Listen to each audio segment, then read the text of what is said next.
Hello, motherfucker. Hey, hi, how you doing?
I say, yeah!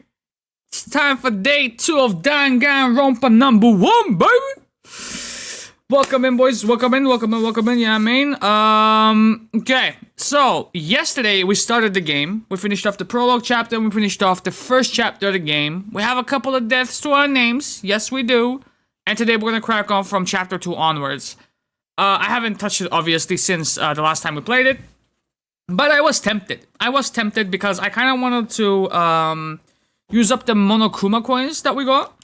And I wanted to get a whole bunch of presents and then, you know, kind of figure out who I want to deepen my bonds with. You know what I'm saying? Hello, motherfucker. Hey, hi, how you doing? Yeah, welcome in, Chris. How we doing? I kind of want to see, like, who should I deepen my bonds with? And it's kind of dicey in this case. Like, I can't look it up, right? I can't look it up because any one of these motherfuckers is liable to die. So, it's a case of the less I know, the better, but then if I miss out on like crucial skills or whatever, I don't know. I think I'm just gonna wing it at the end of the day. I think I'm gonna wing it and take it from there. Because I don't think min-maxing in a game like this is as pertinent as just having fun and going with the motions, right? The less we know, the better. is what I'm gonna say. Let's do this. How we feeling over there, fam? Yes.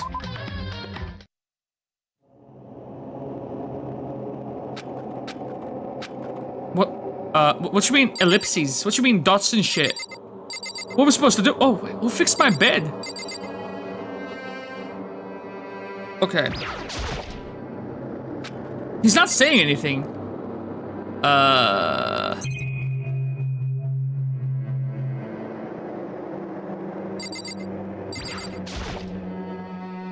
He's not saying a damn thing.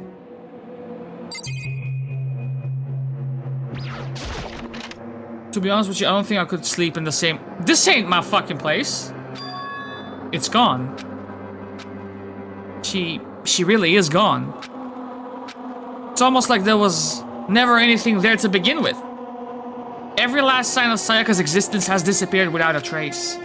It's just like he said. After the class trial, before we took the elevator back up, Monokuma told us. I almost forgot. Since the class trial is over, I'll go ahead and dispose of all the corpses in this motherfucker. What are you gonna do? It's alright, no need to thank me. Just seeing your delighted smiling faces is enough thanks for me. After all, nobody wants to look at a rotting corpse every day. Can't be good for your health, innit?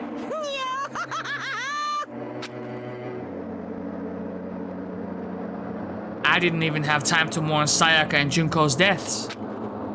I'm sure that's exactly why he did it. It's a bad joke, a sickening dream, but I have to accept the reality of it all. I headed back to the dining hall to meet up with the others. So, was Monokuma the one? It has to have been, right? He was the one who placed the extra coin in my trash as well. Sorry, I'm late, y'all. So, I don't know what to tell you, man. My friend died in my room, so I'm as okay can be, I guess. Listen to me. I'm mourning, man. Give me a break. Up until 20 minutes ago, y'all motherfuckers thought I killed her.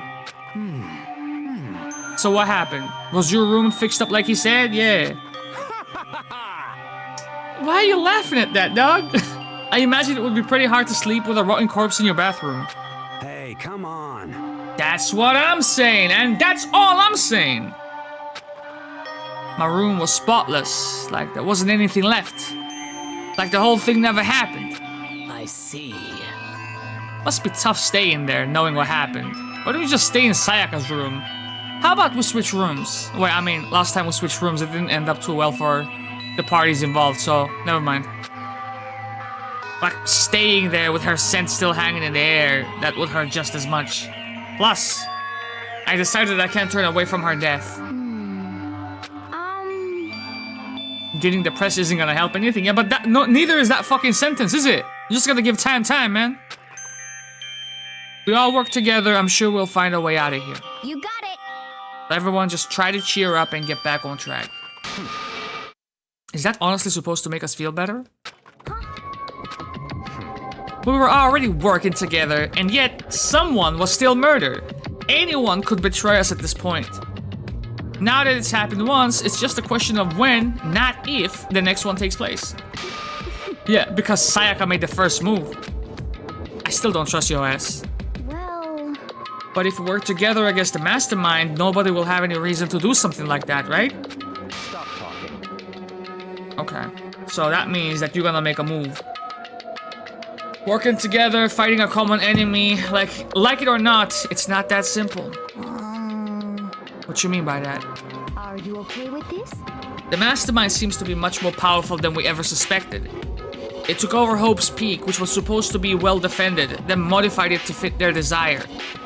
They created Monokuma, which seems to be incredibly advanced, and they're providing for our every need. And the cherry on top is the execution we witnessed. Honestly, Everything has been planned down to the last excruciating detail. This is not the work of your everyday psychopath. Defying them may be too great of a risk. So then, What are we supposed to do? Anyone who truly wants to escape will just have to follow the rules. In which case, the only option is to deceive those around you and win the game. no, What? I can't take it. I don't want to live if it means killing someone else to do it. I don't want to kill anyone else. Anyone else? Now, what you mean by that? It's because... Leon died because we all voted for him, right? It is no different from us killing him ourselves. That is true. But Nah, she's onto something, man. So, If we hadn't voted for him, then we all would have died instead, right? But yeah, but we wouldn't have had blood on our conscience. You know what I mean? So it would seem. She is right. If you heap that kind of blame on yourself, you will turn into a full-fledged masochist. You're not to blame. Not you, not Leon, not Sayaka, okay? The mastermind is responsible for everything that's happened. We had no choice but to vote. I can't even imagine what would have happened if we had refused. And in the end, it was Monokuma who ultimately killed Leon, okay? You were not the one who loaded up the baseballs. So don't waste your anger on yourself. You didn't tie him up either. Instead, directed at the mastermind. Hello, motherfucker. Hey, how you doing? Yeah, welcome in, Gene.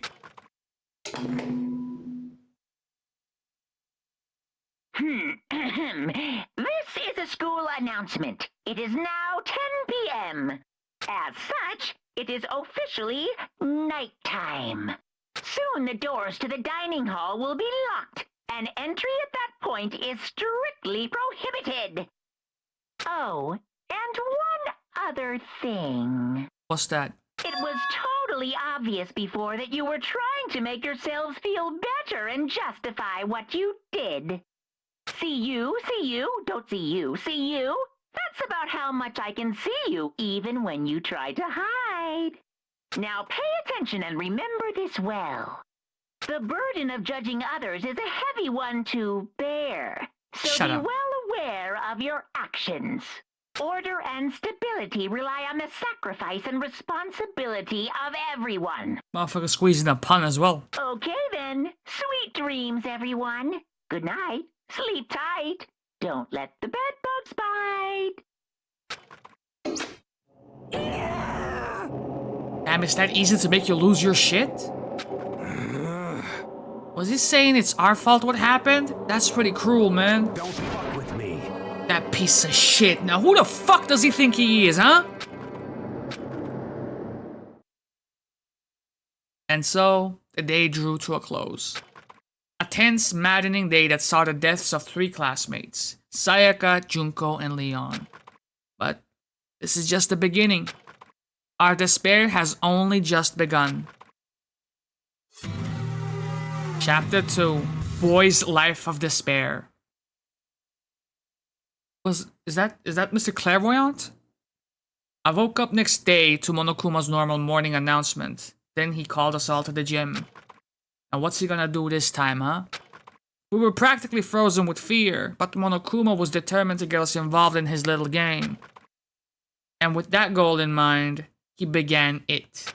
What the fuck? Okay, lift your arms up and down. 1, 2, 3, 4. He is the only one complying, by the way. 1, 2, 3, 4. Now reach way up and bend way down. What a puppet, boys. Tighten those muscles. Let's add a little strength, a little speed to those young bodies of yours.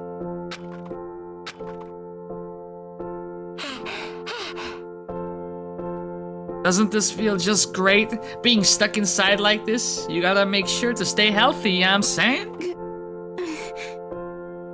Not to be technical and shit, but you're the one keeping us stuck inside.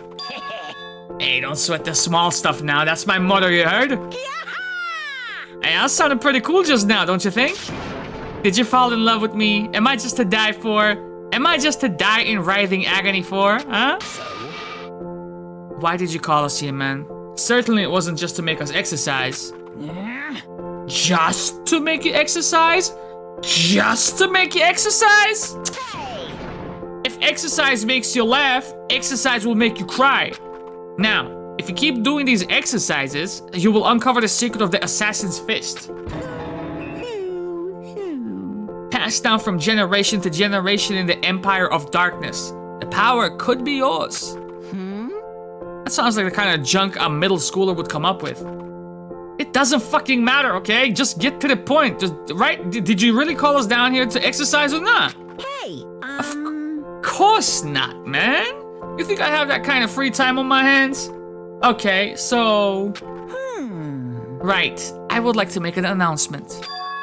Every time you overcome a class trial here at Hope's Peak, a whole new world will open up to you. What the heck? A whole new world? You mean a whole new floor? you guys? It would really suck if you had to live here forever with nothing new to stimulate you. Besides, I know how you kids get these days with your ADD and ADHD. I gotta keep you motivated. Very nice. So go ahead, look around all you want. Enjoy the brave new post-trial world until you explode. And with that, Monokuma disappeared, leaving us even more confused than when he had shown up. But a new world. Could it be? Is he talking about a way to get outside? Doubt. I wonder about that. Piece of shit! Why are you always on 5th gear, dog? It's still morning, you know that, right? Hey, Whatever he meant, it seems like we'll have to search the school one more time. You hear me? Okay, then let's split up and start investigating. When you're done, everyone meet back up at the dining hall and we'll share what we found, okay? You're basically a one-trick pony, you know that? Got it! More like a staple food source. Now let's get moving. Seeing his words as their signal, everyone scattered and left the gym. I know what I'm doing first. Trying to get myself some gumball machine rewards, innit?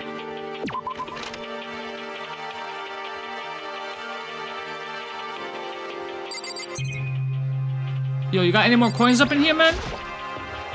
Inside the display case are trophies and other items, yes. Nothing else, okay.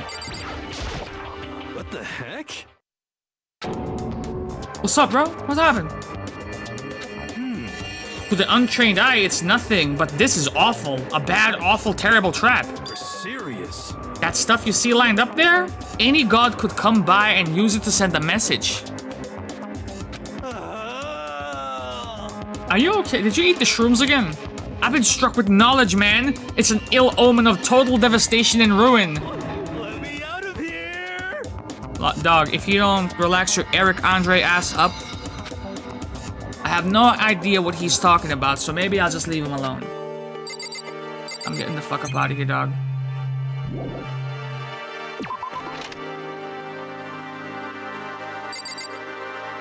See, there it is. Got it! The gate blocking the stairs is gone. It would seem a path to the second floor has opened up. You hear me? But it's also of utmost importance to double check the areas we already know about, just in case. Without a doubt. Shut up, kid. You understand? Now, gumball machine, baby. Gumball machine. Yeah. We're gonna be here for a minute because I believe... I can't! Aw, dude. I was really mentally committed to spending my 98 Monokuma coins. One by one.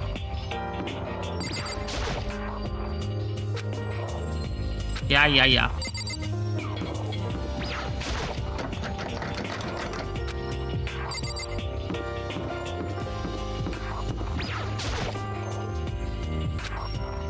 So you tell me this is not a part of the school now? Yo. I went and checked the metal hatch in the main hall just to be sure, but just like I figured, it hasn't moved an inch. Hey, damn it. What, man? What? Don't make that face, you look like a pussy. You want to put some fighting spirit in you? Do ya? Shut the fuck up, bitch. Yo. Yo, whose man's is that anyway?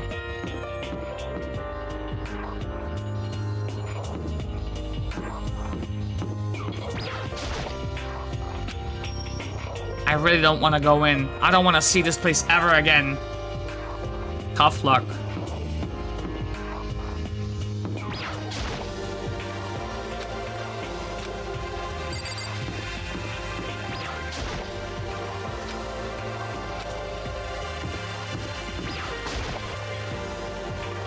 What the fuck, man? Come to find out this is not a part of the school? I'm doing my due diligence here, mates. Fine. I assume they assume that the player would be like super curious. Unless. Yep. Look, the player's not gonna be able to resist to go up to the second floor, but I resisted. Maybe there's some kind of clue here as to what.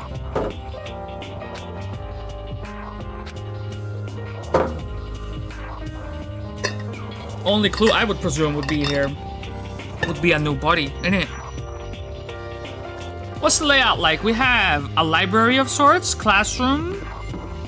Is that a pool? Pool indeed.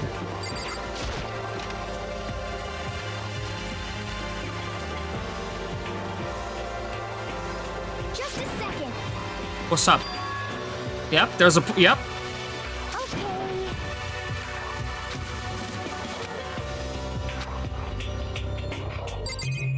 Okay, damn. Is that okay? I would put a coin here. It looks like one of those lifesaver flotation donuts. Told you, told you. And then maybe here as well. Oh, okay. 100 coins that we're gonna spend one by one. I assume that's gonna take a good 40 minutes. Alright, so what do we feel like? What are we thinking? I don't like wearing swimsuits. You do seem like the type who might not be into that kind of thing. But You're judging her ass right now. The prejudice is crazy. yeah.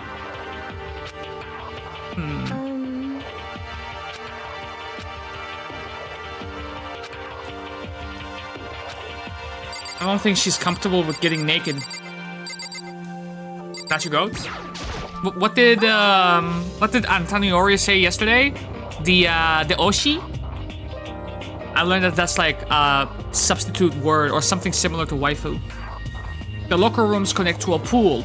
It looks super nice and big and fantastic to swim in. I'm beyond excited to dive in right now. I can't wait to dive in. My Kami Oshi. I don't know what that is. Is that the same?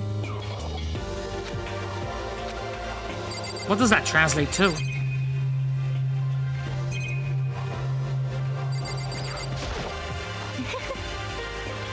This was his Oshi. Celeste. The second floor has opened up. The living area has grown and a number of facilities are now available. Do you understand?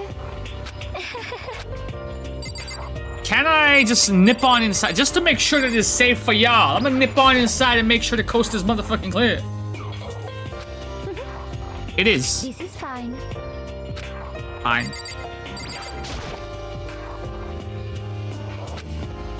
Yeah. I guess you need your handbook to get into the locker rooms. Now, this could be pertinent information for the next class trial, eh? Of course. If you want to unlocker that locker room, you will have to swipe your personal e-handbook across the card reader next to the door. However, to ensure maximum security within each locker room, only a boy's handbook can open the boys' locker room, and the same goes for the girls. Right. But What if someone opens the door and someone else sneaks in? Anyone who commits such indecency will be punished without mercy for their scandalous sexual depravity. Oshi is basically just your favorite, your waifu. It's idol culture. Gotcha. See that Gatling gun right there? It'll be all duka duka duka duka duka, motherfucker. just a second.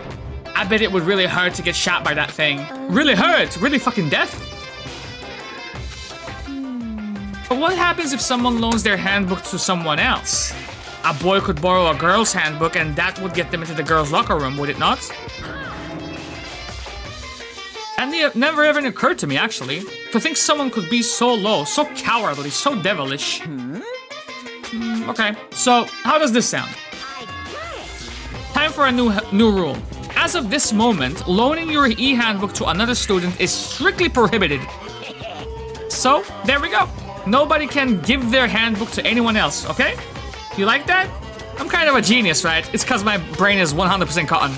Honestly, I do not imagine anyone would have lent their handbook out in the first place. After all, they would likely be held responsible for anything that person might do just using the handbook. so, But you know, you seem awfully concerned with all this locker room security stuff. Of course. It's cause all you teenagers are sex-crazed maniacs. You're at that age you would try humping a plastic bottle. So try to keep anything unseemly from happening, I have to maintain a rigorous watch. Then in that case, I would ask that you keep the same close eye on our dorms. If some man and some woman decide to share a room, there would be nothing to stop them. All I care about is protect the holy image of the school itself. Yes. Yes. I don't care what happens in your private dorms. By force or by cunning, do whatever you want. just the worst. I hate you so much. See ya later. Okay, so the new regulation is now in place. Peace and deuces to y'all. That stupid bear totally ruined my mood, man. Maybe I'll go take a dip and cheer myself up. You got it. As for me, There is nothing I hate more than getting water on my face. I'm sorry. Hey, go for it, ma. Now, can I go inside? Yes. Do it. Thank you.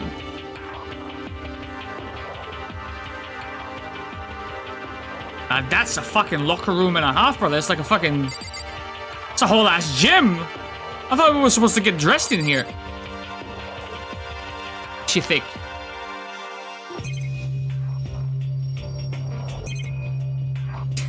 That's the only thing he's interested in looking at, too. Now, this is an interesting poster. Obviously, someone put this in the school, but is it really okay to have something like this here? Like, all this high-end equipment to look at, and he's like, this is an interesting poster right here.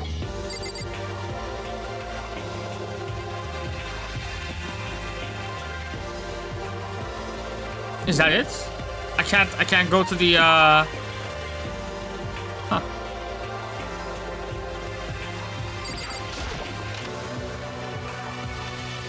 Oh, there we go.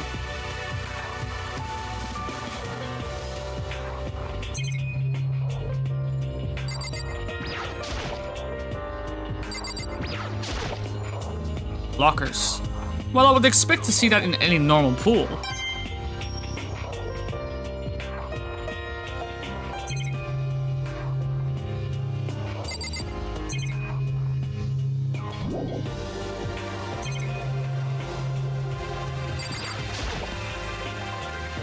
What's this?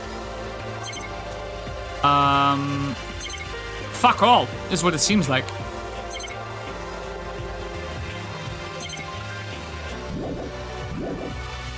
Yes.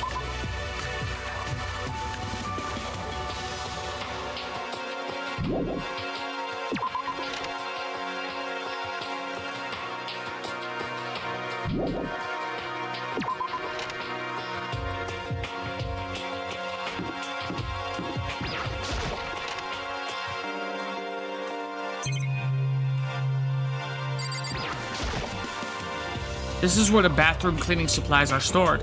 I don't see anything useful in here, except for maybe a coin.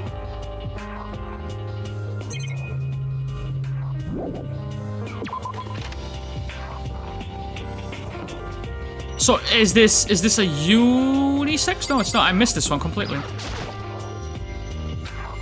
If I ever took a step in here, I would become a total creep in everyone's eyes, and that would be it for me.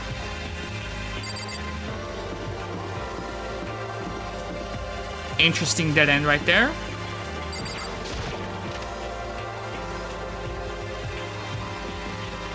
The baby is sleeping, please be quiet.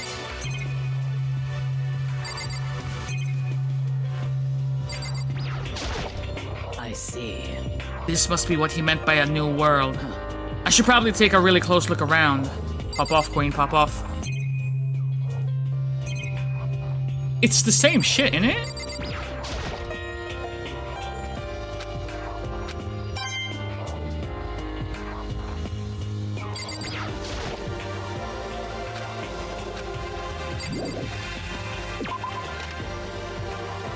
Maybe there's a coin in the clock as well? Fuck, I should have checked A. Since I am here, let's do it.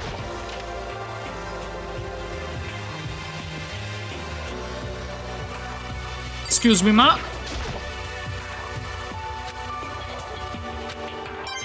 Dude, it's like a sniffer.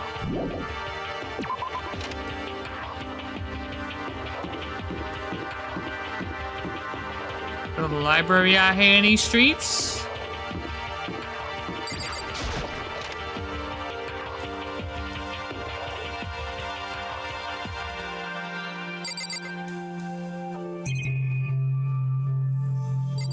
What's this? The shelf is covered in dust, but on the shelf is a letter. What's this? Hope's Peak Academy. Indeed.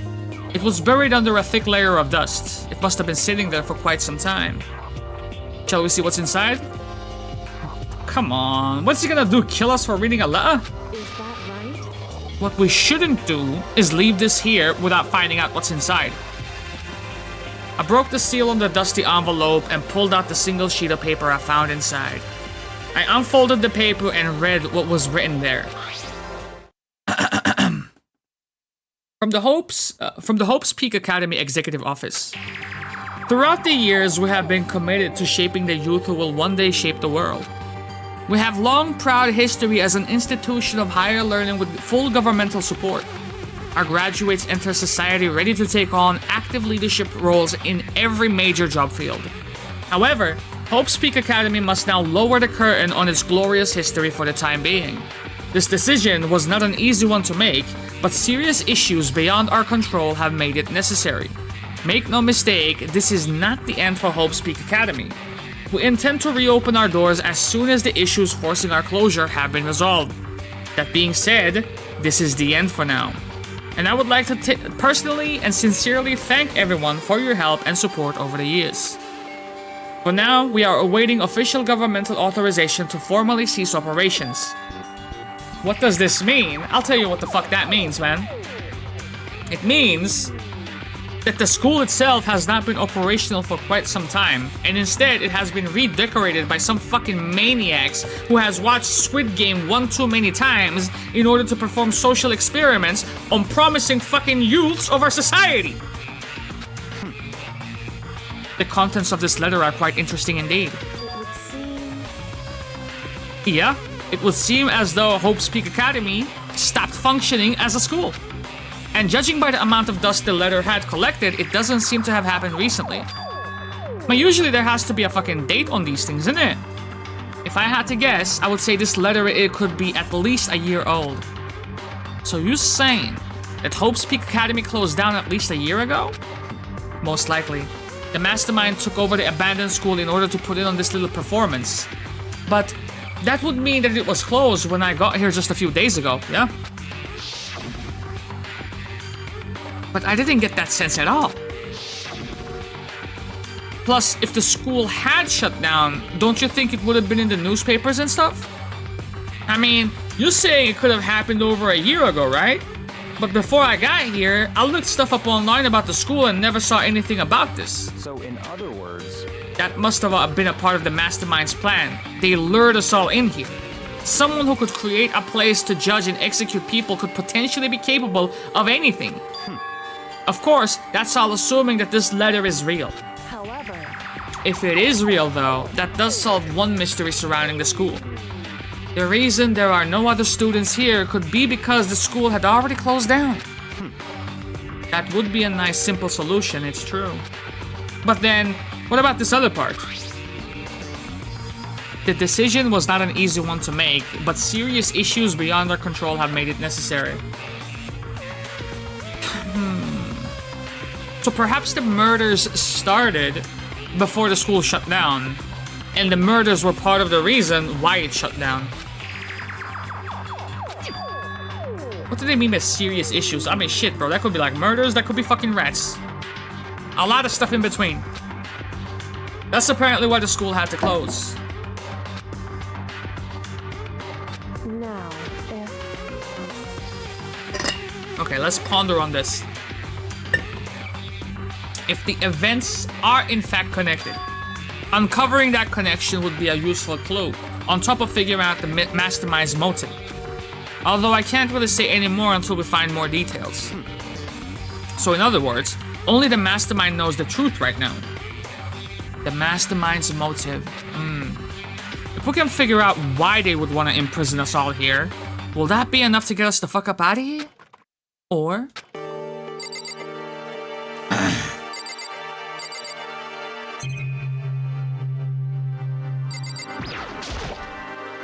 There's a thick layer of dust on top of this desk. It looks like this library has been neglected for a pretty long time. As nice as the school itself is, whoever's in charge of upkeep has been pretty lazy. Strange.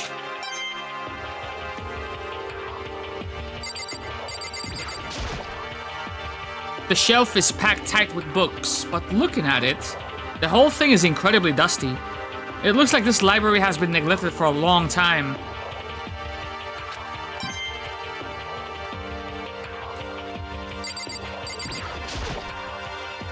You must be pretty happy to have all these books around, huh, Toko? Not particularly. Nothing's really caught my attention so far. Indeed, there is a plethora of books, it's true, but the content seems lacking. No, nothing. Where the fuck are the comic books, man? Where's the young adult section? Comic books? Young adult? That stuff is a waste of time. Young adult? Yes. Comic books? I mean, they can be entertaining. I've seen what you write, Miss Fukawa. Talented as you are, your stuff isn't any more worthwhile. What the heck? My stories are filled with true love and pure feelings. Do not compare them to that garbage of yours. Your writing does not even mean anything. It's just a bunch of jumbled up letters. Someone should just burn it all. The lady doth protest too much, methinks. I bet you're secretly into boy-on-boy action. Boy on boy? I don't care if it's an anime or comics or fanfic or whatever. I'm telling you. It's all filth. Throwaway culture that will be trashed and forgotten in half a decade. She is so easy to trigger. Just talking about it makes me sick to my stomach. I feel like I'm gonna throw up. You have insulted me, and you have insulted my honor. These two are really starting to freak me out. I've never seen anything like it. Are they gonna kill each other? Like, if one dies, we already know it's the other one that killed him.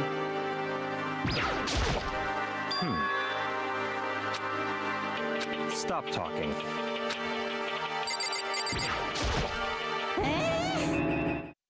Are you still shocked that there is no comic book section? Damnation. Oh, you feel offended. Why would they have comics in a library, dude? Plus, most fanfic is just porn drawn by a bunch of amateurs.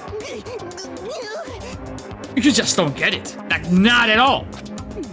I do too get it. With a face like yours, anyone can tell nothing you do is worthwhile. Yeah, damn! Okay, say whatever you want about me, but never judge a book by its author, okay? No, nothing. Now hear this. Appearances mean nothing at all. What you see before you is nothing more than the rind that contains the meaty pulp of my genius. Here we go. My creations are what determine my meaning and value, okay? You're so fucking full of it. I'm used to being misunderstood, woman. You think weak attacks like yours will drop my HP?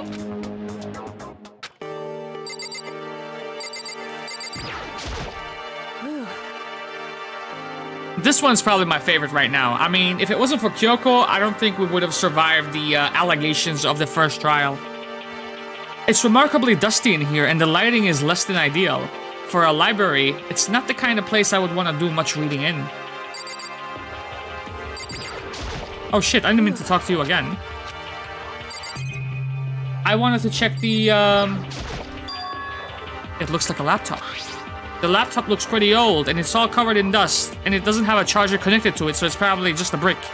so... It's broken. I tried pressing the power button earlier, but nothing happened. It's a fucking laptop, lass. What do you mean it's broken? It's probably just out of juice.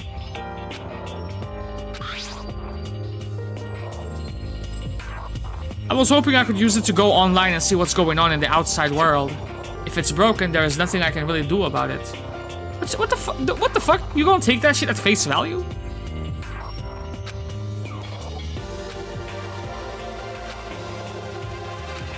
Relax. Let me explore. Oh my god. I want to explore more.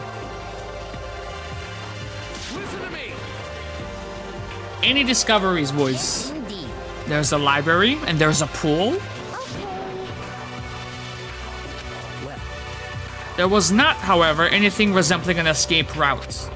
She is right. I see. Well, there was no reason to get all sulky. Wait until you hear about my amazing discovery. Quiet down and listen. The warehouse and bathhouse on the first floor of the dorms are now open. Oh. And the warehouse is chock full of food, clothes, whatever you want. There is so much, it's insane. So go ahead and stuff yourself to the gills whenever you feel like it. Are you okay with this?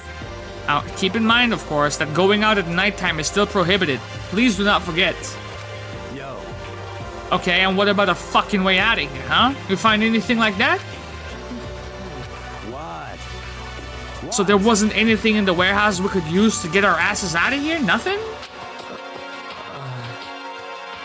Hey, come on. You fucking people, man. What? Who gives a shit if we have a goddamn pool now, huh? Or a warehouse or whatever the fuck? Stop fucking around. We're still trapped in this piece of shit school. We need to find a goddamn way out. I like this guy. There's no point in taking out your anger on us. Adaptation is key, yes? For now, we must each find a way to enjoy our current situation. You piece of... Whatever you say, you fucking loon. But now, let's just continue our investigation and let everyone know if we could discover something, right? So then, Yeah. The air seemed to suddenly grow heavy again. Was this the mastermind's plan? Of course. To give us hope, just to turn around and betray that hope? Aw, man, I was hoping for like social time.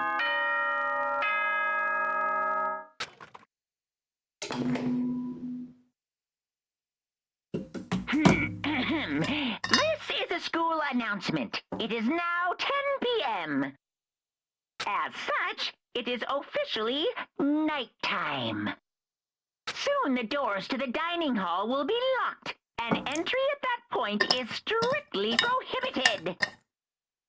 Okay then. Sweet dreams, everyone. Good night. Sleep tight. Don't let the bed bugs bite. We all promised not to leave our rooms during nighttime. There's not much else to do. I guess I'll just go to bed.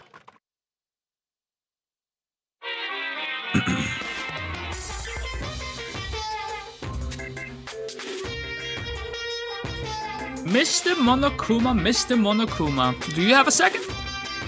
I don't really like myself. I don't have any kind of skill or hobby that I can say I'm super good at.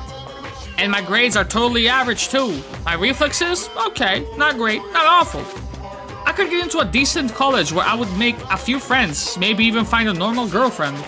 Which is exactly why I don't like who I am. I understand that now. My life is just one giant copy-paste. I don't have any imagination, and I'm a perfectly average cardboard cutout. You see what I mean, right, Mr. Monokuma? What the fuck is this segment? No, I don't. What the fuck? What the fuck was that?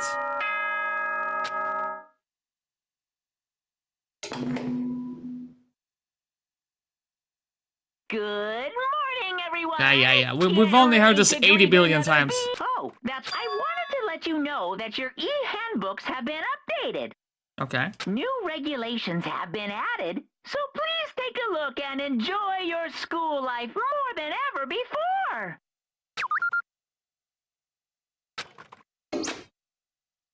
He must be referring to yesterday. Loaning your e-handbook to another student is strictly prohibited. But right now, I need to hurry up and head to the breakfast. Yeah, fine, but... Okay, hold on. Regulations.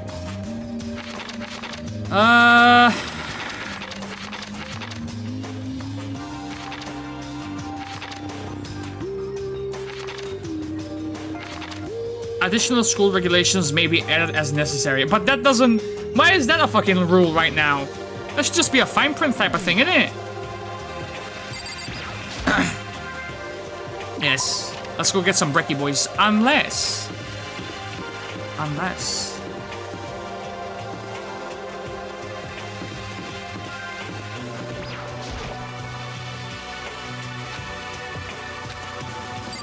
I'm pretty sure they can eat their scones without me being present. What's wrong with them? We're only stuck here forever.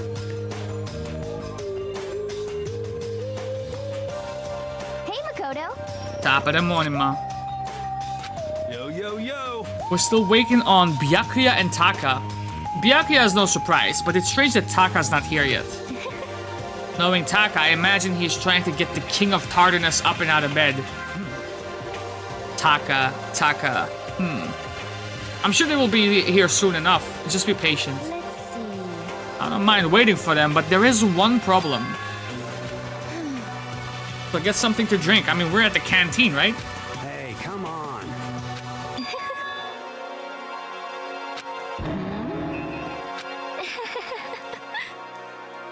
Well, Yeah, why him? let's see. Your roundish figure reminds me of the owner of the coffee shop I used to frequent. This is fine. I can feel my throat drying out. Quickly, please. Welcome in, ma. How we doing, fresh? Yep. It's time to deal with that request. We started it yesterday and took care of like the prologue and first chapter. Second chapter now. Apparently unable to refuse Celeste's order, Hifumi skulked his way into the kitchen. I mean, keep an eye out on him. He might spike the fucking tea, innit? Yeah, welcome in, Moon. How we doing? I'm doing okay. I'm doing great. I'm a little tired, a little worn out, but I feel good. I can't complain, ma. I had like a fucking ton of chores to do today. The laundry, the usual walk that I take, getting food, cleaning up. I'm tired. I was about to like go to bed, but then the sun is out. I'm like, I can't go to bed. And a few minutes later. Oh, you're really working the fucking role, huh? Hifumi reappeared with the tray in hand, the gentle aroma growing stronger as he approached. Oh yeah, I fit a whole day in half a day. I was damn ready to go to bed, yo. You could have made some for the rest of us, you know. Well, you didn't fucking pipe up when the offer first came in, did you? No way to think about this in a common sense kind of way. I emphatically decline. You're not my type at all. So you're saying that Celeste is. I'm just on the train home from a Twitch meet. Oh shit, let's go. Let's go. Did you have fun? It's all about the law of causality. Basic instinct. Act and react. A small smile played across her lips as she held the teacup delicately in her hand. Oh. Wait a minute. She cocked her head to the side and threw the cup as hard as she could at the wall. What? You tried to kill that son bitch, didn't you? You tried to kill that son bitch, didn't you? Everyone was hella fun and nice. Great to finally put faces to names. Let's fucking go. What are you doing, my little white rabbit? I hate this kind of tea. I don't comprehend. Yes, indeed. So imagine we're at a coffee shop, right? Just any normal everyday cafe. I sit down and I order some tea, right? Then they ask me, would you like lemon or milk? Now, further imagine that I replied, yes, I would like milk tea, please. In this case, along with my tea, they may bring me a small container of milk, yes? But this is not for me. I am among those who prefer the milk to be part of the process from the outset. The fragrance is just overwhelmingly sweet that way, you know what I'm saying? Adding milk or lemon right before you drink is like dousing your fries in ketchup, mere condiments. Whenever looking for a cafe, I first review their menu to see if it offers the proper style of milk tea. Look at here, you son of a bitch. I don't mean to speak for him, but we just met up for breakfast. Nobody ate nothing. You out here ordering fucking milk tea. My man's came home with fucking milk tea. You cleaning that shit up right now.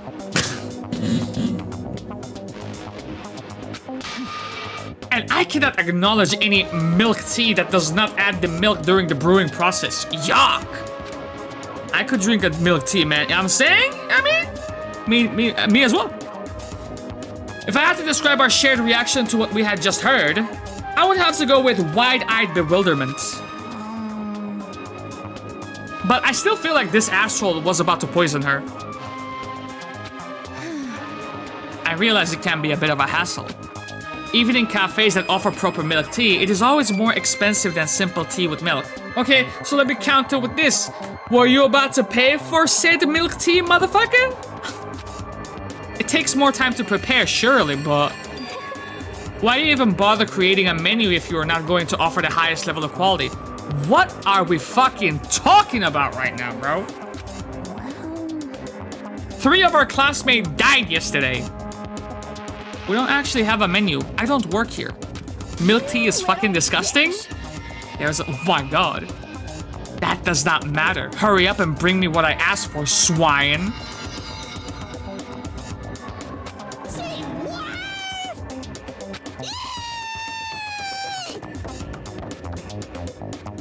Your little piggy will bring it right out? Yo, what's up with this guy, man? 100 Monokuma coins for whoever kills Hifumi. Put a price on his head. I can't stand his ass. I do so love coercion. You were like a totally different person just now. Where the fuck was this the last couple of days, huh? Shit. Yeah, you really went psycho there, ma.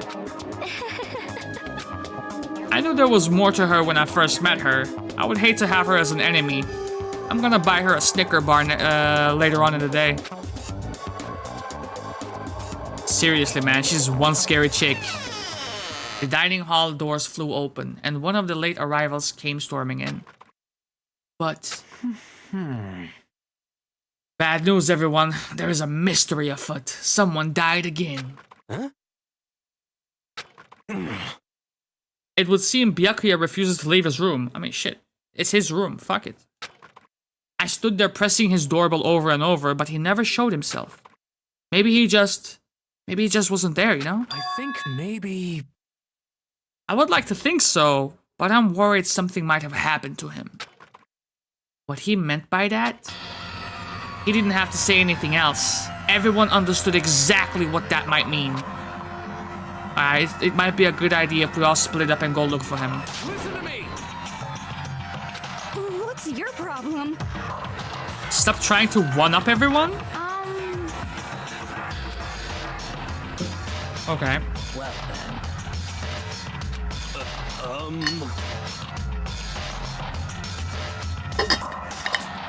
What if he just went to the sauna?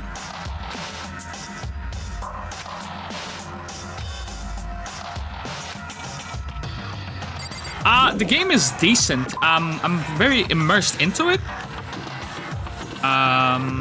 But as with our last couple of picks, there is a lot of fucking reading involved. A lot. Some of it is voice acted, but I would say maybe only 30% of the game. Where are the stairs, bro? My sense of direction. Wait, wasn't the stairs here? It's locked! What are we on about? The gate is blocking access to the stairs.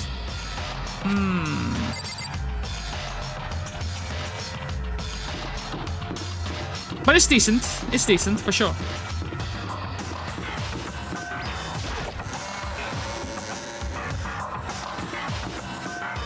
Can I buy some gifts? I mean, I know we have like pressing matters of finding Homeboy, but yeah, okay, so this is gonna take a while.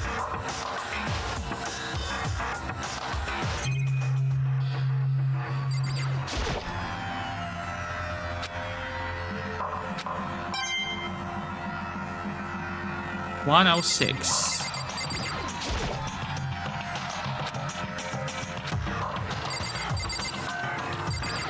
Alright, let's start. Yes. This is now turning into a Gamba stream.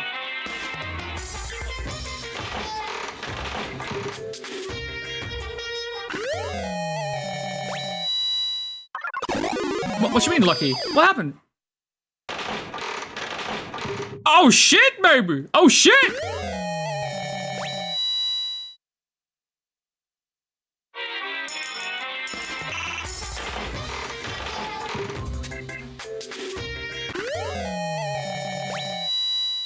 A popsicle?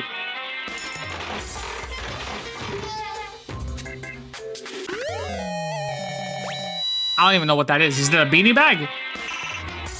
How did it fit in there, bro?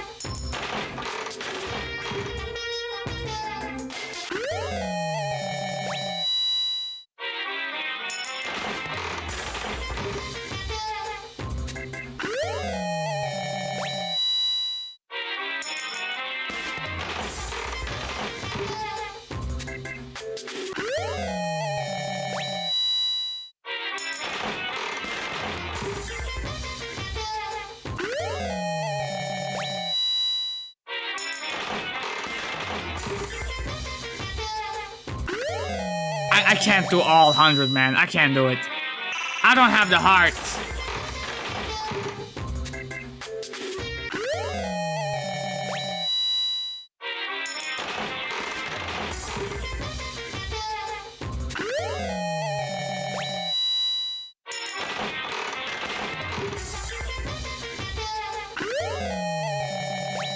That's the duplicate. Oh, shit, baby. Let's go.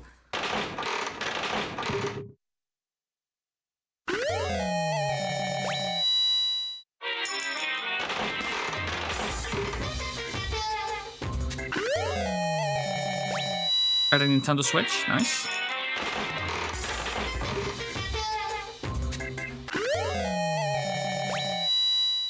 What was that? Fucking a licked Malteser or something.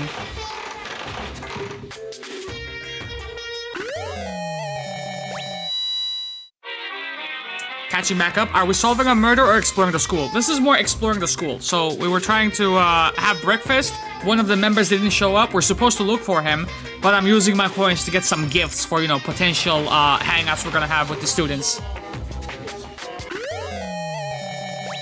And I can see myself being here for the foreseeable future, so you're good. You're good.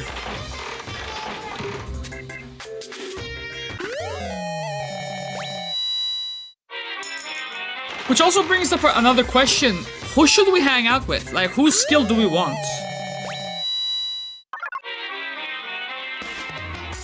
What happened then? Give me the fucking gumball reward, bro! Fuck? What the fuck?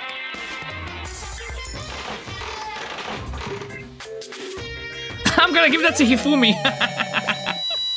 What the fuck?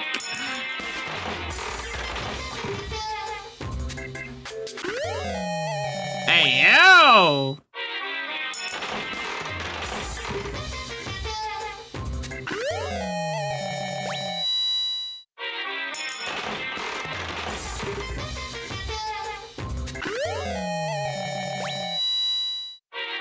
We should go for that, definitely. Definitely. He's on the list. But then I wonder, like, what would he appreciate as far as gifts go? Maybe that skull we just got? Is that a fucking...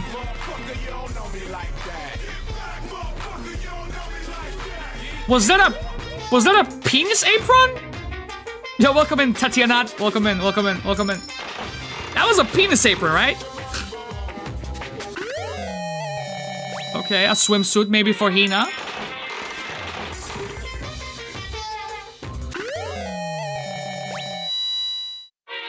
Oh my god, bro. I have so many coins. So I want to hang out with the psychic guy, and I want to hang out with Celeste. Maybe Kyoko? Maybe the ultimate programmer Chihiro? My boy, was that a bong? What are these rewards?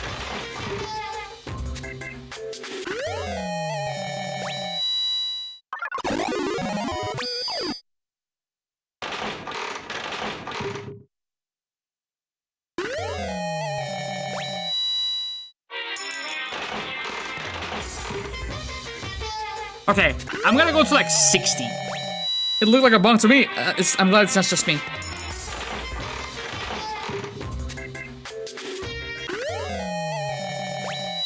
How the fuck did a goddamn katana fit into a gumball machine reward, okay?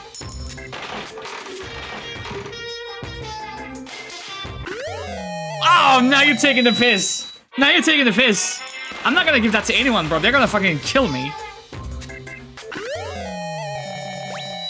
The bento set with a thermos?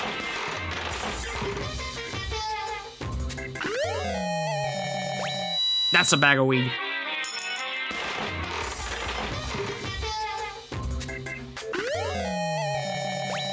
That's a focus sash from Pokemon.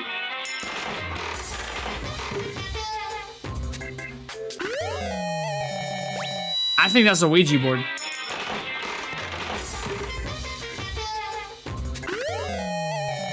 I thought it was an onigiri, but it wasn't.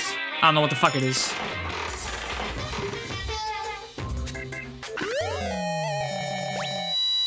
What the fuck was that? Okay, 8 more. Look like a fucking smooch him?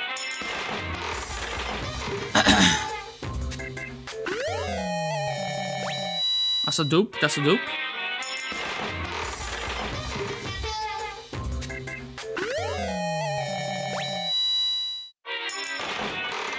A bag of parrot chips. Another skull, okay.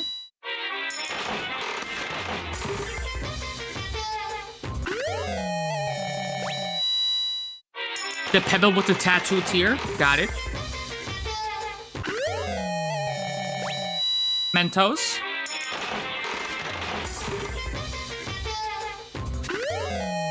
Another saber. Now we can dual wield, baby. Okay, okay. Okay, one more after this. A wristwatch, okay.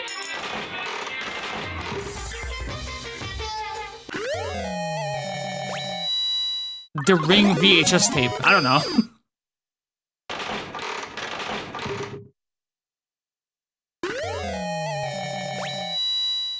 Is there a particular item you're looking for? No. I'm just trying to cover my bases as much as possible, so whenever I hang out with one of our classmates, we can find an appropriate gift to give them, because they appreciate certain gifts more than others. I'm just trying to, like, cover my bases as much as possible. But I don't have the heart to do that shit 60 more times, to be honest with you. Holy! Like, I was in there for so long, I don't even remember what the fuck we were supposed to do. Find the guy, right?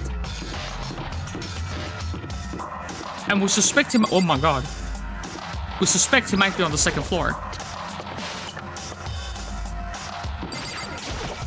Hey, So you thought to come here too? so... If you think about what Byakuya was so interested in yesterday, you can probably guess where he is right now, right? You know so much. He was interested in the library. So maybe he found a charger for the laptop. But let me see. I never explored this part of the building.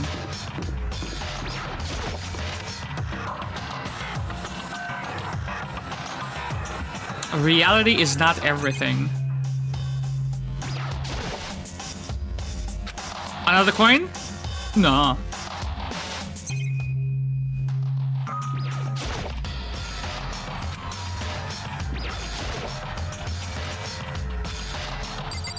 I mean, these things might have coins in them as well. Fuck.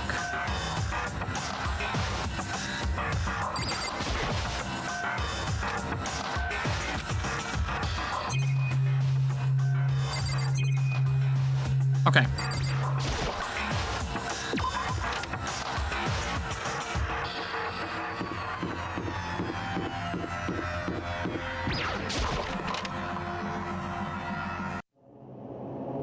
When I opened the door to the library and looked inside, I cried out in sudden surprise. Byakuya? What the fuck did you... What? It looks pretty sophisticated here, innit? Of all the things I had imagined, this most definitely wasn't one of them. Hey, what are you doing? The way you, like, reacted, you would be less surprised if you just found him dead in this room. I'm fishing. What does it look like I'm doing? I'm trying to read, so if you could quiet. Yeah! Welcome and switch. Oh, sorry. Wait, no! What are you doing here? Everyone's super worried. We've all been looking for you. Who asked you to do that? Because we're all supposed to meet up in the morning and eat together. We made a listen. promise. You guys decided that shit. He never signed off on this shit, and to be honest with you, I never signed off on that shit. How we doing? We're doing pretty fucking decent, man. I can't complain. How you doing over there? How is Triangle Strategy treating you? A promise? A promise. Can't I get a second's peace and quiet around here? Okay, like, if I have to be devil's advocate, I'm on your side, right? But if I gotta be devil's advocate, you could have brought that fucking book to the cafeteria, alright? Byakuya snapped his book shut and slowly stood up, smooth and silent as a shadow. Hell yeah. Meanwhile, the others must have heard me yell and started showing up one after another.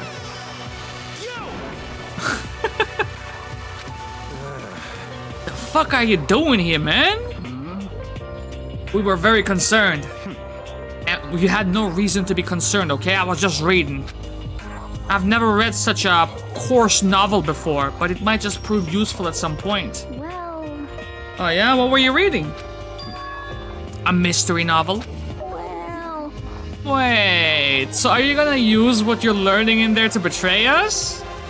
If you come dressed as a butler, don't be stupid. Yeah! It's just something to keep in mind. What? Naturally. If I decide to fight, of course, I will come up with something original. Otherwise, this game of ours will be totally boring, right? It's not often you get to take part in such high-stakes, high-tension activity. Yeah, welcome in, Eric. How you doing today? So if you're going to do it, you have to make sure it's entertaining. His words sent a chill down my spine. There was an undeniable smile on his face as he spoke. He looked like he was actually enjoying himself. We ever doing D&D again? Well, fresh. Are we doing D&D again? I keep getting questions from Switch as well. I happen to be a D&D guy. Help! I'm doing fine. Love to hear that. I'm down to do D&D. Hell yeah.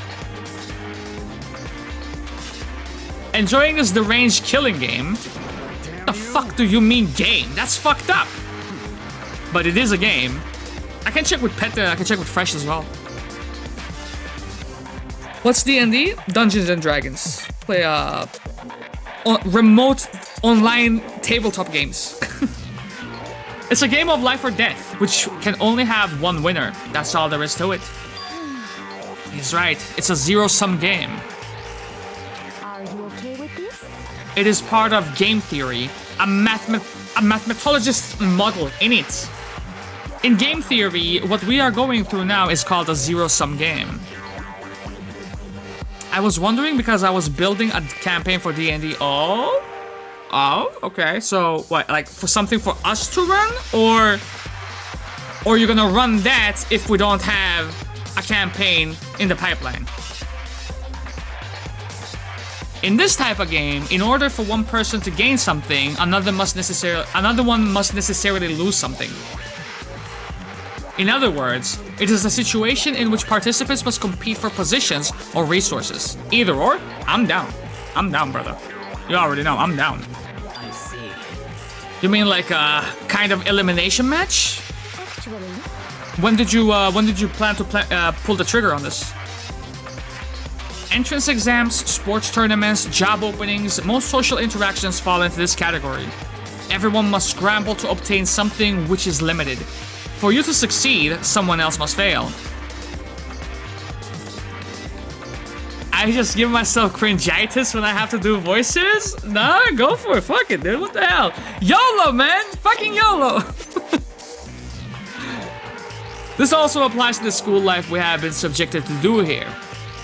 Or school life we have been subjected to here. In this case, okay? our limited resource is that only one of us can successfully become the Blackened. So in other words, So this game was designed from the beginning to force one of us to try and defeat all the others. That can't be what they had in mind, right? This is why adaptation is so crucial. If those who want to escape were to disappear, there would be no reason to continue playing the game. But why would I want to stop playing? It's so much fun. He smiled again as he spoke. The smile was filled with evil intent. it twisted his face into something that wasn't human. I have a decent bit ready to run, but I have no online means just yet. Shit, man. When you know more, just update the Discord channel we have for the D&D place, and maybe we can have more players there. I mean, I could ask Moon as well. She might be interested in hopping on as well. But I'm down. Whenever, wherever. I'm good. It sounds as if you do not acknowledge even the possibility that you might lose. Am I right? Naturally. Of course. Hell yeah. You do not speak like the others. Exactly what I would expect from the Togami heir apparent. Nani? It's just normal arrogance, isn't it? Just a second. Sounds like a plan, man. Sounds like a plan. You talk like that, but what if you end up dead? Not possible. I won't. It simply is impossible. You son of a bitch. Who the fuck do you think you are, huh? You know, I still just can't believe it. What? Believe what? Did an uneducated, brain-dead, useless piece of garbage like you have survived this long? Piece of shit. I'm gonna fucking kill ya! Don't make me repeat myself. Like I said, I won't die. You keep saying that, but do not bother arguing with him. For him, the concept of losing simply does not exist. He is the ultimate affluent progeny after all, a boy raised to succeed from the day he was born. He considers victory his destiny and has lived his life accordingly. Tests and challenges are merely ways for him to stand victorious, even if it is a life and death situation. Is that not so, Byakuya? Well, at least one of you seem to understand. Isn't it wonderful? It is because I am the same as you. Games are meant to be won. That's enough. Are you trying to suggest that we're on the same level? Close that fucking vulgar mouth of yours, innit? Oh, I surely do apologize. Anyway, let me just say this to all of y'all. You all need to try harder. Because if an opponent isn't going to give it their best, where's the fun in it for me? no. That's a terrible way to look at it. What? It's because... This is not a game. You know, our lives are on the line, you know?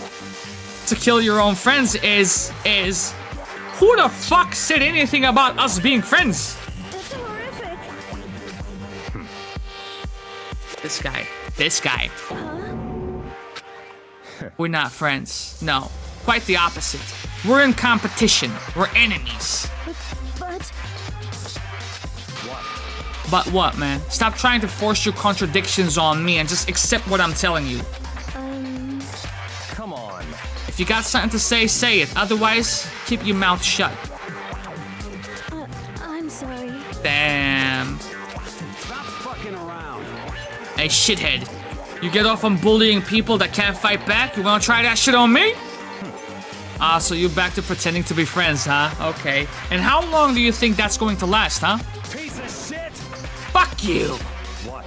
Is that all you can say? It's unfortunate that you would waste your breath on such empty gibberish. You son of a bitch. That's it, you're fucking dead. Just a second. Piece of shit. This is me calm! How is this calm? Anyway, listen, I don't have any intention of working with the rest of you any longer, okay? To cooperate during an elimination game is, well, quite frankly, it's a waste of time, and I hate wasting my time. Waste of time? Engaging in friendly group meals is out of the question. Someone could easily poison our food. And I would rather not become part of the Last Supper just yet, you know what I mean? Dude, shit. Doc, you gotta quit talking like you in a fucking movie or some shit. Goodbye. Listen, all I'm saying is, ultimately, you're all free to do whatever the fuck you wanna do on your own, okay? Goodbye. Without a second glance back, Byakuya left. There wasn't anything we could do to keep him from going. His way of thinking was just beyond anything the rest of us could even comprehend. But Was he serious about all that? You tell me you're the fucking psychic? He was, without a doubt. don't fuck with me. Well, fuck him then, man. Maybe. But what he said, he might not necessarily be wrong, yeah, I mean, can you say for sure someone won't poison our food? Come on, Toko, you too? Anyway, It's not like anyone would care if I was gone, right? I mean, for what I probably wouldn't.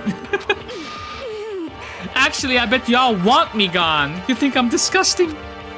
None of us think that. I'm telling you. You just think you don't think that. I know some people like to play the victim, but this shit is just totally out there. You think I don't know, but I do. You want me gone. And I'm sure the rest of you want the same thing, don't ya? Just let her go. Once she gets going like that, there is nothing you can do to bring her back. She's a loose cannon. Ultimately, our breakfast meeting came to an end without answering any questions. Everyone headed back to their rooms. I'm tired already, but I ain't got time to take even one day off. I need to get myself going. Free time, baby. Okay. Let's save our game. Let's make that number 1. Then I think the game plan is we hang out with Mr. Psychic, innit? Wherever he would be.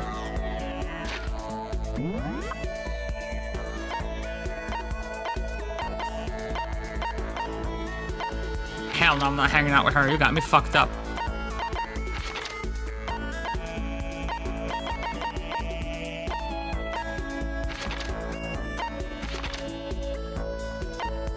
This guy. Where is this? Boys' locker room? I don't want to fucking hang out with him there. What the fuck? Real question is, Alien RPG or D&D? That's a toughie. Both? Both? Both? I would love to try Alien RPG, but D&D as well. Are both of them like one-shots, or are they like... do they both require multiple sessions to get through it? It doesn't matter. But if one of them is one-shot, perhaps that one can take priority.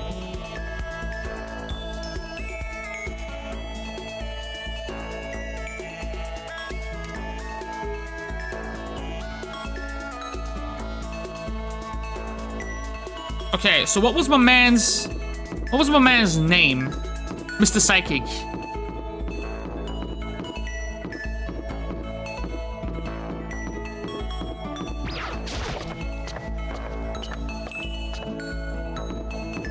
Yep.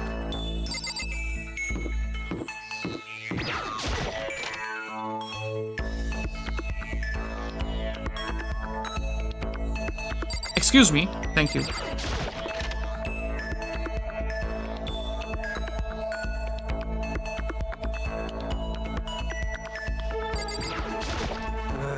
Yasuhiro. What does he like? Huh? He doesn't like shit? No way, bro. Hold on. No? Yasuhiro. What the fuck? This man doesn't like shit. Yeah, go ahead. You know? I got something to show you, man. I got the stigmata on my back. Hey, It's a gift from the gods, dog. Hiro showed me a scar on his back, though I didn't really get what it meant. Hiro and I grew a little closer today. Yeah. Okay, so what do we think he would appreciate, boys? Coffee?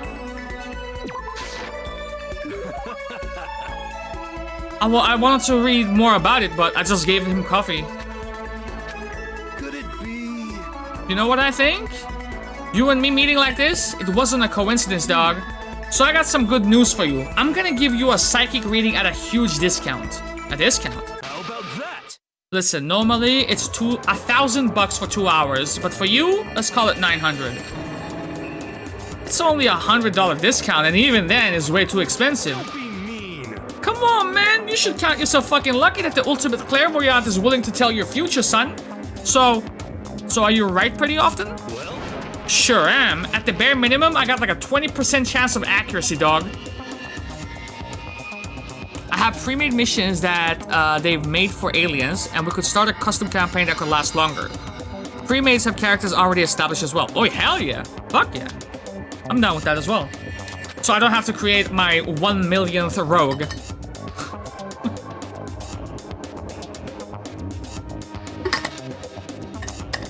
That sounds like fun. Considering some of us have come off of Alien Isolation recently. Alien Romulus? I mean, it makes sense. 20%. Sounds sketchy. What the heck?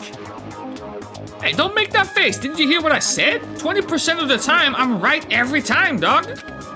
That includes like natural disaster, election results, you name it. Don't you realize how fucking amazing that is? How about that? Okay, fine. I'll give you a special trial run.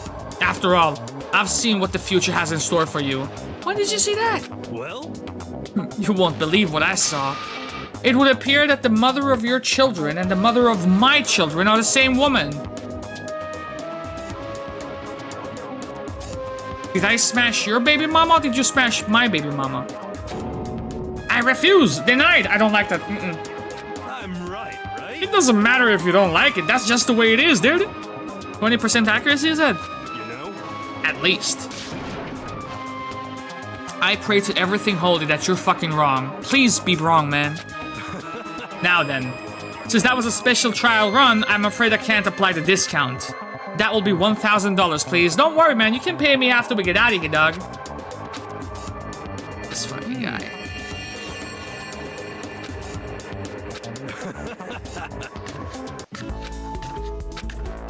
Do I have enough in my bank account to take another crack at it? No, I can't bring myself to pay for something like that. I can see how people could fall into that kind of cycle, though. That was close. Please, whoever's listening, I'm begging you. Whatever else happens, don't let him be right. Oh, shit. What the fuck? Lost in thought. What is that? Once we're all done, I headed back to my room for a little while. Now, here's the thing. I'm gonna take a look at Danganronpa 1 skills, right? Wiki shows me that there are 2 skills you can get from each character.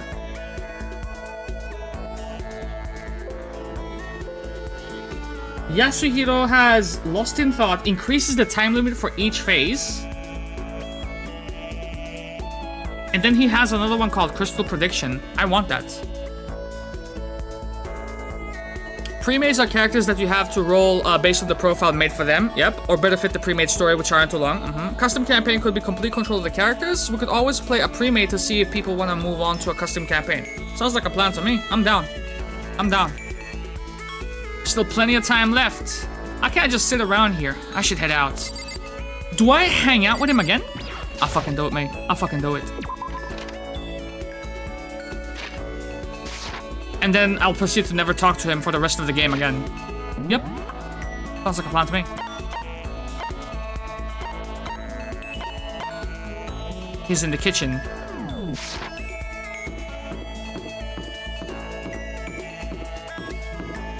Sounds like a plan, fam. What's interesting here is I got his second skill. I thought I was gonna get his first skill as well. Or maybe his first skill first, and then the second skill, but...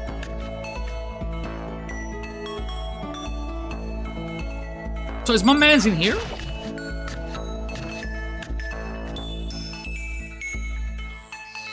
There he is. Yo. I'm not gonna kill you, dog. Help me. Afterlife, protect me, Makoto. Kill someone else if you must, but don't kill me. Yes, let's spend some time with him. Well, Why don't we have a heated discussion about cosmogony? What the fuck is that? To learn all about Hero's theories on the origin of the universe. Hero and I grew a little closer today. Let's give him a present. Okay, so he liked coffee. This time I'm not... Ooh. Okay. I don't give him sea salt, right? Prismatic hardtack. A tough, long-lasting cracker used mainly as an emergency ration. Each piece contains full 7 different flavors. flotation donut. I mean, yo. I think you would appreciate a lunchbox stuffed with rice, ginger, carrots, peppers, mushrooms, and more. It's meat-free, so you vegetarians out there are covered too. I think you would appreciate this. Go for it. I get the impression that he liked it. That's good. Yo. Yo, Makoto, what's up, my brother and fellow mother lover? Huh? Let's raise our semi-siblings upright, okay? Hey, stop talking about that, dog. Oh, so then. So you ready for the next round? Never, dog. Okay, so how do you like your fortune telling anyway? I saw you doing palm readings and stuff, and you didn't use any tools or nothing. I didn't know you knew about divination tools. Sounds like you know your way around the spirit world. I'm not sure you need to know that much to know about those kind of tools. Yo. Now that I know you're an expert, I have a question for you. A correct answer gets you another discount. Okay. Could it be? There are 22 cards known as the Major Arcana and 56 cards known as the Minor Arcana. Generally, the cards from the Major Arcana are used for divination. Do you know what I'm talking about? The Major and Minor Arcana, and the Major Arcana are used to tell the future. That must be... I mean...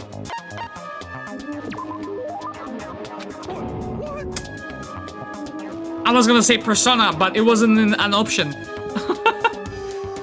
I will now tell your fortune for a measly 600 bones. Really? It's something I would never say, man. I've had enough fortune telling for one lifetime. Oh, I see. Well, if you ever change your mind, you know where to find me, I guess. Sure thing. Anyway, getting back to what I asked you about before. If you don't use any tools or whatever, how do you do your fortune telling? Don't be mean. I have my own techniques, okay? For example, I employ numerology. Numerology? Yo. It uses a mathematical formula to predict the future based on birth dates, letter numbering, and all that shit. But I didn't see you doing anything like that either. It's more of an inspirational style of fortune telling. Some kind of unknown power just acts through you, and suddenly, bam, you got the info. You're talking about intuition. How about that? Don't try to describe it as using such a cheesy word. But if it's not intuition, then it's gotta be some kind of supernatural power. It's not like some occult mystery. Listen, dude, you're fucking offending me right now, okay? Do not compare my clairvoyance to some occult bullcrap, okay? I hate the occult. Take that shit somewhere else. You hate the occult? Well? Yep. Now here's some good news. Act now and I will throw an extra bonus on your reading. What? Like if I do it now, you will throw in a fucking mandolin or some shit. I used white magic to record a CD of spirit messages I received from the luxury suite of heaven. Huh? 5 seconds of this baby and you'll be witnessing miracles and communing with angels for days. And you said you hate the occult, right? What the heck? Listen, bro, business is business, okay? The more I talk to him, the less I understand. Your maximum number of skill points has increased. Well, I didn't get his fucking skill, though. I shook off Hero's sales pitch and headed back to my room for a while. I wonder if it's a waste of time if I hang out with him again.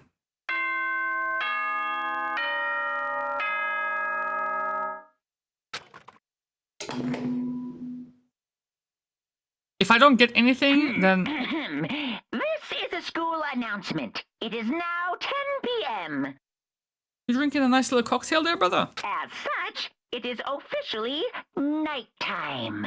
Soon the doors to the dining hall will be locked, and entry at that point is strictly prohibited.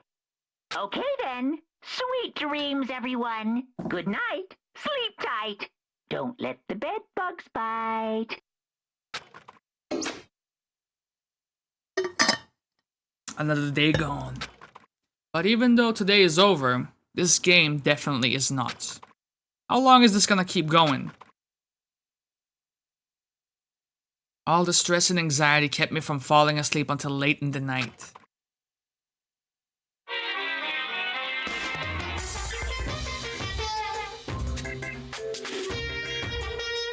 Whenever I spot a cute girl, I have a tendency to stare. I can't help it, man. I just gaze with intensity. The other day, I rode my bike to the train station, right? I was in the bathroom, just looking at myself in the mirror. What the fuck?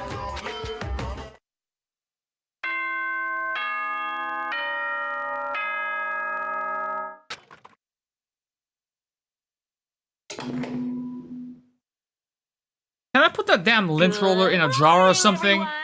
It is now 7 a.m. and nighttime is officially over. Time to rise and shine. It looks so out of place. Get ready to greet us. Yeah.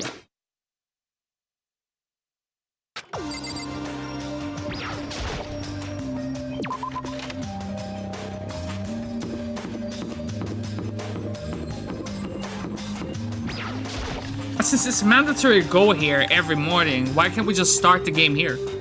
I went to the breakfast meetings the same as always, but this time, no one was there.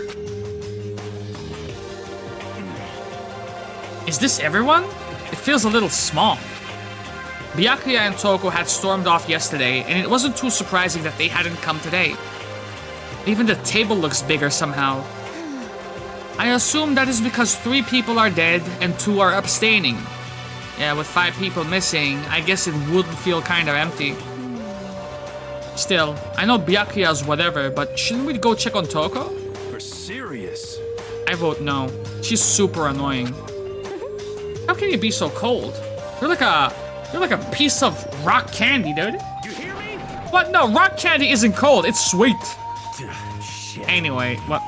Like, Byakuya's the real problem, alright? If we don't keep an eye on him, he might really kill someone. You can see it in his eyes, man. The eyes, Chico, they never lie.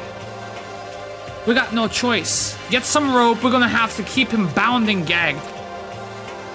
I think that's going a little overboard. He's right, you know.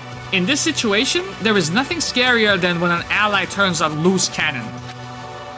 Just like when we were kids and someone would go crazy at sports day or whatever. What? Y'all bound and gag that dude? The fuck are you talking about? You're gonna use the rope to do tug of war or some shit, brother? It can't be. I'm not a brother. You're an idiot! Damn Who you calling stupid?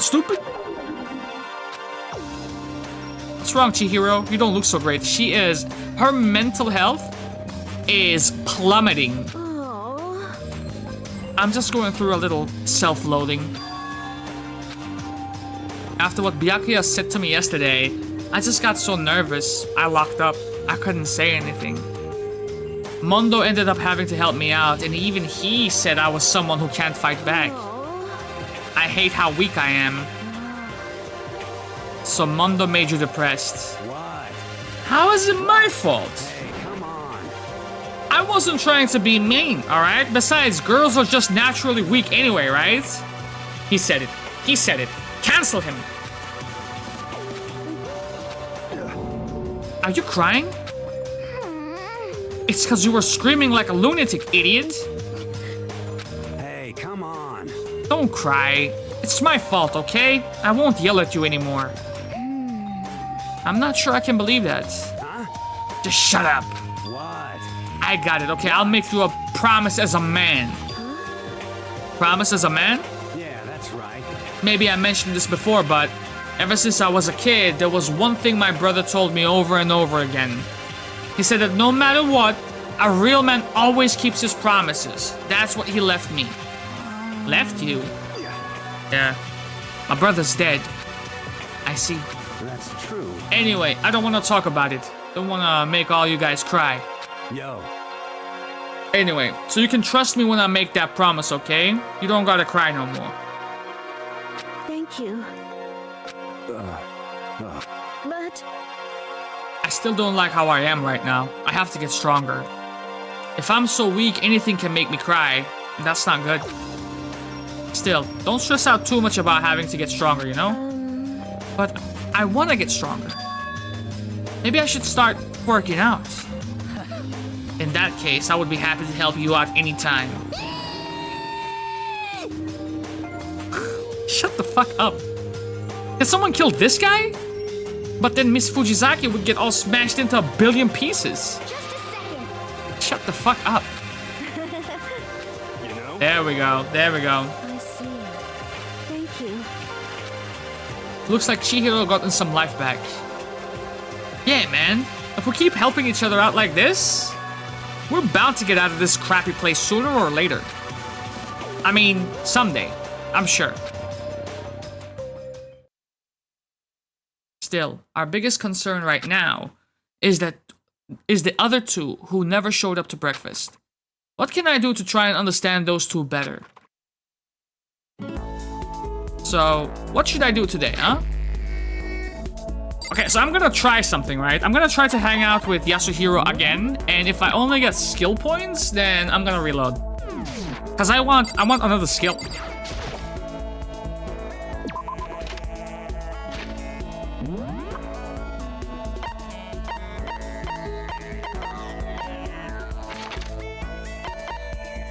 You reckon he's in the gym again? I would assume so. Here, right? Yep. Okay, let's try.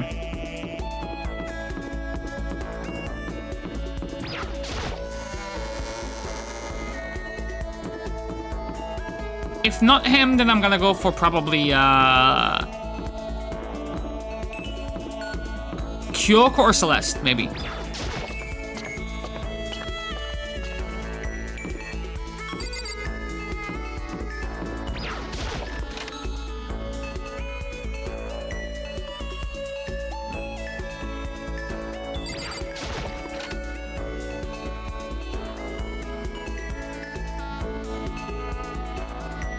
Let's see if it's worth it.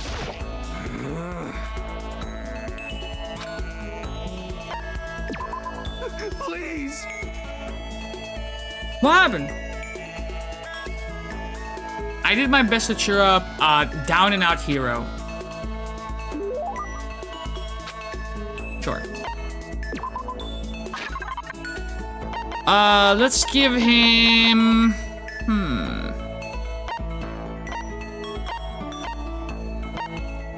Everlasting bracelet.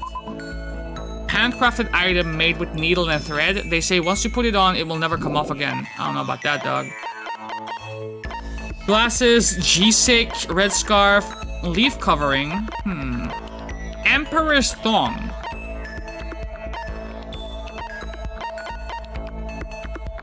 Quality chinchilla cover. What the fuck? A dark red seat cover. Its refined design is intended only for the most elite clientele. I don't know about that, chief. Zantetsuken! Muramasa golden gun. Self-destructing cassette. What's this? A skull carved from pure rock crystal. Some think skulls like this was created hundreds of years ago, perhaps with alien intervention, and consider them Upa arts. Maybe. The fun plane. Someone's graduation album. Sacred tree sprig. The bong. Water flute. A unique type of flute. You pour water into the base and blow into the top, which can create a variety of sounds similar to chirping bird. I mean, he might like that. He's into that spiritual shit. Go with that. Oh, bitch! Well? Kamata. It's a tiny little suburb in Tokyo, right? Yeah, I heard of it. What about it? Well, don't tell anyone I told you this shit, but they appear there. What does? Umas, brother? Umas are... shit.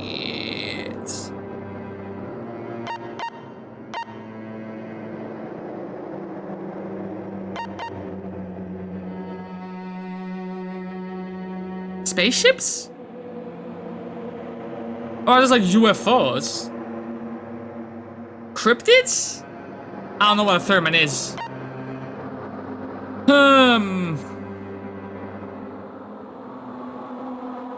Cryptids.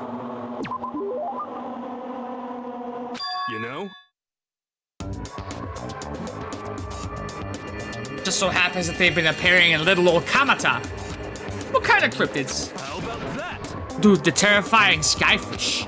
In the West, they're usually called rods. They can fly and have a thin body and big white fin.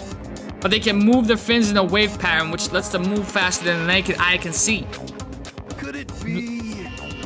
You ever heard of the Anomalocris? Anomalocris.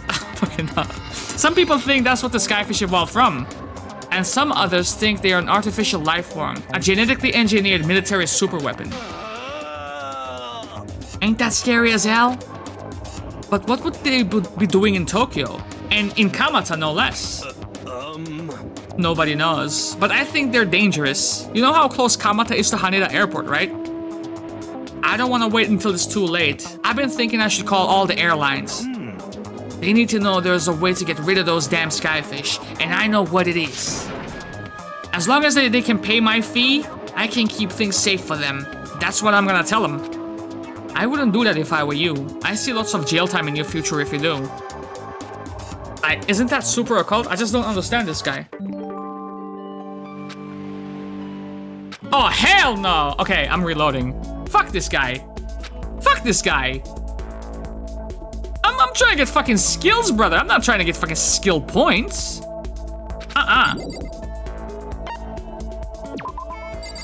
We learned about Kamatas and Kamata's UMOs. Which one is it? This one. Okay, so. Yes. Yes. Now, I want to hang out with... Is that Celeste? Dining hall. Fine.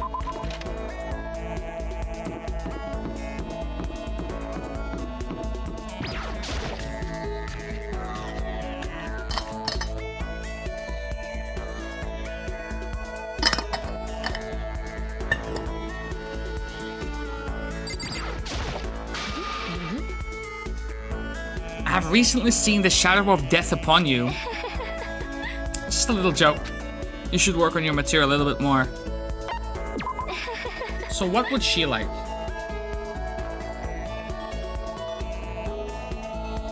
I don't think I have that.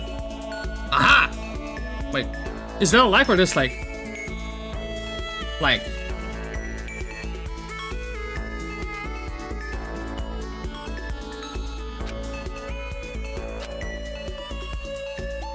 Despite her thinly veiled insults, I spent some time with Celeste. Celeste and I grew a little closer today. Let's give her a present. It would seem that she likes jewelry. So let's give her Zol's diamond. This is apparently something she loves. A brand name diamond popularly used in engagement rings, although this one is just an imitation.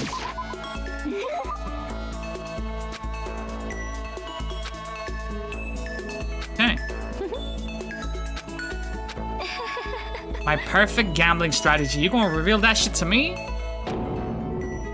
Indeed. Okay. Whatever the game, you must have a mind for strategy, okay? This will allow you to increase your odds of winning. However, the exciting part about gambling is that there is power which can overwhelm any strategy. There is... Indeed. The power is luck. Actually... Listen, there are only two types of luck, good and bad. There is no in between. And that luck is built into every human at the moment of conception, like a computer program, if you will. Is that okay? Some call it fate, but the bottom line is, luck is life. Well... You see what I'm saying? You mean, that's your perfect strategy? Correct. You see, I was programmed to have good luck when it comes to gambling. This is why I have never lost. So that's all there is to it. You are the ultimate lucky student, yes? Does this perhaps exceed my own luck? One day, I hope to put that to the test. I hope you are well. I would say my life has been more bad luck than good lately. I mean, gambling's probably not a great idea for me. Oh, what the fuck? I didn't get no fucking skills, bruh! I'll hang out with her again. Oh, wait, I gotta... Maybe I'll buy some more gifts. See if I get another one. Unless there was something else she would love. Do I have a whip? Do I have a whip, boys? Let's see. Rose in vitro. I don't think... No, I don't.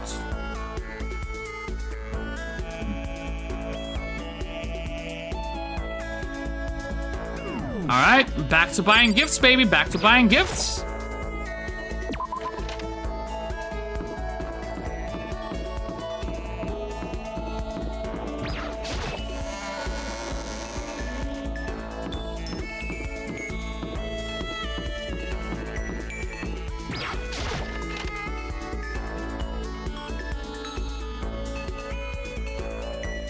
I wish I knew what the gauge was, like if there was like a experience bar you had to fill out in order to get the skills. Or if some of them are missable. I have no clue.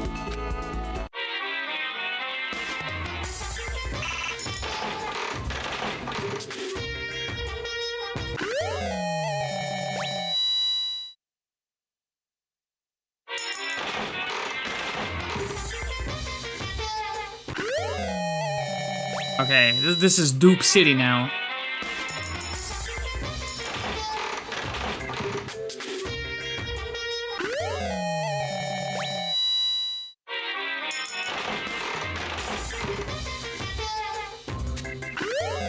Fuck!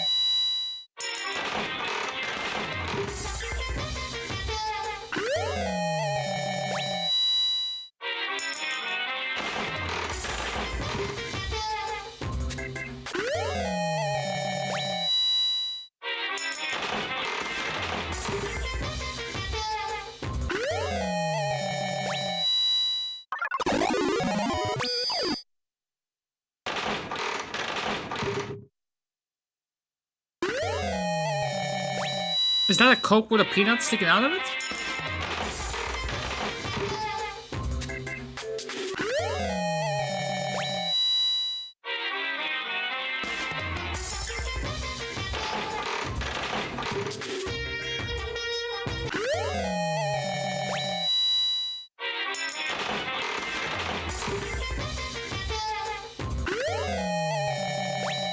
Cats and Dogs comic book, nice.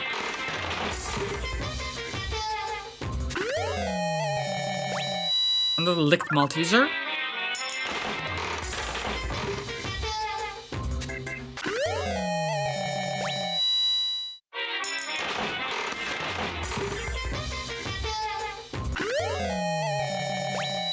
Was it an Arbok?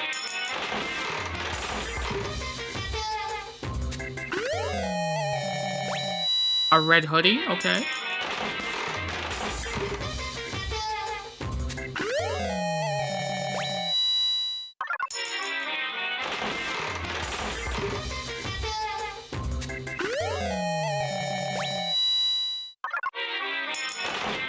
Come on, man.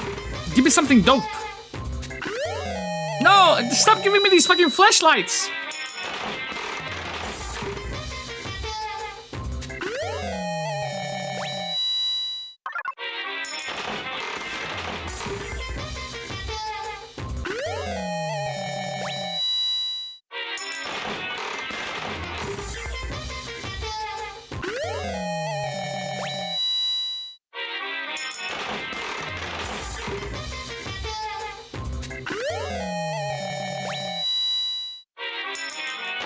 Okay. If all I get are dupes for the next 9 of them, I'm gonna go ahead and like put 10 of them at the same time. Dupe, dupe.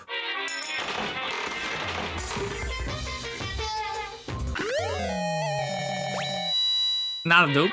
Okay.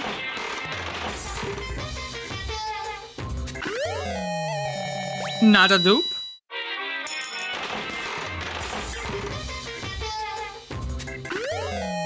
Dupe.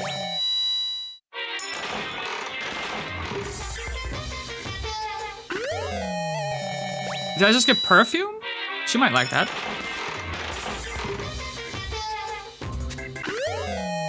Oh, dude, she likes that for sure.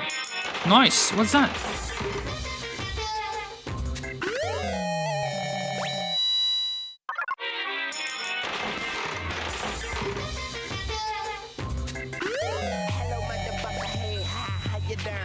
Yeah, welcome in Swift, how we doing?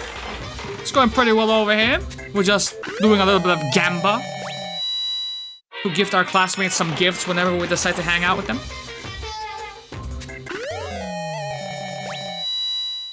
I'll go down to like 20.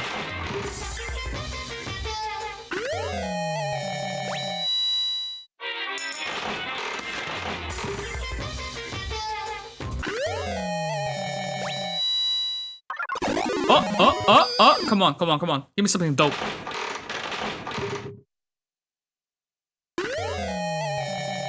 Look, It's like I got a passport, bro. What the fuck am I supposed to do with that?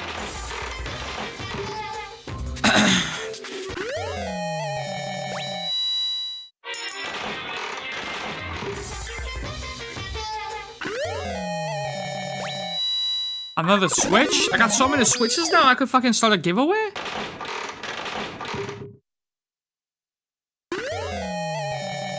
Ah, yuck. Fucking clock tower vibes.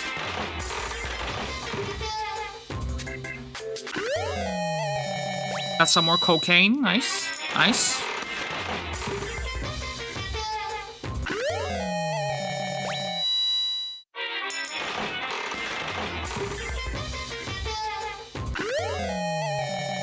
A bottle of water?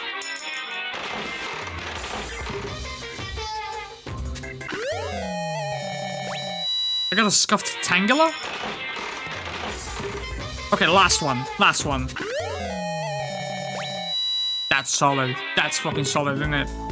And we know Yasuhiro likes that, so maybe, just maybe, I'll decide to hang out with him again at some point.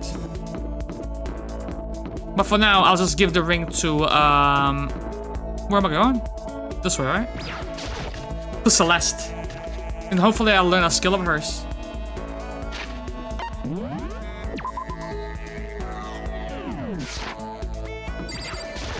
How are you? Let's. Indeed.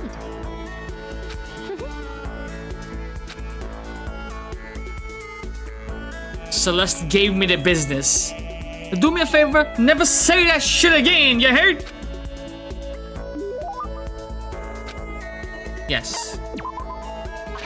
Let me give your ass a ring.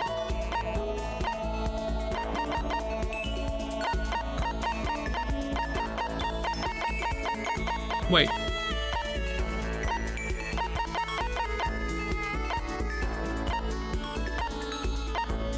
This one. This is the one that you really, really love. Go for it. Well, I may have to revise my initial impression of you. The more wonderful things I receive from you, the better impression I get. That's some fucking gold digger shit right there. Seeing Celeste so pleased with something I gave her makes me happy. let's see. Exactly. Do you like mahjong? No. I learn it and I forget it. I learn it, I forget it, okay? Most unfortunate. If you teach me, we can play. Yes, indeed. Bitch, you crazy. What are you talking about? A game of Russian roulette mahjong. That sounds terrible. It was truly a fierce contest, put on by a half-insane billionaire in the basement of his mansion. My opponents were a fierce old man and his silver-haired boy who was said to have the devil's own luck. We played with a modified rule set. I remember well the glass tiles we used. And you won?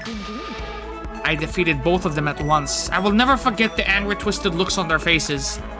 The crowd that had been invited to watch became positively riotous. Nobody could believe I had won. That is one of my fonder memories. Dog, I'm glad I didn't agree to play mahjong with her ass. Nah. Nah! But what do you mean? Skill points out the fucking wazoo! I'm trying to get fucking skills! I hate this guy. Unable to comprehend Celeste's fearsome past, I went back to my room.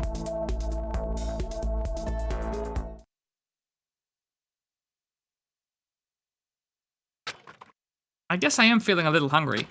I better get something to eat before it's nighttime. Should head to the dining hall, I guess.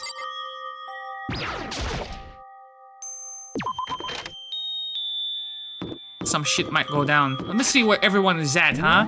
Maybe I can deduce something. What's this? Oh! 2 other peeps in this motherfucker over there, huh? Okay, okay, okay.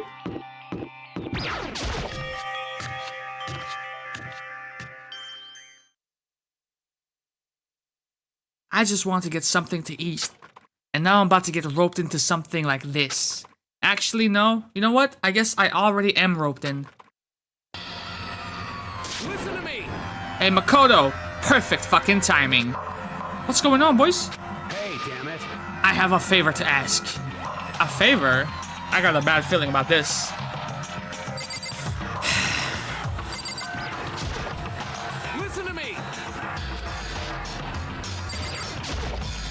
Okay, damn it.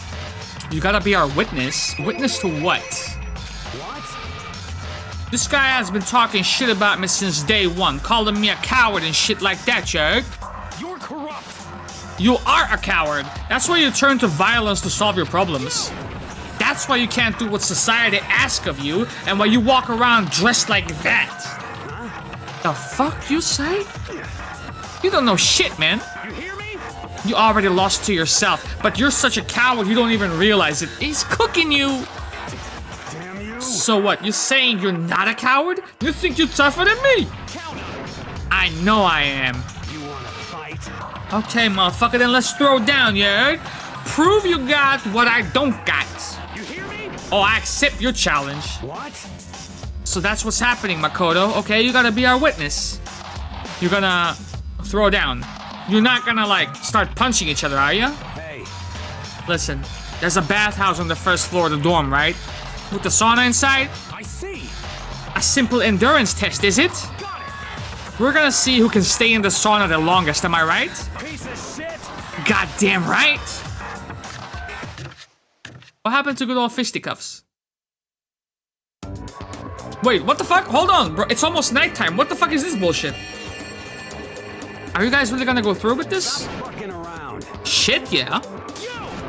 Listen, he'll be done in a matter of minutes anyway. People like him, without exception, are all talk. You wanna throw down? Bring it on, bitch. Let's make things interesting. Wouldn't want to win without a challenge, right? Interesting. You son of a bitch. We're gonna battle with all of our clothes on. Ridiculous. That's idiotic. It's suicidal. You wanna fight? What, you a bitch? You afraid? You're gonna regret this. Stop fucking around. Shut the fuck up and let's do this. Hey, Mondo. But he still got undressed. How does he keep it stiff like that, bro? He has a fucking towel on his fucking hairdo. What, asshole? You can take off your uniform, you know? Go ahead. I won't judge. And you can shut the fuck up and mind your own business. I mean, look at you. Your face is all red. What are you, one of those goddamn hot spring monkeys? It just so happens I was born with a red face. You don't have to act all big, man. Act, you say? I'm still plenty good to go. I'm so good, I could eat a steaming hot bowl of soup right now. I'm going to bed. Are they okay? I tried to push my concern aside. A few minutes passed, then a few dozen minutes, then an hour. Don't you think it's about time you gave up? His hair is ew? What about you? The evolved funds. Talk. Say whatever you want. I'm still totally good to go. In fact, I'm starting to feel kind of cold. That's probably not good. I know you guys want to prove how big of a badasses you are, but don't you think you've done enough? I just can't win.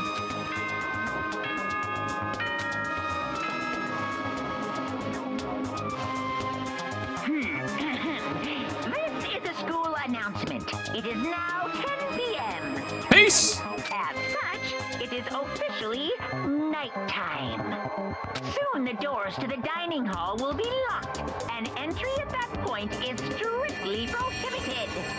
Okay then, sweet dreams, everyone. Good night, sleep tight. Don't let the bed bugs bite. Did y'all hear that? It's nighttime, motherfuckers. How about we call it a tie? Let's pick up tomorrow, huh? In a true competition, there's no such thing as a tie. You win or you lose. That's the only thing that matters. What if we add a third variable to that shit, in which you die because you break the rules? Listen to you, you son of a bitch. Then bring it on. I'll push you right up to the gates of hell. The gates of hell? That's not a good place to push someone. This isn't good, guys. I'm going to bed. You hear him? You better crawl on back to your room. I'll let you know how it went in the morning. Then you can start spreading my legend. Come tomorrow morning, you will fall down in front of me. Down on your knees. I'll show you where to do it. That sounds nasty as fuck. Big talk from someone whose face is about to explode. Right back at you. It's a shitty comeback. That was sus, right? That was sus. I'll show you where to do it. Fall on your knees. Come on. I really hope those two don't overdo it. I don't care about the two of them. They can fucking die for all I care. Surely it wouldn't go that far. Are they breaking the rules though? The concern stayed with me as I slowly succumbed to sleep. How are they gonna go into the sauna, get out, and then try to go to bed when the water is off as well? They can't fucking shower. They're gonna go to bed sweaty, dude. If fate does exist, does that mean your future is decided the moment you're born? If all your yesterdays pile up to create your tomorrow, is your future as final as your past? I just don't know. That's why I'm still alive, because I don't know. That's why I desperately cling to life. He just outed himself as a gay. There it is. There it is. They might become like best buds now. Who knows?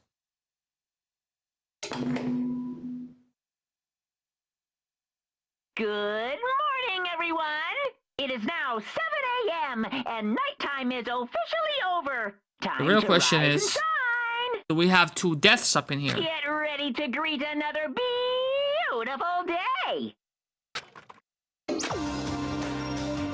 Morning, huh? I hope Mondo and Taka survived. Let's see what they got. Worried about the two of them, I hurried to the dining hall more quickly than usual. And when I entered... What you talking about, bro? What you talking about, bro? The fuck is going on here? Yo. Thank you so much for acting as our witness yesterday. Are they friends now? They've been like this all morning. They were all buddy-buddy as soon as they walked in. It feels fucking gross. What? Feels gross? Hell no. Feels great, more like. This almost feels like sexual harassment somehow. Forget her, bro. A girl like her just doesn't get our manly bond.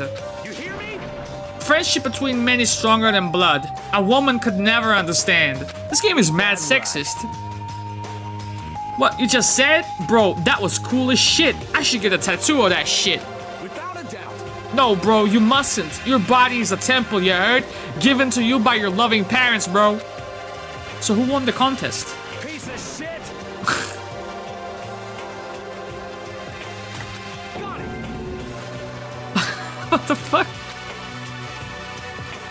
I see. Friendship between men seems very, simplistic. Nothing like what I'm used to with girls. For real. All throughout breakfast that morning, the room was dominated by Mondo and Taka's overpowering brotherhood. All in all, it was a pretty unfortunate experience.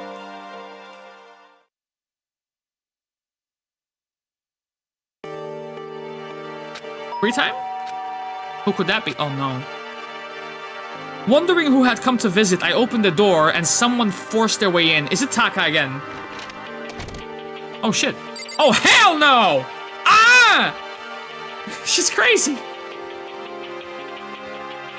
What the fuck do you want?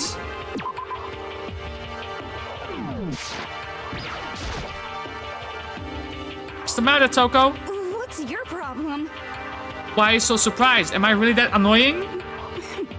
Well, I already know that I'm annoying. I came here knowing that, so that makes it okay. See, that's your fucking problem right there. You ask a question, you never give anyone time to answer, and then you go off on your own motherfucking conclusions. Grab the blicky. You're not annoying. I just wondered what was going on, you know what I mean? I have a favor to ask. What you want?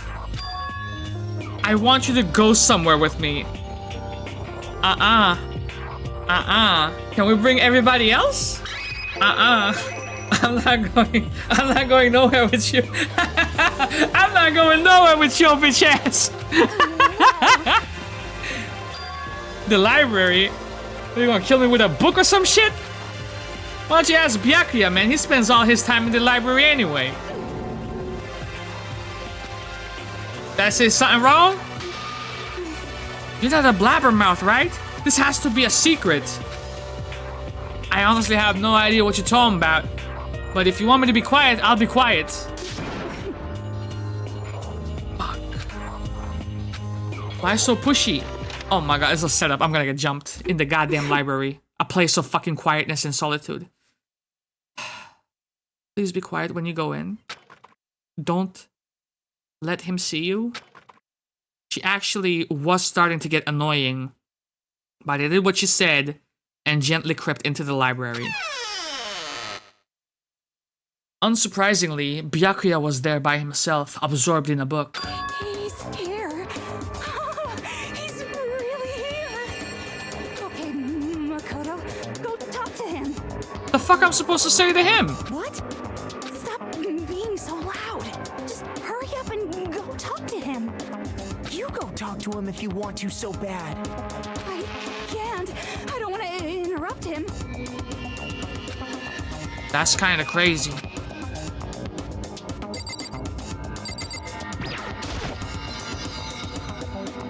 What? Okay. He seems to be really focused on that book. It doesn't seem like the best time to talk to him. Yo, you. What you doing back here? I hate even having to look at you. So you noticed me, huh? Naturally. Of course. Now hurry up and leave. And take her with you. Hey, Byakuya? Remember how you said, don't be a woman who dominates weak men, be a woman dominated by a strong man? I never said that, I tell you. Well, actually, I just thought it sounded like something you might say. You're batshit crazy. You're crazy. Get the fuck out. And go take a bath, you smell. Don't make me repeat myself. Go now before your stench latches onto the entire goddamn room.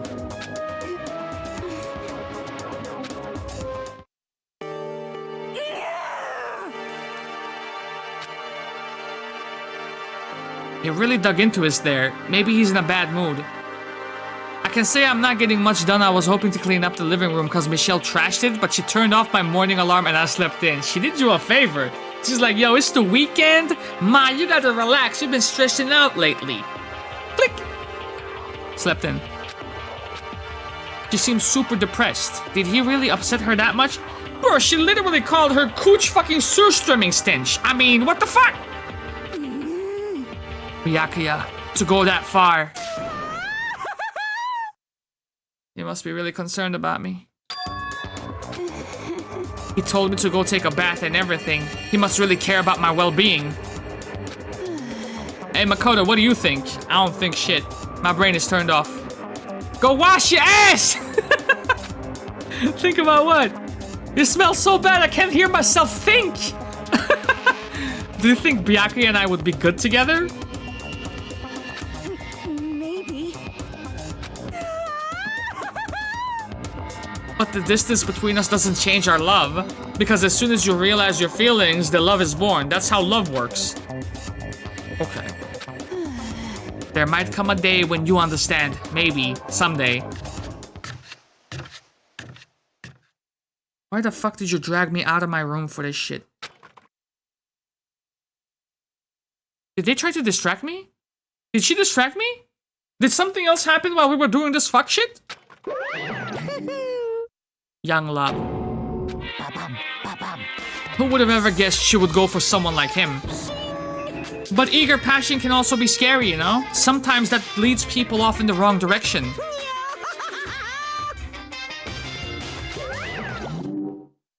All of a sudden, I feel exhausted. Maybe I'll head back to my room for now.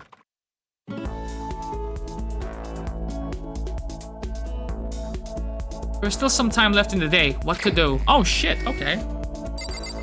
I don't know. Who do we go for now?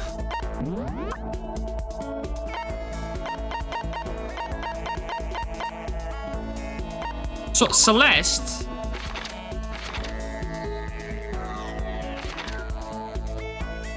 Like, what the fuck? What the fuck is this? Skills max SP 1? In the wiki it says she has 2 other skills. She doesn't have max SP in the, Do I spend time with her again? I don't know, dude. I don't know. It's either the psychic dude or Celeste. Maybe psychic dude? Okay. Okay, I'm gonna try Celeste again.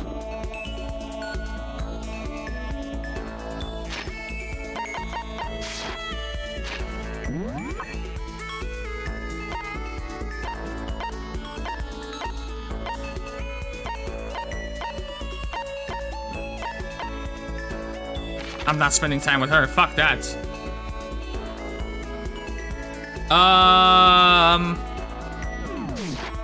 Is she here?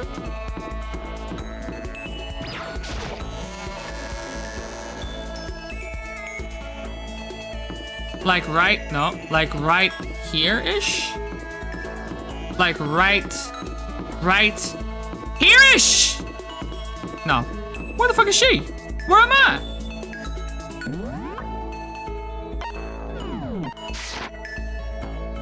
Damn, I wish I could read a map.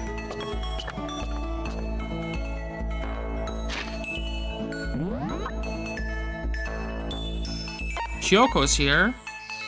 Hell no, I'm not wasting my time with him. Okay. Hallway 1F, stairs to 2F. But that's where I was, isn't it? That's where I fucking was. Like, here.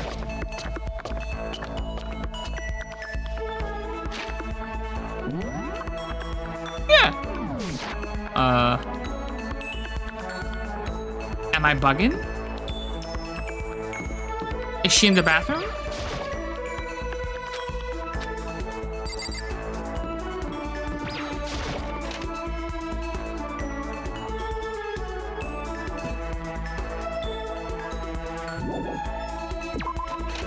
If I can't find her, I'll go spend time with Yasuhiro, I guess. Ah, there she is. This could be a waste of time. Unfortunate. Did you shit yourself? There is nothing to be done. Normally, my pride would not permit me to be alone with... What? I killed some time with Celeste. I just hope she doesn't kill me. Alright, let me give you a present, Ma. Yo, let me hook you up with a... I mean, she likes this, but she loves this. I don't have it. Red scarf. Shears.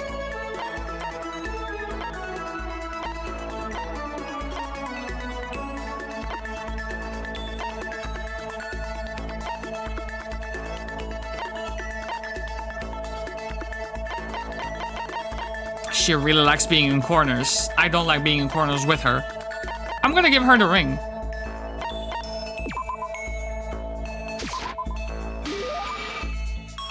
Do you understand? The sense of gratitude I am trying to convey to you? I get the impression that she liked it. That's good. Celestia Ludenberg. Celestia Ludenberg. What the fuck is you doing? No matter how many times I hear it, I never tire of hearing my own name. Isn't it so splendidly charming? It's the most self-centered, narcissistic piece of shit I've... What? Well... I mean, is it from something? Why did you pick it? I did not pick it. My name was given to me by my mother and father. Come on, son. That can't be your real name, can it? This is fine. Uh-huh. Indeed. My father is French nobility and my mother is part of a German family of musicians. No way, that's true. Okay, so were you born in France or Germany? Tochigi. Now we're getting somewhere. I was born in the capital of Tochigi, which is known for its delicious gyoza. Do you know which city I speak? Tochigi? Tochigi? Okay, I'm gonna say Utsunomiya, but I'm gonna look it up too. Fuck that shit, bro. Fuck that shit. Capital of Tochigi. I'm locked in on B.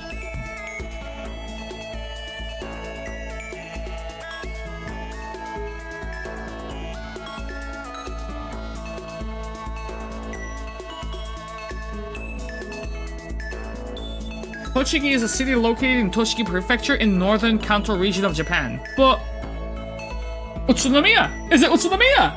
Yeah, it is! Let's go, baby. Oh. You have proven you are roughly as intelligent as an elementary school student. Thank you. Thank you. Or a high schooler, maybe. Ah. Actually. You may be surprised to learn that I absolutely adore gyoza. I love its stench, its base vulgarity. Yuck! So as you can imagine, I am quite disappointed that I will never taste my hometown's gyoza again. Never say never, you know? Once we get out of here... Is that okay? We will never get out of here. How long will you continue with this ridiculousness? You should give up. Do you understand? If you don't, it can only lead to murder. Celeste's eerie words stuck with me long after she had left. The more I talk to her, the more I just don't understand her. Give me a skill. Yes! What does raise do?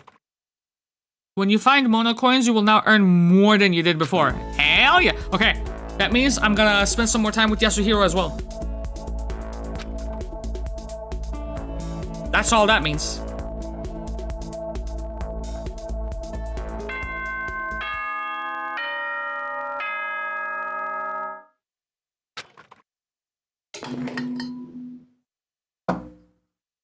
Ahem. School announcement. Wait. That's different. He doesn't start like that, does he? Nighttime is quickly approaching, but before it arrives, all students, please gather in the gym immediately. What?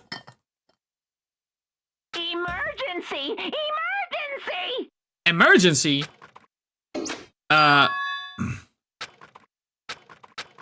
I really don't like the sound of this. I have a terrible feeling. Wait, are we already starting the next case?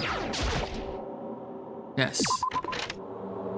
I was socializing in shit yard. What's up, mamacita? Indeed. I don't want to go, but we don't have any other choice, do we? Right. Right. Goodbye.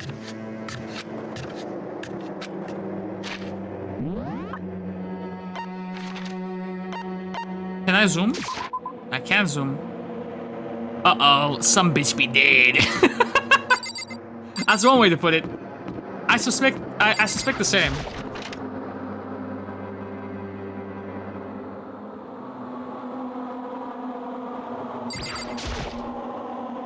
Hey, Hifumi, how come you haven't gone in yet, man? Why is that? Don't go, you can't go?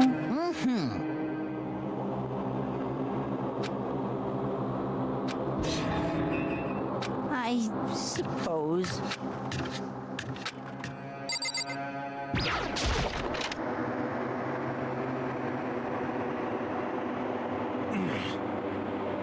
Asking us to gather together all of a sudden like this. What could he possibly want? Well, Indeed. What might await us this time? It keeps things interesting, that's for certain. How is that funny? Can't you, like, smile like a normal person once in a while? Says the motherfucker that's talking to ghosts. Like how the housewife on the classic TV show smiles at the end of an episode? what the heck? There's something fucked up with you if you can laugh at a time like this. Which of us is actually messed up? What the fuck is that supposed to mean? Nothing in particular. Just admiring, that's all. I don't want to kill anyone, but I also don't want to stay here, living in blind denial day after day, yeah, ain't? I was just admiring how you could live like that and still keep your sanity. What is this? I'm not in denial. That reminds me. Remember how you kept talking about how the police or whoever would come help us? How did that turn out? It seems to me that there is no sign whatsoever of a possible rescue. Well... That's just... Huh? I wonder what actually happened. Certainly. It's strange, that's true. There is no way the police wouldn't know about it. I mean, we're right in the middle of a major urban area. The police suck! On the contrary, the mastermind may just be that powerful to take control of even the police. Could it be? This might not be related, but... Then don't say it! Shut the fuck up! Nope, gotta say it. It's not like some occult mystery. It's about last night. I was near the main hall, right? Just staring off into space. When all of a sudden, I heard it. Huh? Heard what? A sound that... I don't really know what it was. What kind of sound? Well, like I said, I don't really know. But if I had to describe it... Could it be? It was like a construction site, I guess? A construction site? For serious? I mean, I could just be making that up. I only just barely heard anything. Then you definitely made it up. Must have been just the sound of the ocean in that head of yours. Say what? What you talking about, Willis?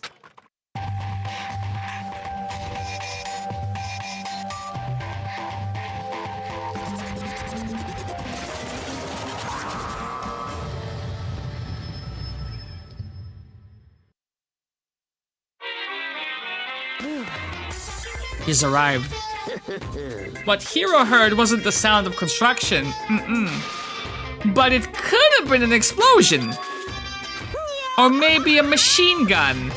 That can kind of sound like a construction in a way. What you talking about? Beyond this point, my mouth is zipped. My lips are sealed. I am fully puckered. I didn't even know that. It's a secret little secret. And?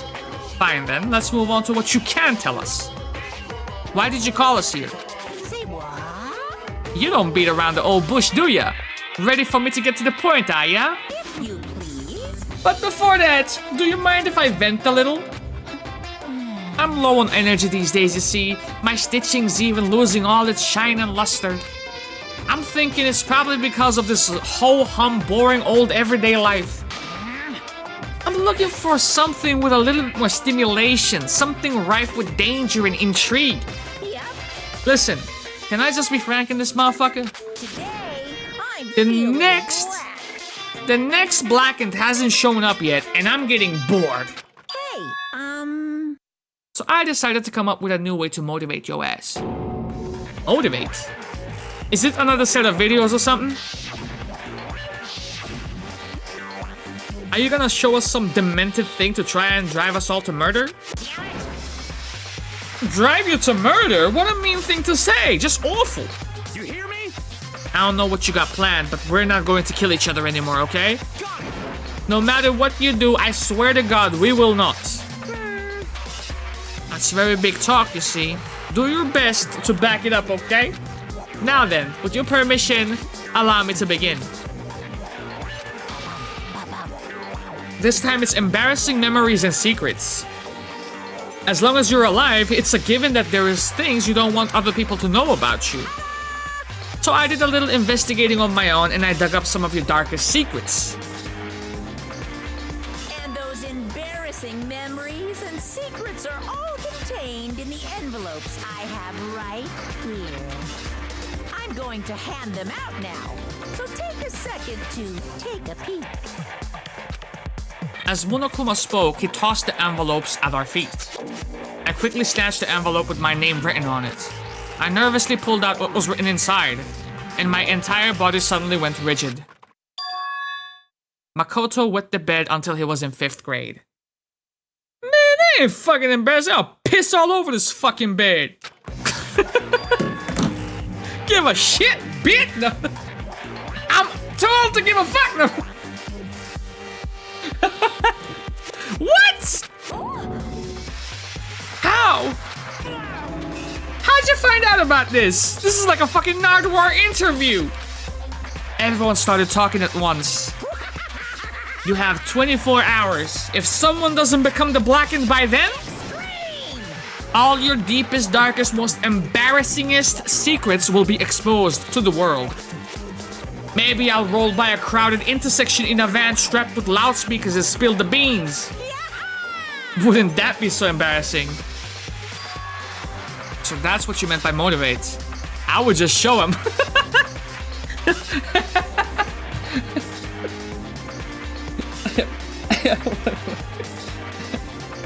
Okay, I'll just show him, bro. It's like, okay, listen, this is what he says. I went to bed until 5th grade. Anywhere here thinking of fucking killing me, I'm gonna go piss on your bed. It's gonna be like a fucking Dave Chappelle skit in this bitch, okay?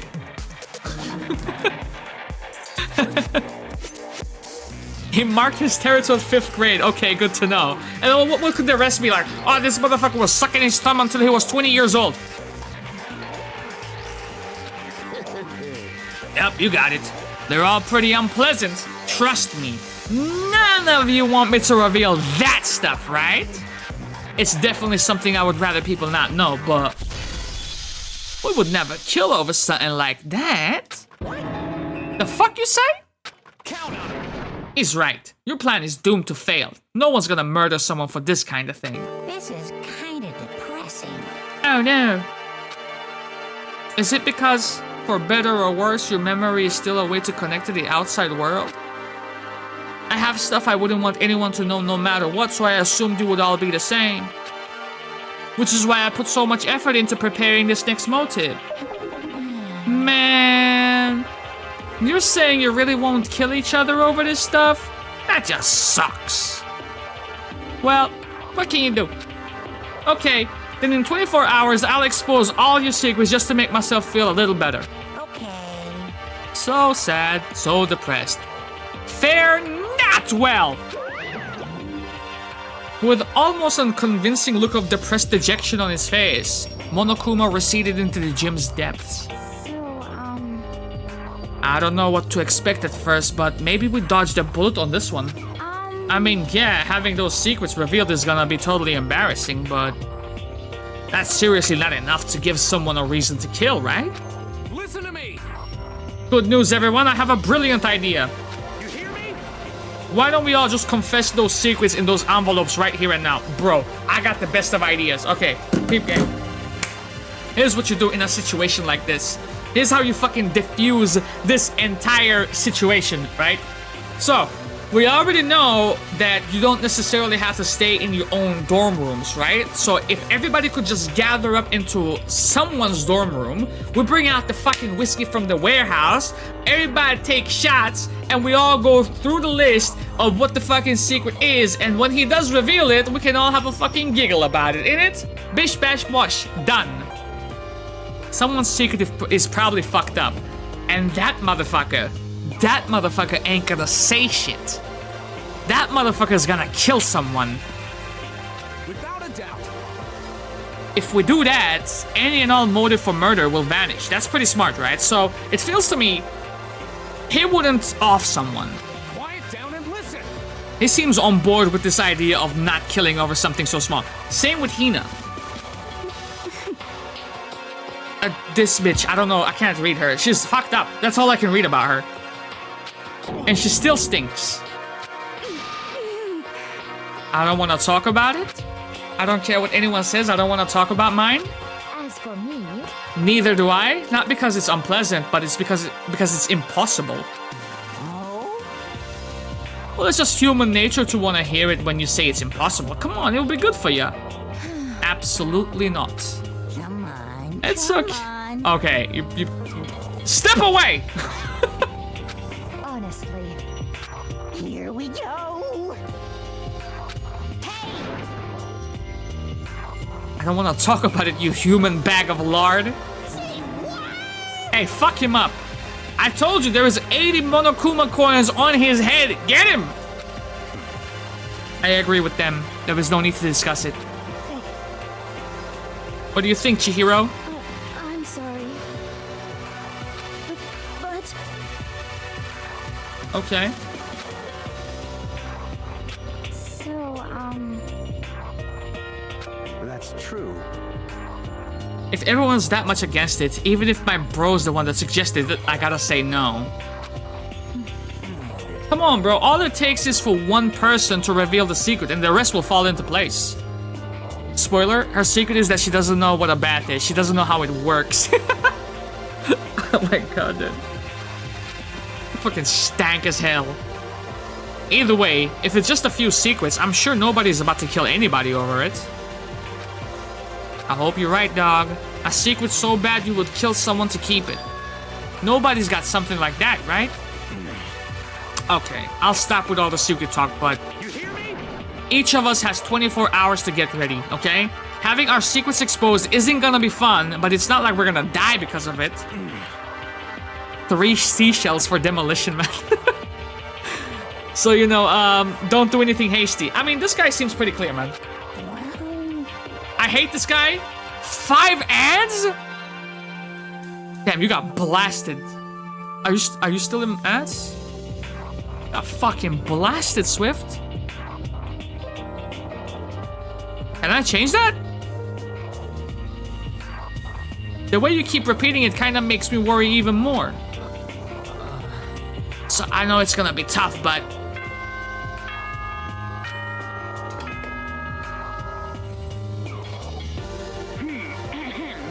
This is a school announcement. It is now 10 p.m. As such, it is officially nighttime. I'm not even getting informed of these. Yeah, it's because she doesn't have a subscription. I wish there was something on OBS that told me that while like ads running.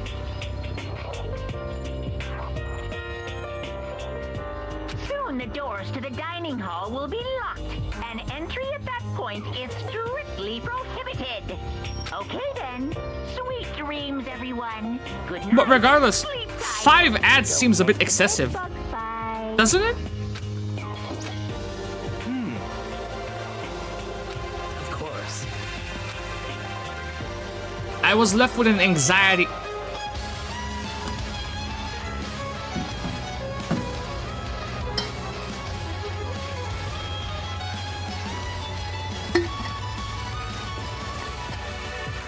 The man with the golden heart to the rescue. Thank you so much, CMM. Your 39th sub in the channel. And you keep subbing every month too. That's crazy, man. I appreciate you. I appreciate you. Thank you. I was left with an anxiety I just couldn't shake, but we left things as they were and left things as they lay. One by one, we headed back to our rooms. Telling you, you're gonna get that #1 spot sooner or later. Secrets or memories you don't want anyone to know about. A way to connect to the outside world. Honestly, all that crap Monokuma was spouting didn't have any effect on me. Dude, this is the thanks you get? What the fuck? What is going on over there in fucking Twitchland, bro? 5 ads and just freezing generous folks over here, man? What the fuck?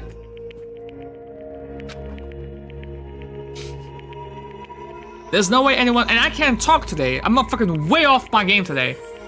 There's no way anyone would kill over stuff like that, at least. At least that's what I thought. But maybe I was just being optimistic. Which is probably why, without too much of a struggle, I'm more tired than usual, dog. Super tired today. I could hear you, but it was a black screen. What the hell? What the fuck? Super tired today? I hope I don't wet my bed. I fell asleep. But what I didn't know was that even then, a tragedy was taking place. Someone is killing.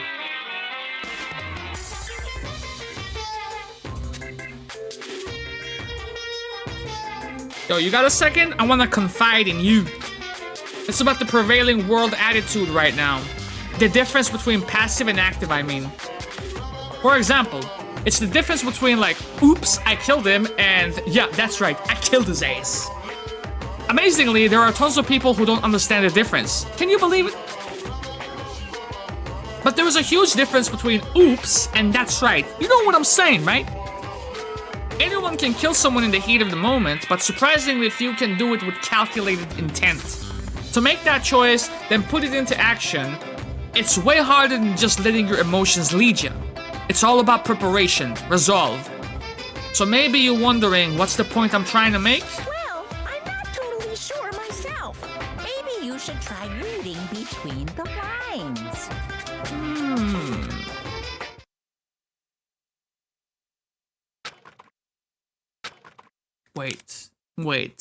Wait. That's a new badge. Swift has been subscribed 14 months now. That's crazy. Like, most of them have been gifted to. She's the luckiest community member out there, brother. Good Oh, fuck! morning! What you doing in my room? You puckered bastard. Nice reaction. I'm glad to see you didn't disappoint. What you doing in here? Yep. I want to spice things up, so instead of a school announcement, I decide to wake you up in person. What the fuck for? Because it's fun. And as long as I'm here, I figured I would let you hear it right from the bear's mouth. Hear what? Are you sure you should be acting this laid back? I mean, even though something happened to one of your buddy classmates? Nani? Say what? Your face is all blue, like someone on the verge of death. What happened? What you talking about? That's for me to know, and you to find out. Good luck! Something happened to someone? Is it? Was it? It can't be. There's no way someone would. But what if? No, what ifs are pointless, especially now. The dining hall. I need to get to the dining hall.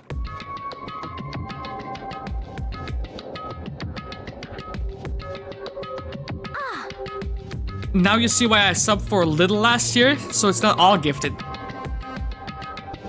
Yo, what happened? Hey. Who died, dog? Hiro, Hina, Sakura, and Byakuya. Man, I wish they would take this motherfucker away. Wait, was it Toko, bro? She finally decided to take a bath, but she didn't know how to fucking work it, and she drowned herself? We're the only ones here? Where's everyone else? Either they're already off trying to verify what Monokuma said, or they have fallen victim to the something that Monokuma mentioned. The something? Perhaps. Can't be. Has it happened again? Wait, where are the two buddy motherfuckers? After hearing what Monokuma had to say, the worst possibility forced its way into my mind. It took everything I had to drive that thought away. So if something really did happen, does that mean that someone did it because of what happened yesterday? Huh? Can't be. That stuff is just a bunch of old memories, right? Just old memories? Don't be sure of that. Clearly someone felt it was more important than that. To judge someone else's values based on your own outlook. Do you realize how dangerous that is? What the heck? Why didn't you say something yesterday? Naturally. Did you already forget? This is not a co-op game. It's every man for himself. What good does it do me to go out of my way to help you? Because if something like this happens, then we're all responsible for finding the culprit that blackened, otherwise we're all dead. Just the worst. Stop saying that shit already, man. There is something wrong with him, for serious. Did he get brainwashed or something? Wait. It's not important. What matters right now is that we find out what happened. That's fine. She's right. Let's all split up and begin looking. The game is afoot. Shit, boys. Where do we start? Okay. Someone has taken a couple of avocados. Hey, yeah. Welcome in, Bogey. How we doing? I reckon he might have put more coins into this joint, innit? Here. 2 coins? Was that 2 coins? Was that 3 coins? No way, dude. Wait, no way, dude. So I had 23. Nah, that must have been like 2 coins, right?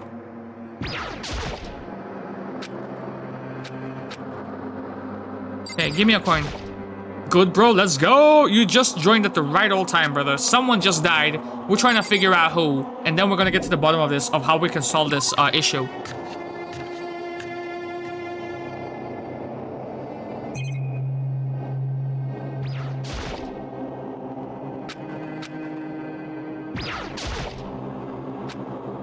I'm a looter. I can't help it, bro. If there's loot, I gotta have it. Okay, well, 23? 26. You did give me 3 of them. That's legit. That's fucking legit in it. Alright then, now.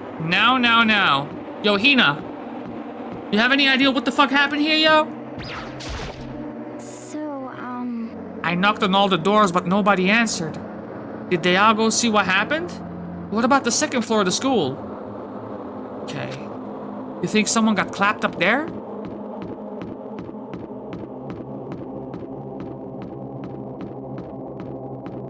Okay, so... The gym or the pool? Either someone got clobbered to death by weights, or someone got drowned in the pool, is what I'm thinking. There doesn't appear to be anything here. What you doing here, Sakura? Did you find something? No. It's just that what you said the other day must have been lurking in the back of my mind. Perhaps. If something has happened, the killer might try to use this to destroy evidence again. I suppose that was floating around in my subconscious and it led me here. Well, has it been turned on recently?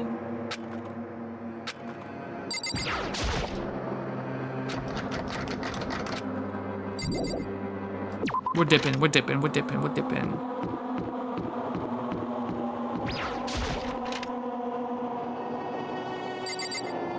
I already know it's gonna get fucking crazy. If the first case of the game was as crazy as that...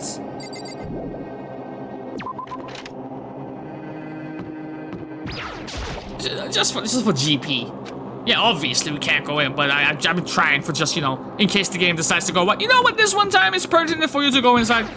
Does that say Beth in Comic Sans? Okay, there has to be some coins in this motherfucker. Or murder. We're looking for murder as well. There's a massage chair. Maybe I'll use it once I get really tired. Thank you. Yeah, that fucking passive skill is nice. One of them is unlocked, but I don't see anything inside.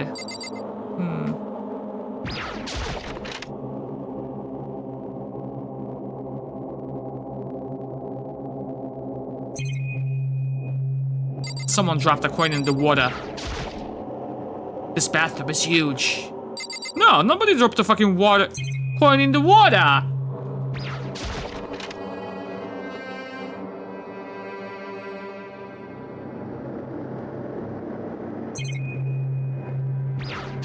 Coin. What's this? Is it the heat source for the sauna? Dude, that reminds me. My sister had like this huge bruise, right? And I was like, how did you get that? How did you get that?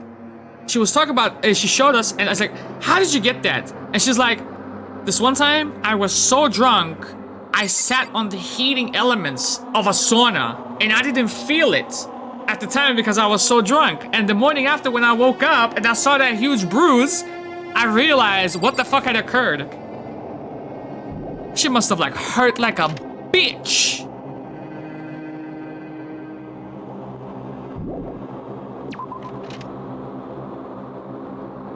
Every time I see a sauna, I get reminded of what the fuck happened to her there.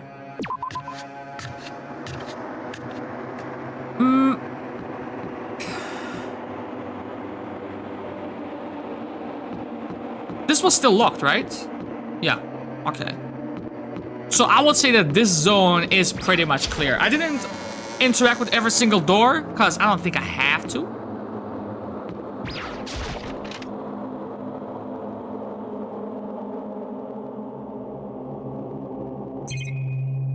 Y'all got some more coins?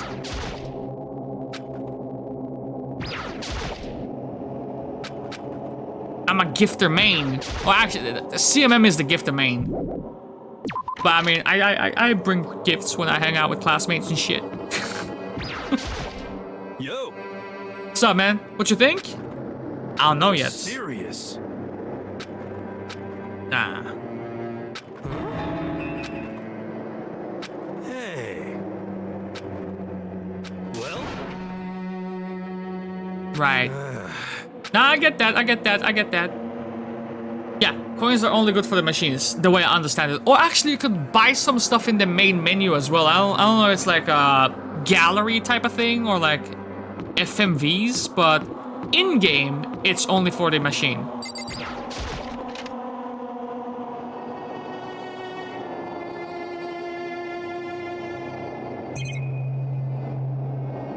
I would put a coin in here.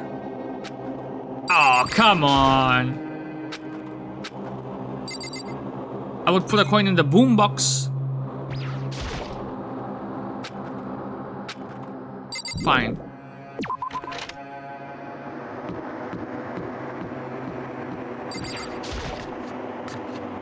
If I'm allowed to go into that room, I'm gonna buy a couple of gifts.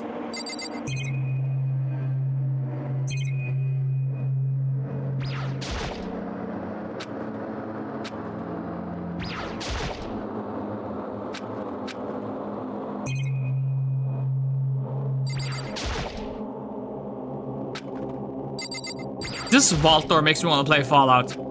NGL. Okay. I'll buy 9 gifts, right? 9 gifts. That's what I'll do. If I'm allowed in, I'm buying 9 gifts. Yeah, fucking 9 gifts, brother. Let's go. Let's go. Let's get it. A fucking Gamba stream. Why not? Yes.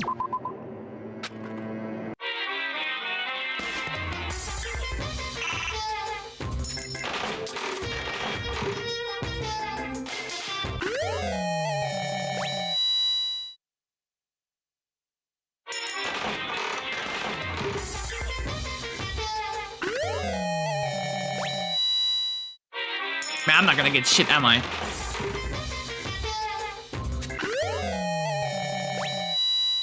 It's all dupes. I gotta invest more. That's new. Yeah.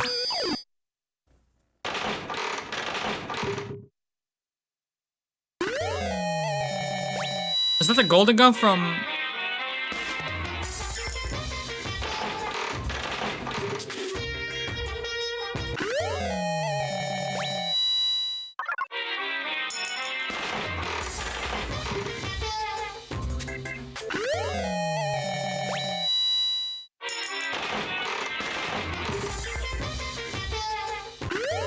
Someone died and we're out here doing fucking Gamba. Holy fuck.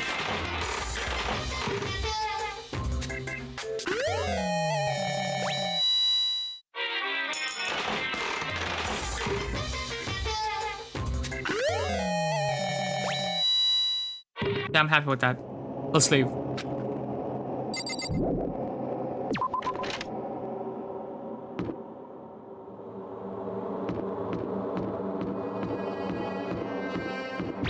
It has to be on the 2nd floor. I'm assuming it's in the pool area. What the fuck? Nothing? Nothing?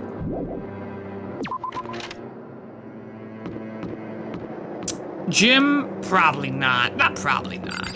Probably not. Okay.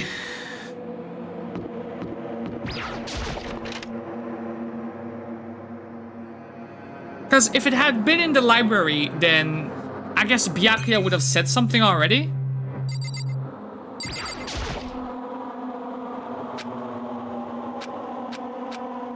It didn't do anything. Wait a minute. Wait a minute. Did someone disable this shit? For this investigation, I have unlocked the doors. Please look around to your heart's content. Which means... It's all clear now. I see. Judging by what he just said, there can be no doubt a murder really has taken place. And the locker rooms, they're suspicious. Very suspicious indeed, wouldn't you agree? Yeah. Seems nobody has searched the locker rooms. Let's start with the girls' locker room. He was muttering, as if only talking to himself. Without waiting for a reply, he pressed his hands against the girls' locker room door. And the door swung open without a sound. In that moment, time seemed to freeze.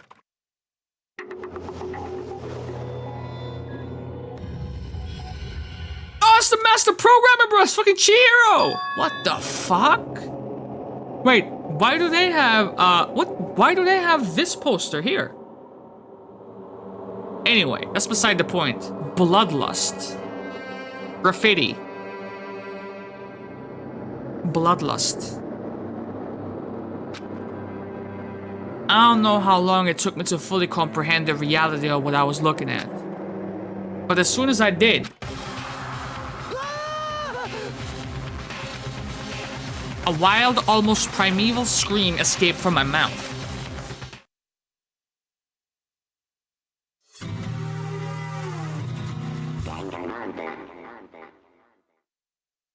It's gonna be interesting. I tried to suppress my screaming, but it was useless.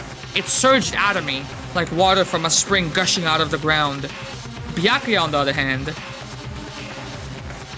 Very strange. Yeah, no, I agree. He was totally calm, almost like he was watching this all unfold in front of a TV screen. I see. So, wait. Who would have time to put graffiti on the wall as well? Is it Munda? Since he's a biker gang leader and whatever. Chihiro's corpse has been suspended somehow. I don't think Sakura would do this, but then again, pretty much anyone in the crew can overpower her to the point where they could tie her up in this position.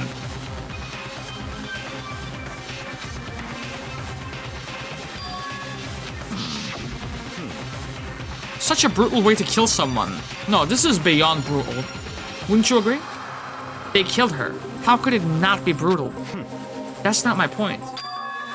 This murder is far too bizarre for any everyday amateur to have committed it. Unlike Sayaka, this murder was not a crime of passion or necessity. It's almost as if whoever did this did it for fun. You see what I mean, don't you?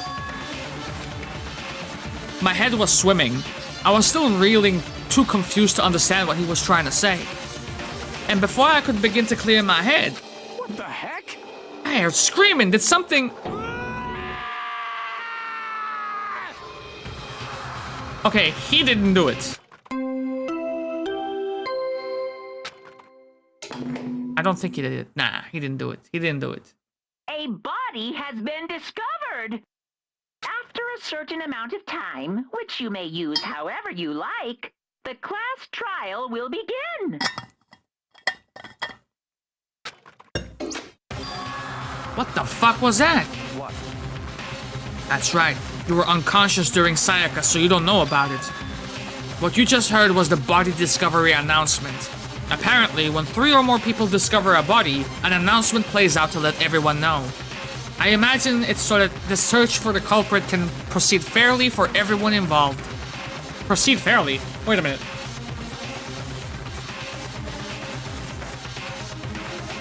Okay. Fair. The body discovery announcement, and Chihiro really is...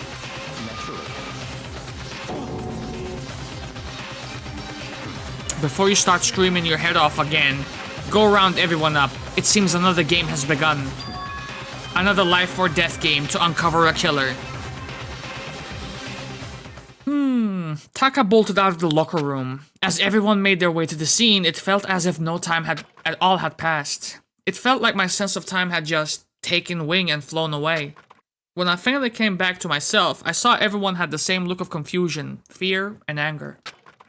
We all just stood there, gathered around Chihiro's body. Damn. And she's going Super Saiyan, boys. I couldn't keep her safe.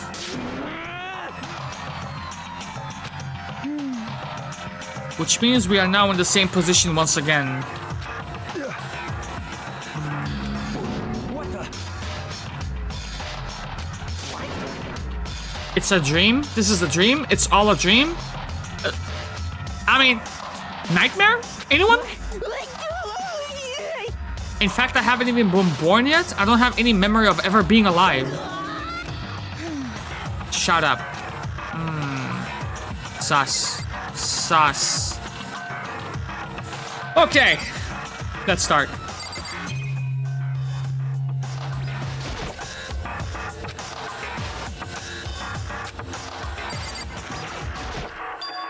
The word bloodlust is written on the wall in blood. So... I don't think it's any kind of dying message. Now, you're right about that. It's just too strange. But you know, okay, so that's a tall motherfucker that did that. Who does that eliminate? But you know, that thing about writing bloodlust in blood, doesn't that sound kind of familiar?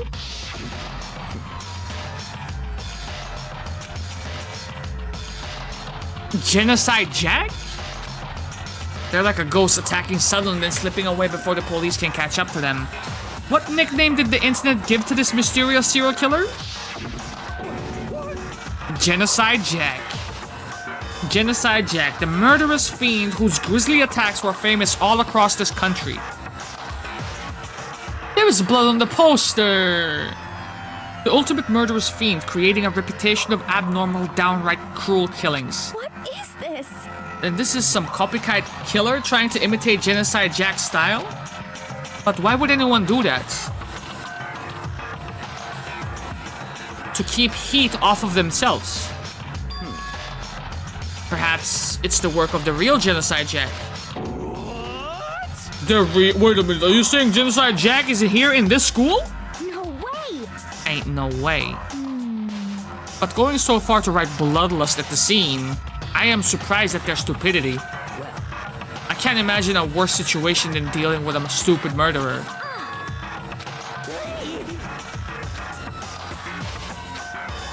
Hina was pointing toward the entrance to the girls' locker room. Toko was the last to arrive, and now she was just standing there.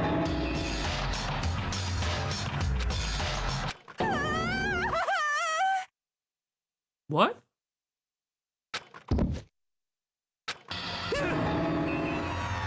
She fainted. That did not sound good. Hina rushed over to the collapsed Toko and started to shake her awake. I just remember what she said about how she faints every time she sees blood. I mean, it could be an act. Oh. So, she's homophobic? I imagine she does not watch too many horror films then. This isn't a violation of the rules, right? I mean, technically she passed out somewhere besides her room. I think she should be okay. The regulations prohibit sleeping like on purpose. So, since she didn't faint on purpose, it doesn't count. Gotcha. Just a second. As in, she literally jumped up from where she was laying. It was such a strange reaction, I was at a total loss for words. She leapt straight up into the air, changing her stance as she did. That's the do not press button thing! Dude, that's the do not look. Same energy. It's the same fucking energy, boys. Where is it? Where is it? Where is it?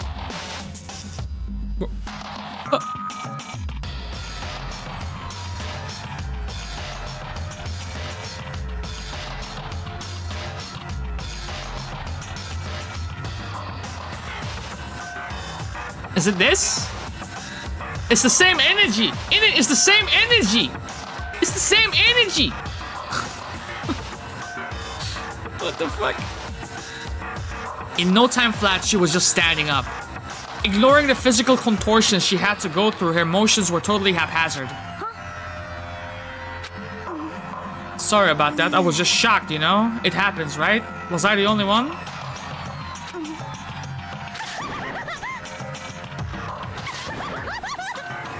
What the heck? She must have hit her head real hard when she fainted. The world has a front and back, a top inning and a bottom, a sea of truth and a web of lies. Well.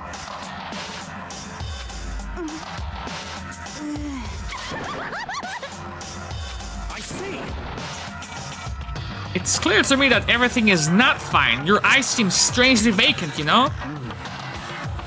It might be best if we take her back to her room for the time being. So, But she's very sus right now.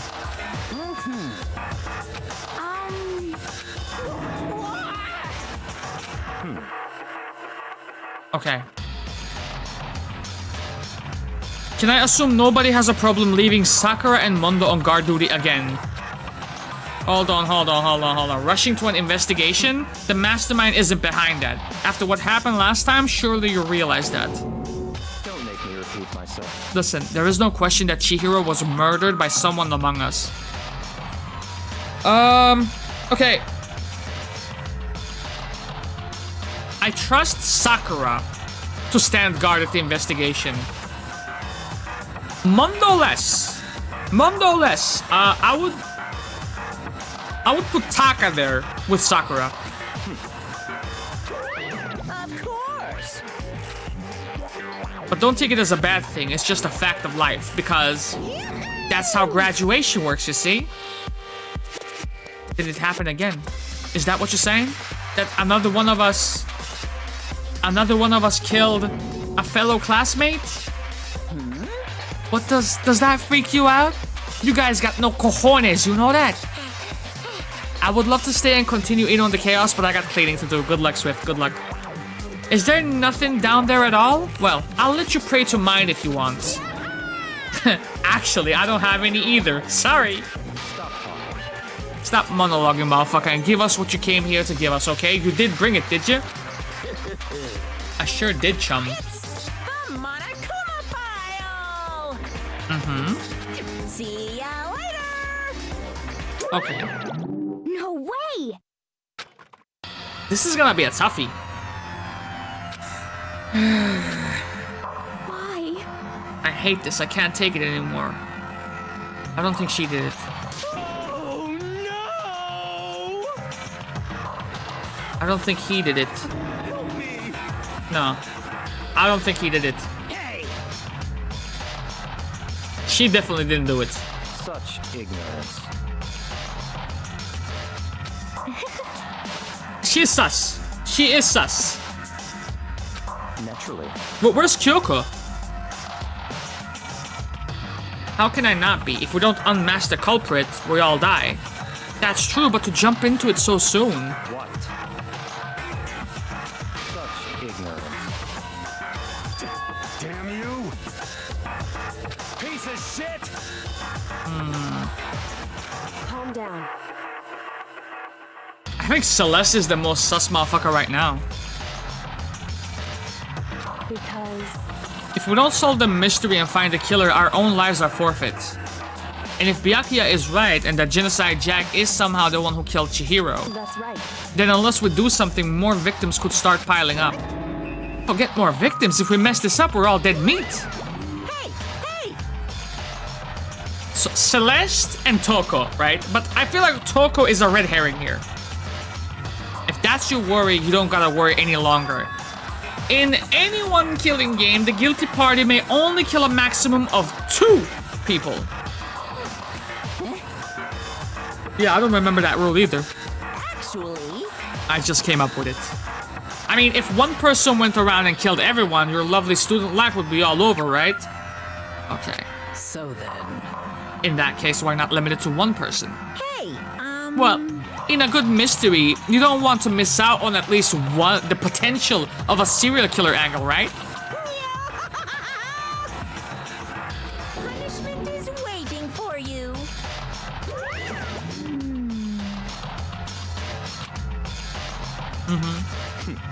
Interesting. You son of a bitch! So,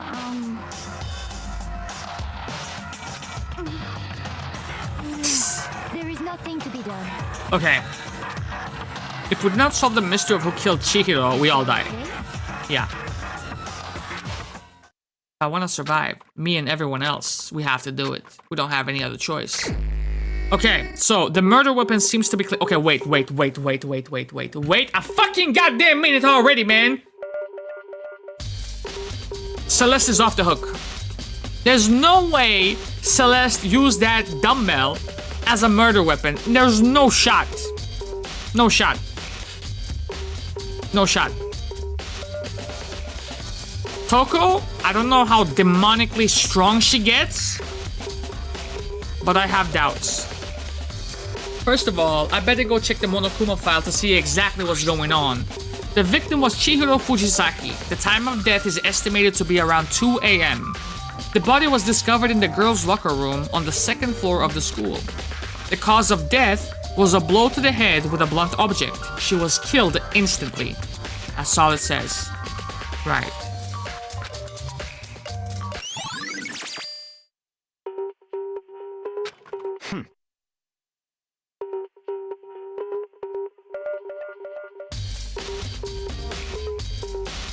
I have a suspect. I have a new suspect in mind, boys. I have a suspect. Do you guys have a suspect? Did you need something from me? Naturally. Of course, life without purpose is quite dull, you know? So what did you need? I'm gonna let you cooperate with me during my investigation. What? I'm purchasing your talent, okay? The same talent which allowed you to solve the Sayaka's case. Solve? I just... Stop talking. Listen, you seem to have some limited use, which is why I've chosen you. You have the honor of contributing to my investigation. So you're inviting me to come with you? You're doing it in the most arrogant way possible, though. Let's go. Right, so my suspicion is this. At some point, Chihiro mentioned that she wanted to get stronger, right? Which means that she wanted to train as well. Sakura offered to help her out, but Sakura could have helped her at any given time during the daytime. There would be no need for sneaking around. My suspicion is she got the help of a dude instead, which is why they snuck into the girls' locker room after hours. And my strongest suspect right now, the prime suspect, is Mondo. Because Mondo helped her out once, which would make it easier for her to confide in him when asking for help, right? I don't know what really just happened, but it looks like I'll be working with Byakuya on this one. That's my prime suspect right there. Right there.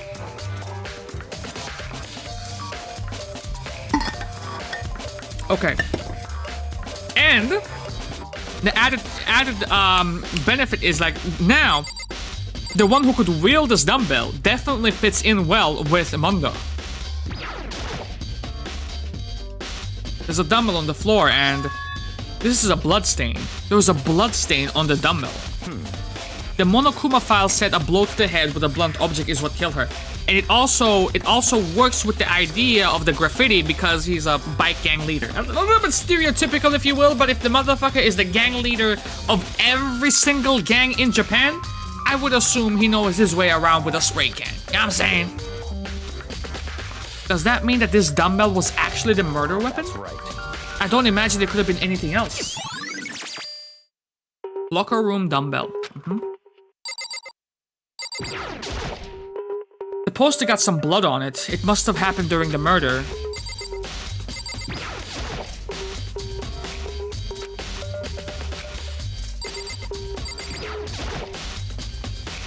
I could feel the life draining out of my own body.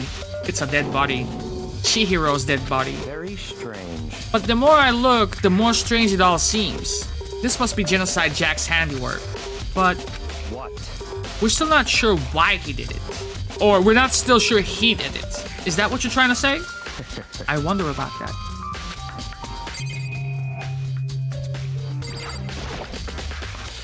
There's a fresh blood stain on the carpet. It must have been splattered with blood during the murder. I mean, fresh.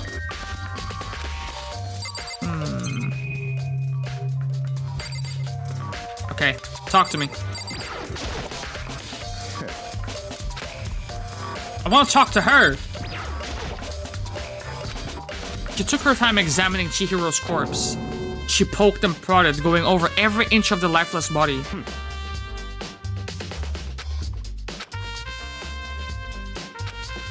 You do your thing. I use this locker room all the time. Now it has become the site of Chihiro's death. But why was she killed in the locker room? If you think about it, she could have been killed somewhere else than carried here. She was very light, that is true. But it shouldn't be hard for someone to carry her. But still. I still think she came here on her own by choice. What makes you say that? She had been talking a lot lately about how she wanted to get stronger, yup?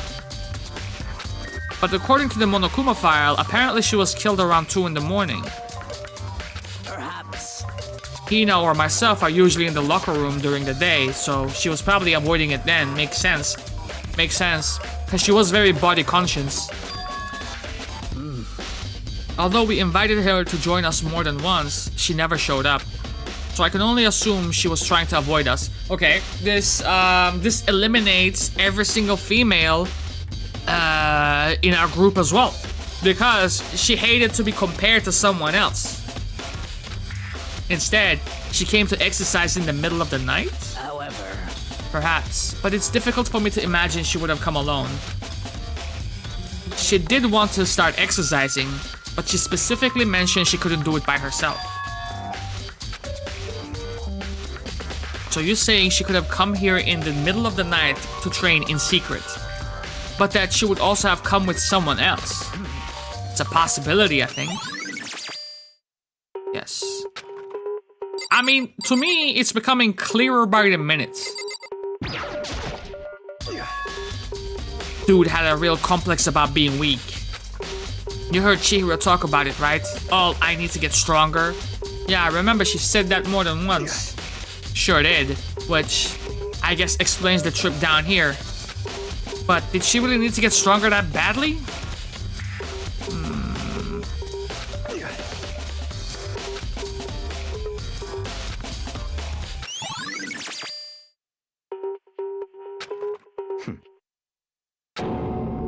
What? Let's go. Wait, where are we going?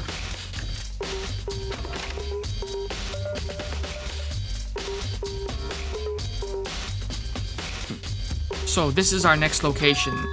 This place is related to the investigation? Sure is.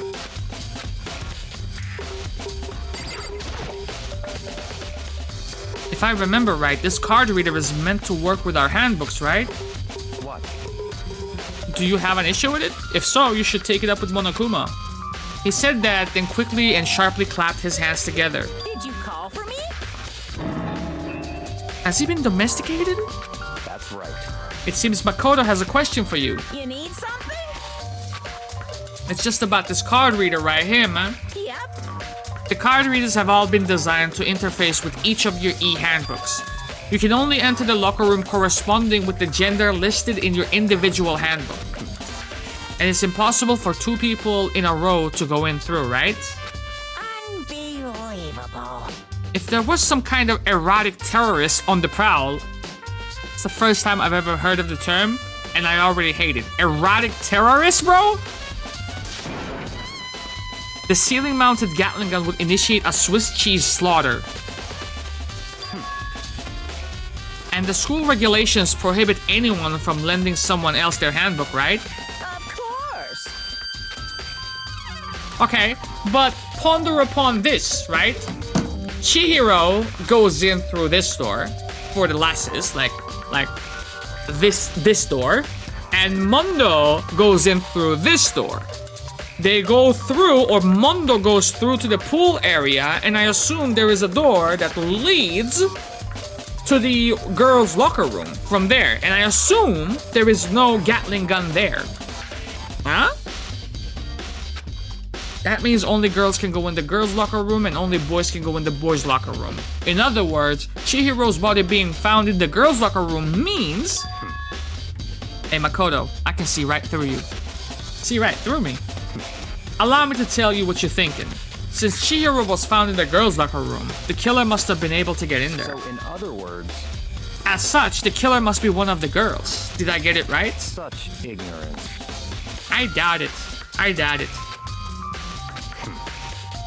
You should pay closer attention to the regulations. The answer has been right in front of you the entire time. Loaning your e-book or e-handbook to another student is strictly prohibited. Only the act of loaning a handbook is prohibited. Borrowing someone else's is perfectly fine. Get the fuck out of here. Get the fuck out of here. There you go, you fucking stroll up to the fucking library, right? Hey, oh, excuse me, I would like to loan this book. I'm sorry, you can't loan that particular book. Okay, can I borrow it then? Yes. Shut the fuck up. I would expect nothing less from the prodigal son of the noble Togami family. So you managed to sniff out the loophole in the regulations. Knowing you, I bet you created it on purpose, didn't you? To add a little bit more excitement to things. You're treating me like a puny little appetizer instead of the main course that I am. Shut up. Now then, since the dead cannot actually talk, they're not people anymore. They're things. Yep. Get it? Got it? Good. Now hold on now. You're saying that's a loophole, but in order to borrow something from someone, then that means that someone would have to loan it. Why you? Just listening to you makes me want to pass out. Be more like Byakuya and get your poop together. Unbelievable. Or else I will charge you with criminal negligence.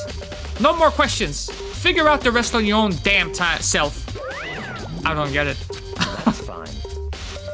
I know you're unfortunately lacking in the mental faculty, so I will fill you in myself. Please do.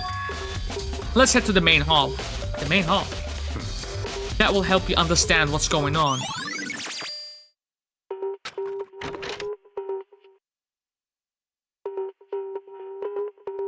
We came to the main hall. So what are we looking for here? Does that mean I have to figure this shit out for myself? Oh shit.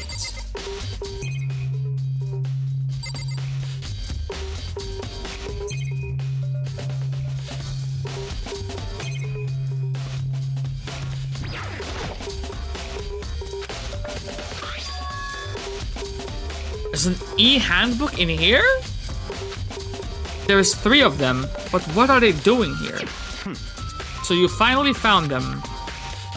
Did you know these were here, Byakuya? I happened to find them by chance myself the other day. It seems there is a system in place where the handbooks of dead students get delivered to this mailbox. So then these 3 handbooks belong to Junko, Leon, and Sayaka. You can go ahead and confirm it yourself. I immediately turned on one of the handbooks, and when I did...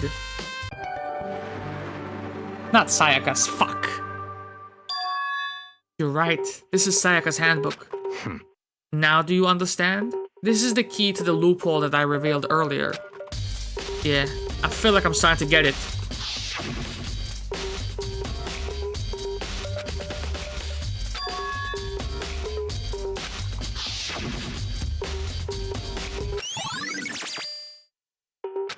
What? Hold on a second here. So, Very strange. one of the handbooks won't turn on. The other handbook showed Junko's name when I started it up. So Leon's is broken? Then the one that won't turn on must be Leon's, right? I see. After all, he did get pummeled with dozens and dozens of baseballs, so that's when it broke probably. The memory of it came flooding back. That cruel punishment which led to Leon's death. The execution that the mastermind concocted. A cruel and heartless death. You're right. It wouldn't be surprising for the handbook to break during that kind of assault. Damn it! Now I'm... That e-handbook is essential to student life here. Crucial, integral, instrumental, a super big deal. There is no way it would break that easily, but it did. That's impossible! If I say it wouldn't break, then it wouldn't freaking break. It can withstand up to 10 tons of pressure, and it's waterproof up to 100 meters, okay? I don't care how many baseballs you hit it with, it wouldn't do crap. But even my amazing handbook does have one single weak point. It does? I can't hear you! But it's a secret. I wouldn't want you go breaking any more handbooks. What? Then Leon must have broken it somehow without realizing what its weakness was, right? That's hard to say. You know what I think? I think his handbook isn't actually broken. What? But you might ask, how could that be? Leaving the question hanging in the air, Monokuma disappeared. What the fuck just happened? Monokuma said it's not broken, but it's an undeniable fact that it is not turning on. That's fine. I don't see any connection to the case, so it doesn't matter for now. You think so? Either way, something about it still bothers me. Okay then. Are you serious? Okay.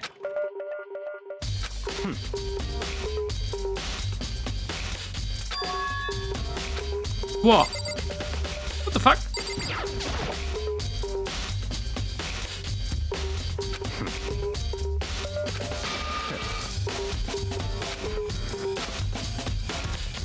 Don't make me repeat myself. What? There is nobody else it could be. A murderous fiend who kills again and again using a bizarre and brutal method. They're like a ghost, attacking suddenly then slipping away before the police can catch up to him. And what nickname did the internet give to this mysterious killer? Yeah.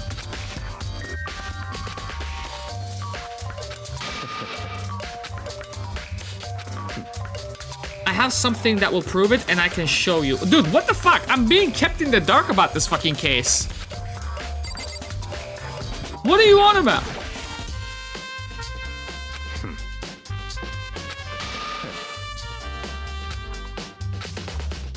Don't make me repeat myself. I have a basis to believe that. Okay, what is that basis? There is somewhere I would like to take you. This will provide all the evidence you need. Is it probably at the library then? It's all clear now. Big trouble, I need your help? I don't What's have going on, time man? to play with you. Is it Toko? What's going on? Please.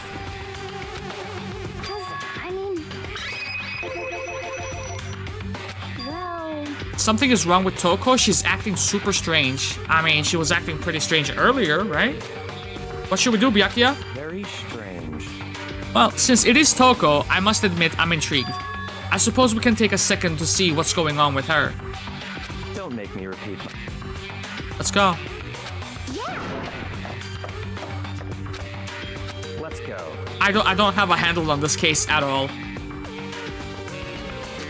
I do not have a handle on this case whatsoever.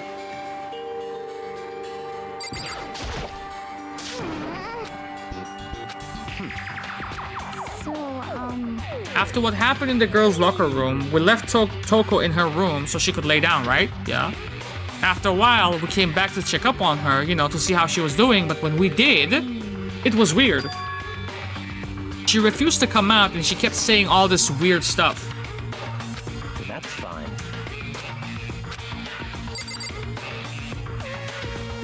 Any final words before we go in? Okay. Let's do it.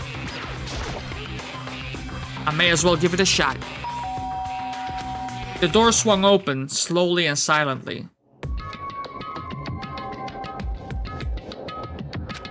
Holy shit. An aura of negativity flowed out from behind the door, forcing a gasp out of me. What? Oh, nothing. It's just that Hina was really worried about you holding yourself up in your room. Leave me alone. Yeah, sure thing. But could you open up just for a second? Won't allow it. Who won't allow it? Huh? Won't let Genocide Jack have control.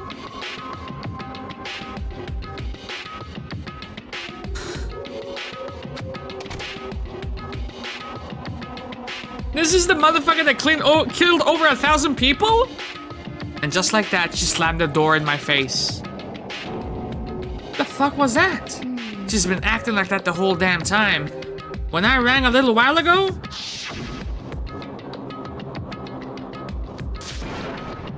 I'll drive out the killer. Drive out the murderous fiend.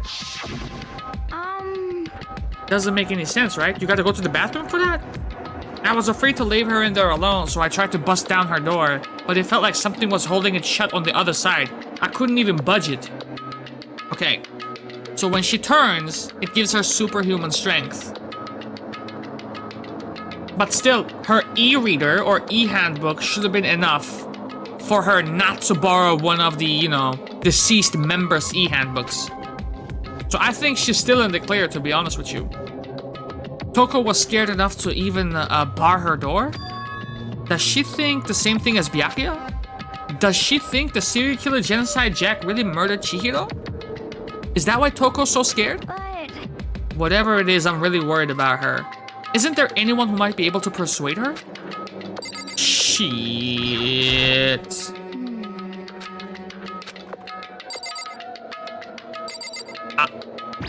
Who the fuck would it be? Oh yeah, true, she likes you, dude. That's fine.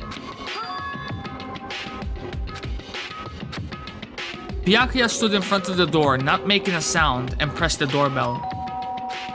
After a few moments...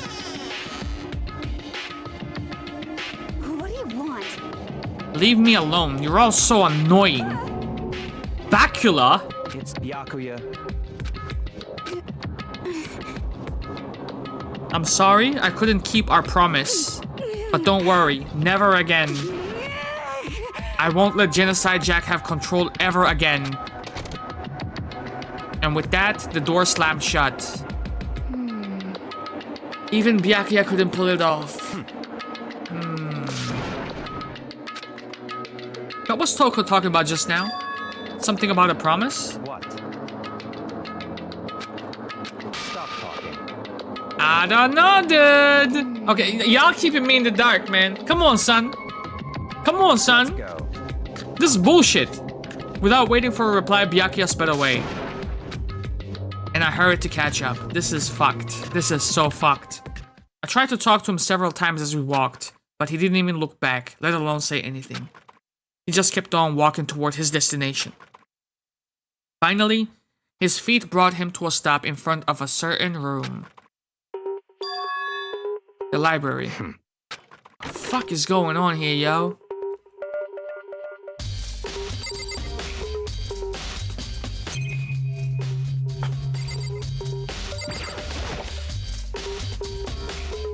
Is the evidence that proves it was Genocide Jack really in the library? Don't make me repeat myself.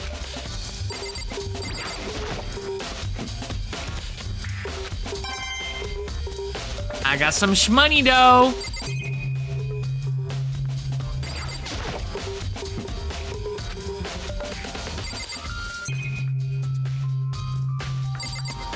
I mean,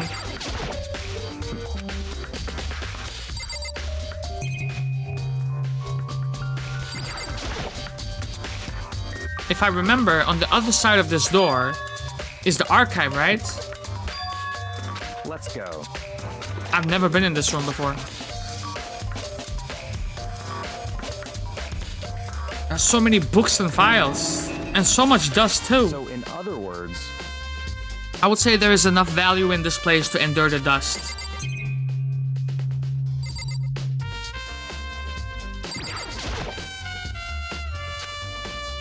No coin though? That's crazy. There's a ton of thick files stuffed onto the bookshelf. Those things are filled with graphic, disturbing photos from all kinds of crime scenes. It's the kind of thing any normal person wouldn't ever want to look at. Be careful. All of those files in there are investigation reports related to different cold cases. Those are internal documents for police eyes only. They're not the kind of thing you would expect to leak.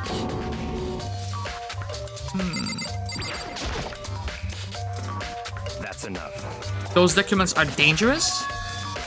They detail all the people who control the world from behind the scenes. Dangerous truth for a commoner. You mean like members of the Diet or something? No, I mean the ones with real power. The secret council controlling everything from the shadows. If you're ready to be disappeared for it, take a look. There are some very interesting people in there. You're kidding, right? Am I? I'll just let it go for now. What about this? This shelf is stuffed with this shelf is stuffed tight with files. Without really thinking about it, I picked one at random. Aha. So you do have a sharp eye indeed to select that particular file. That's right. That's the report on a presidential assassination. The original is kept at the National Library. It won't be declassified for another 30 years. Are you sure you want to look at it now? There is no telling whose crosshairs you might wind up in for peeking at it. Without making a sound, I returned the file to the shelf.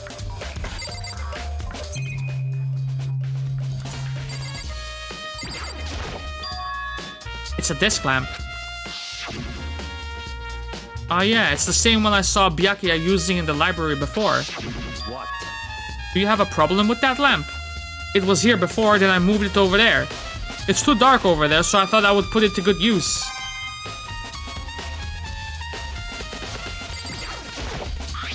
Is that an iron bar in there? Is that a butt print? What is that? It's a wooden box. It's empty, but there was something in there, dude. You can tell by the dust. That's the rope. That's the rope she was hung with? Judging by the smudges in the dust, it looks like there was something inside. I wonder what it was. There was an extension cord plugged in there. It proved very useful while I was in the library. Extension cord, huh? So are you finally beginning to understand the true splendor of this library? No. The entire reason I was interested in the library is because of this room right here. Interesting. It is home to classified government documents, police records, things no ordinary human would ever see. Isn't it magnificent? This can't be for real, right? Such ignorance. That's your guys' problem. Anything that doesn't fit into your preconceived reality, you label it a lie. It's not just that. It's not like I totally refuse to believe it, but I mean, there is so much. How could anyone have put all this together? I suppose it goes to show just how much Hope's Peak truly wields. Or perhaps the mastermind may have wanted to provide us with enough entertainment to keep us from getting bored. It's no use. I can't keep up with all this. It's just too unreal. What's wrong? You still can't believe it? What about you? How can you believe it so easily, huh? Things like that are usually impossible. What you mean usually? Usual? Normal? Ordinary? Simple? Those things don't exist anywhere in the real world. If you don't understand what they actually represent, you don't understand the nature of anything. You don't pull your punches, do ya? Besides, what you consider usual is based on your common sense, right? But what makes you think your own common sense applies to me at all? The documents gathered here are genuine. I have reviewed them multiple times, so there is no doubt. Now hold on a second. Are you saying that you've read all these documents and more than once? But this has to be like top secret confidential stuff, right? So why? My family has a reading room just like this at our home. Ours is bigger, of course, and not as dusty. Members of the Togami family have access to any variety of government-related documents. Ain't that fucking convenient? That includes foreign powers as well as domestic. How is that possible? So in other words... I already told you. There is a secret council that controls the world from the shadows. My family is a member of that council. And I have within me the bloodline that will allow me to one day bend the world to my will. But to become such a ruler, I must know all levels of this world backwards and forwards. So whenever I have time, I would like to review whatever documents and materials that interest me. Which is why I can proclaim without a doubt that the materials gathered here are the real thing. This is beyond believing or not believing. Byakuya is actually starting to scare me more than the actual mastermind. And what always interested me the most were the cold case police investigation reports. Reading through those reports has always been a hobby of mine ever since I was little. That must have fucked up your mental something serious.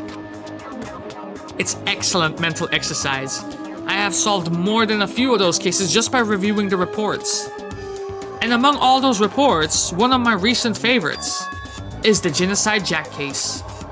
As he talked, Byakuya grabbed a specific file from the shelf. That's right. This is the complete case file. Every single report surrounding Genocide Jack cases have been compiled in here. Because there are so many, allow me to quickly summarize the main points. To begin, there are two notable characteristics in every Genocide Jack murder. The first characteristic is that every crime scene, the word bloodlust is written in the victim's own blood. Okay. And the second is that when the victims are murdered, their bodies are suspended in a certain way. Bloodlust is written in blood and the victim's body is suspended. It's exactly the same as what happened to Chihiro. Save your surprise. The best part is yet to come. For the second characteristic, where the victims are suspended, the only ones who knew about that particular fact were members of the police and the other higher-ups. By all accounts, Nobody in the media ever found out. In other words, no one on the news, no one online, nobody knew about the aspect of each crime. Only key officials and the killer himself knew about this act of mounting the victim. Now, if you recall Chihiro's corpse, her body was most certainly mounted in this fashion, right? So how could the killer have known about suspending the victim? That's right. That's the key question. But in fact, the answer is quite simple. So, in other words, The culprit is not a copycat killer. It's the real Genocide Jack. in other words, That right there is the evidence that Genocide Jack has hidden himself amongst the rest of us. Then Genocide Jack really is such a brutal, fiendish killer really is walking around us? interesting. Things are starting to get really interesting, aren't they? I never imagined a killer with such reputation would ever become a part of our little game. Dude, this is way above our pay grade. Genocide Jack? Now, don't you think it would be good for you to take a look at what I've already seen? You might just manage to ferret out a clue or two. Such ignorance. If you get down on your knees and beg, I might even show you myself. Go fuck yourself, how about that?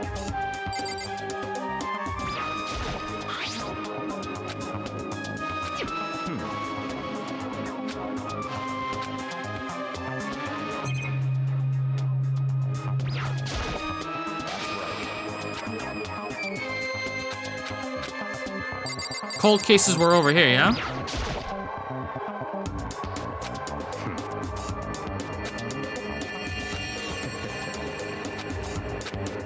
Or not.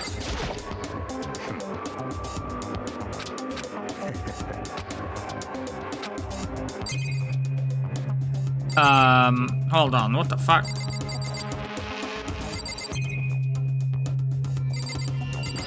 Do I have to talk to this fucker? That's fine.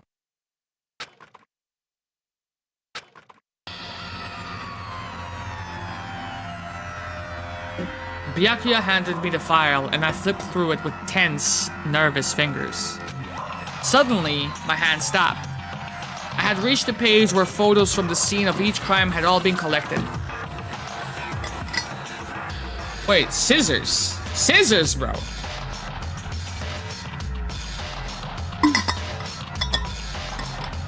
That's not the real Genocide, Jack. Okay. Let's take a look at this properly. Okay. The victim suffered multiple stab wounds across his body believed to have been inflicted with the same scissors that were later used to attach the victim to the wall. The victim suffered multiple stab wounds across his body believed to have been inflicted with the same scissors that were later used to attach the victim to the wall. In two different paragraphs, the same phrases are repeated, and it does not match with Chihiro case. It doesn't. The names of Genocide Jack's victims ran on for several pages. Ken Harada, 32, Tetsuro Honda, 17, Soji Gaku, 23, Kanno Issei, 14, Takeshi Yoshida, 30. Those are hairstylist scissors, if that means anything? You mean to say Edward Scissorhands did this shit?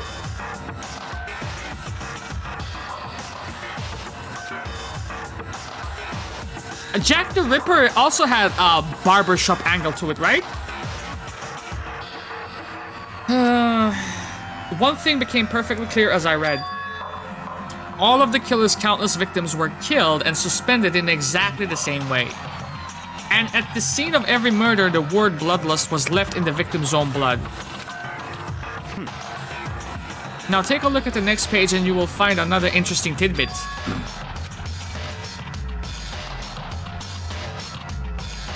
Profiling results.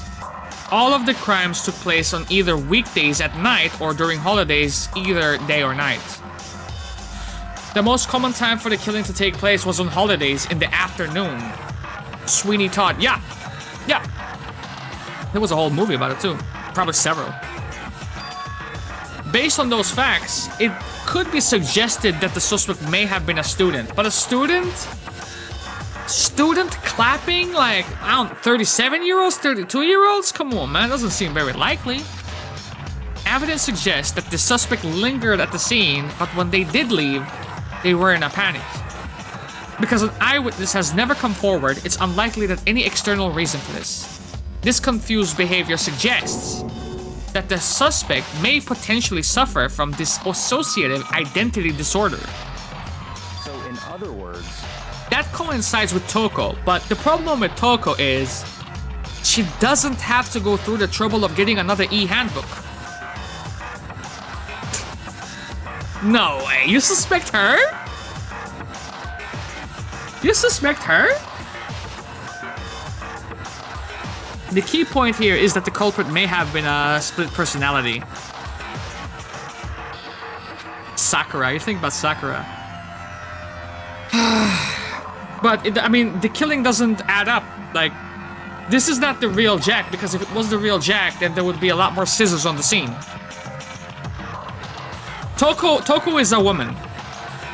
She's the crazy lass with the tongue who's locked up in a room. The one that doesn't take a shower.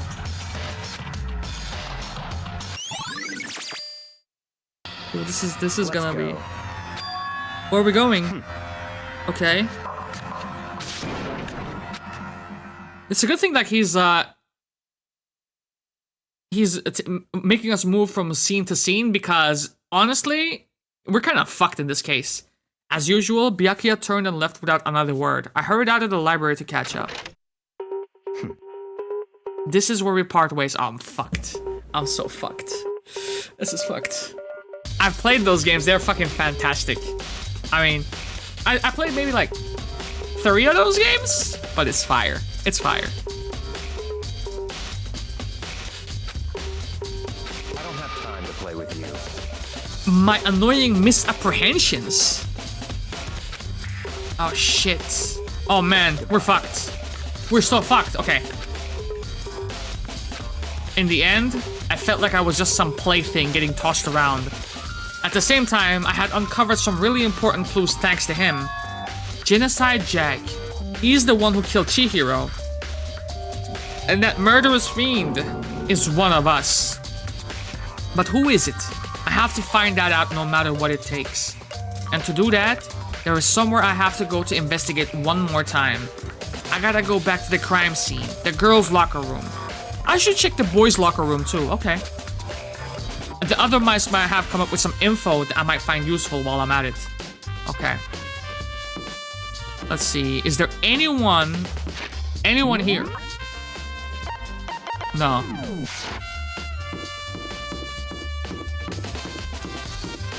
We will uncover this shit. They have the trilogy with my PlayStation membership?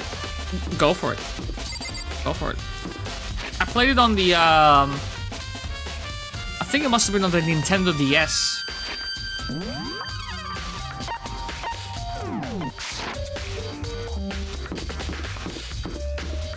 Yep. Okay, you're here. Was there anyone in the gym? No, we're fine. What's up, man? How unfortunate.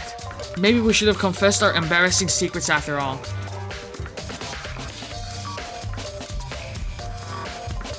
Okay. If someone had them being Genocide Jack as their secret, I don't know if it would be embarrassing or fucking downright revolutionary.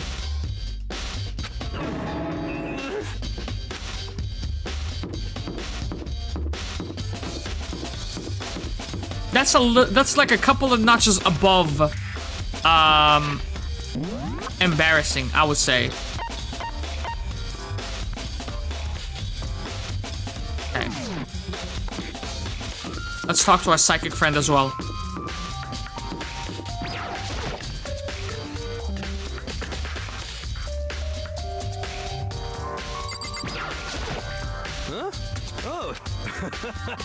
I haven't been up to anything myself, that's for sure. Definitely have not looked inside the mailbox.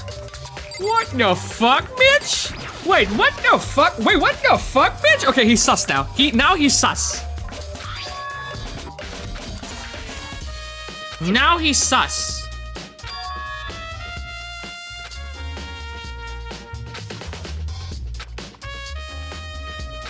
Now he's sus. Oh my god. Okay. But she wasn't tight with him. That's the thing. The only connection we can make is between her and Mondo. But that was a sus thing to say.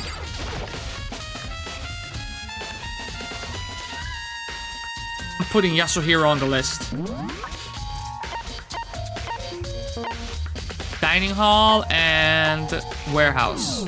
Wait, warehouse? Where's the warehouse? Hold on, huh?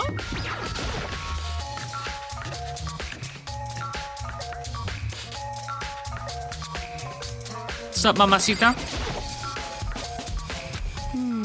She won't come out and she just keeps on mumbling something about Genocide Jack. Okay. Yeah.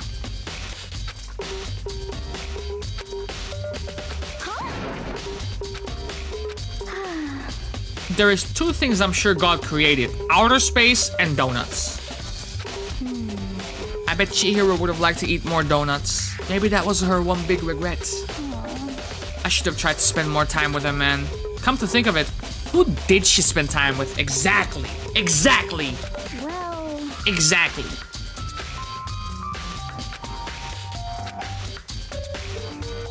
Yeah, totally. Mondo, bro. Mondo. I'm telling you. Maybe she was used to guys spoiling her. The law says you can't judge a book by its cover, right? Think so.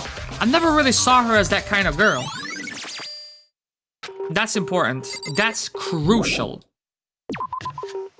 And that strengthens the fact that, in my eyes, it's fucking Mondo. How do I get here, dude? Can I go in here? Wait. Is it here? Wait. Huh?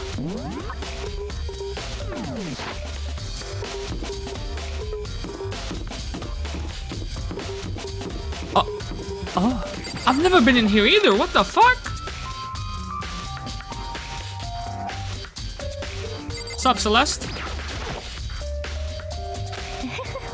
This warehouse is amazing. It has absolutely everything one might need to live a full life. From food to clothes to towels, there's like an endless supply to choose from. Most unfortunate.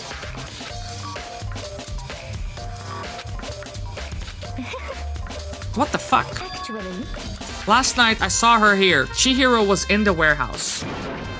Okay. indeed. Okay. What are you doing out this late? Oh, I was just... That duffel bag is gonna come into play, innit? What about that blue sweatshirt? Are you planning to go exercise, perhaps? What? How did you know? Because I can see a blue track jacket sticking out of that duffel bag you're carrying. Oh, you're right. Thanks. Well, I'd better get going. I'm kind of in a hurry. So what, she came in here to get some protein powder or some shit?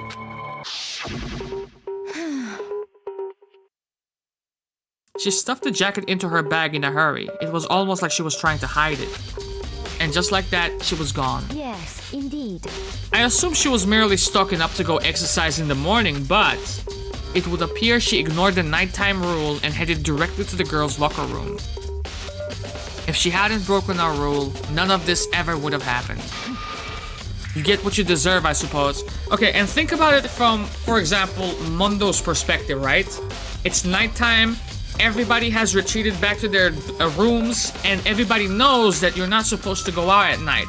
Which means, at that point, him overpowering Chihiro by a large margin would make the kill super fucking easy, to the point where he could get like super creative with how he wanted to present the body as well, in order to misdirect any heat on him, right? At that point, he might be thinking, okay, what's the most, because nobody else has killed in this room and survived to tell about it, right? So he couldn't recreate a scene of what they have done. But something like Genocide Jack that they know about, they'd be like, okay, I'll recreate this and then make it seem Like maybe Genocide Jack is in our midst. So apparently, she went to the girls' locker room late at night in order to exercise without anyone knowing. But the strange thing is, there was no trace of that track jacket or duffel bag Celeste said she saw Chihiro carrying. Yet, because we still have to go into the boys' room. Which would mean the killer would have to have gotten rid of it somehow. We're gonna figure this shit out, don't worry about that. What kind of beans y'all got over here though? Any coins? Is this the fridge Sayaka mentioned? Wait, what the fuck? Where do you see a fridge?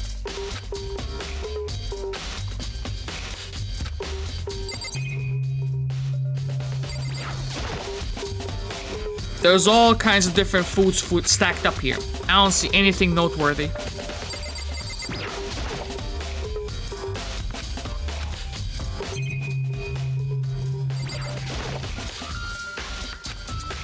Towels, jackets, looks like they put together a good collection of school equipment. No coins, huh? Okay. I just got my mind on my money, yard. Leave it. Okay. Who else is here? No one. Okay.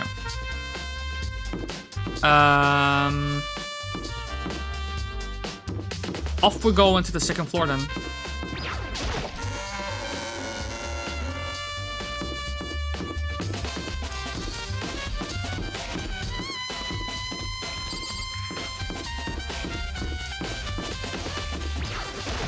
So we have two crucial rooms left to explore. First of all, maybe 3. Hifumi discovered the evidence revealing the identity of the culprit. Here we go. I feel as if... Another stat increases for me. Evidence? What did you find, dog? I cannot reveal that just yet. I'm sure of it. But I guarantee that what I found will steal the killer's breath from his goddamn lungs. You sure about that?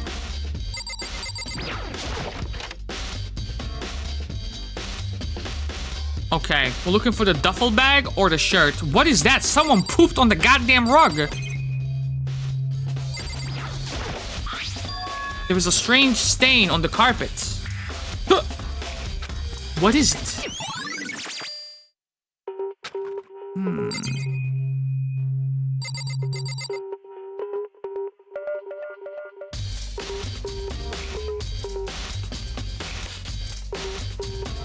The kill happened here because that poster in the girls' locker room was originally in ours, bro.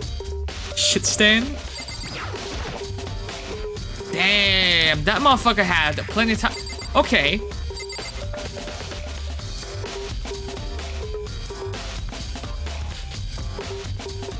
It makes sense. It makes sense. It makes, okay, check this out, right? Okay.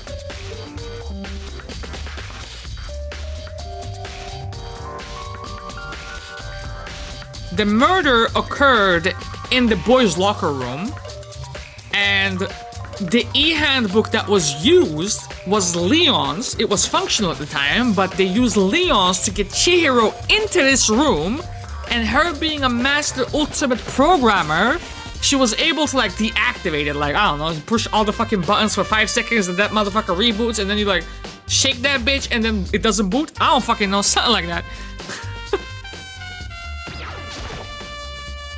This poster. It's a popular boy band called Tornado. Now, why would a popular boy band poster be in the men's room? Somehow, it doesn't quite seem to fit in the boys' locker room, because it wasn't here to start with.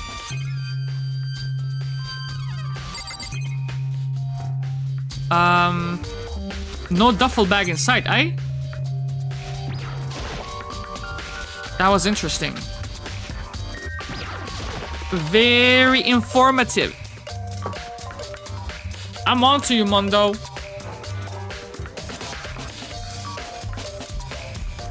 That's where the tracksuit is, isn't it? That's where the tracksuit is. Hold on, before I get over there.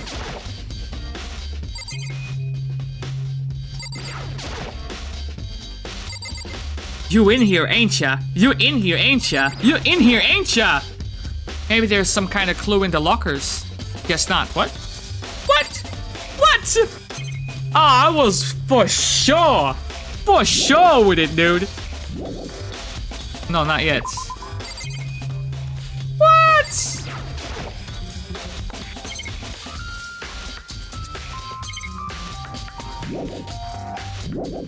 Yeah, I'm leaving and I'm not coming back.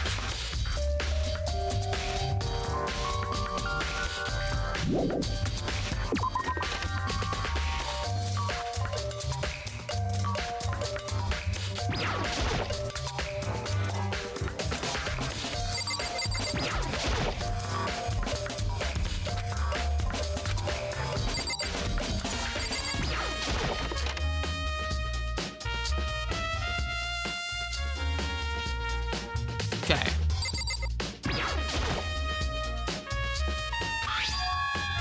The big-breasted swimsuit model is pretty noticeable too. A girl's locker room doesn't seem to like the kind of place where you would find something like this. But wait, that reminds me. The poster in the other locker room is... That's right, there is definitely something strange about this shit. In the boys' locker room, there is a poster of a popular boy band. Whereas in the girls' locker room, there's a poster of a big-breasted swimsuit model. Yep.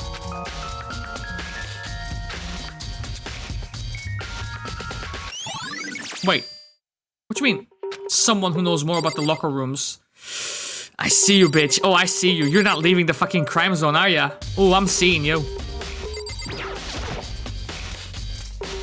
Look, no scissors in sight. I could feel the life draining out of my body, yep.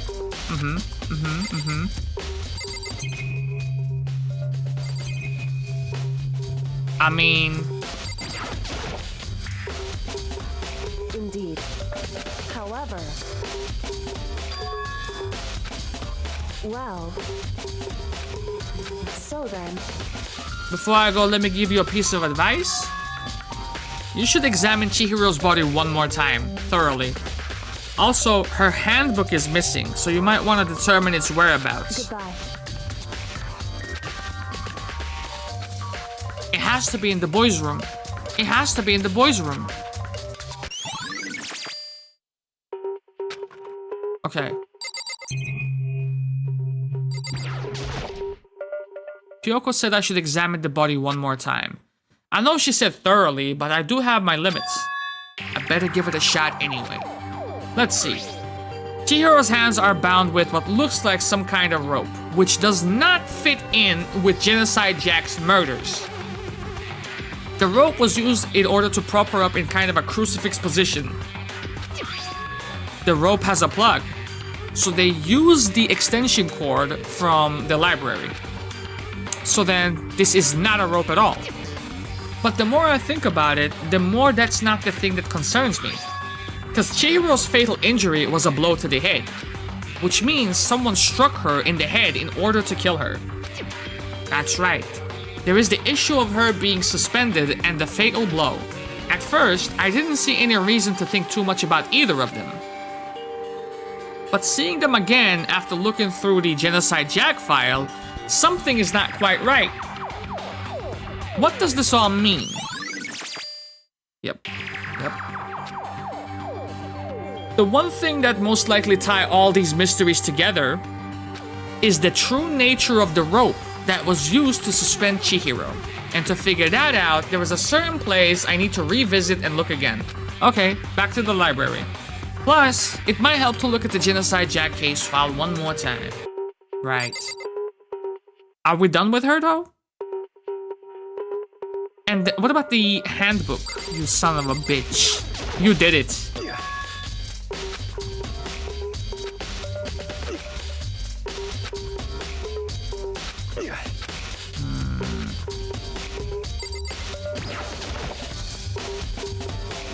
Of course.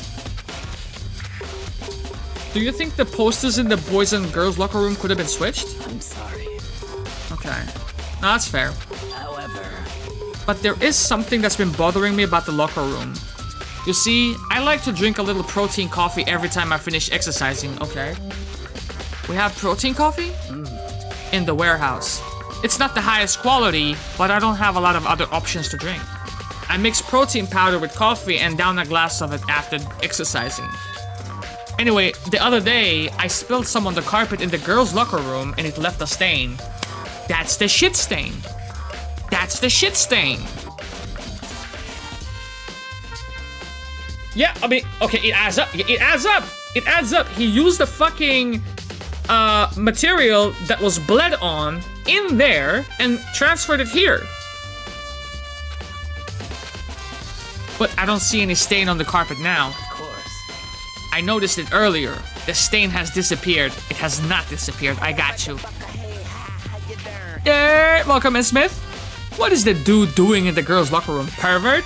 We're just gonna ignore the dead body? This is an investigation at this point, sir. Okay, I can be here. I'm cleared out. I can only assume someone came along and cleaned it up.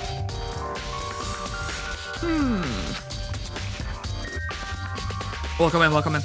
But still, isn't it unusually clean? As if there was never a stain here to begin with. I got it. That part is clear to me. Okay, so one more time from the top. I go over. Not this. Yep. And we go out.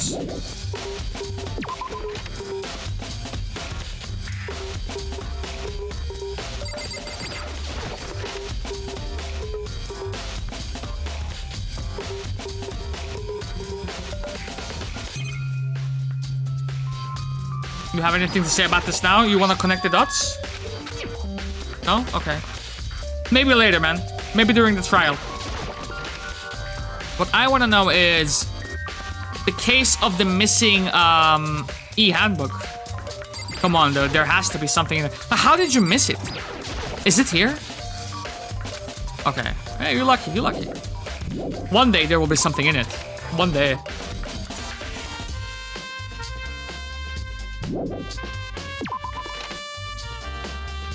Okay, so we have 2 places we need to head up.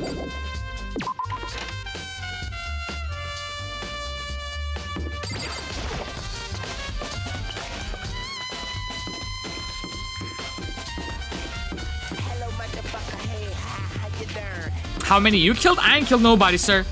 That's my story and I'm sticking to it, innit? Welcome in, Mikhailov. How we doing?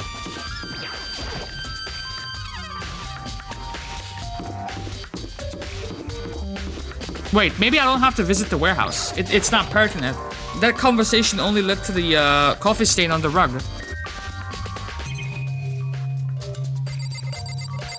Yeah, this is not pertinent at all. We're fine. Back to the library, boys. Back to the library.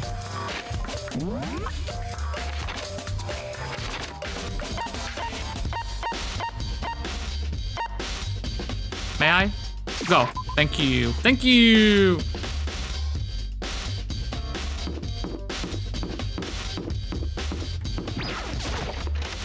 But I would say the death count is at 4 right now. The death count is at 4.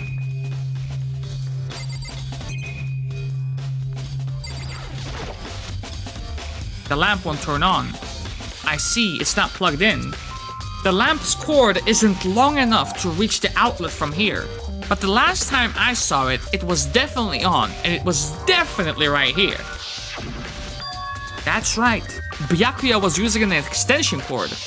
Now, that same extension cord is now in the girls' locker room, innit? Thank you. The music and how some of these things look, I'm getting some SMT cravings. I don't blame you, I'm getting the same shit, man. I'm looking at like Strange Journey SMT4 with like a how you doing type of shit in it. The wooden box is empty. The extension cord was in there before. Correct.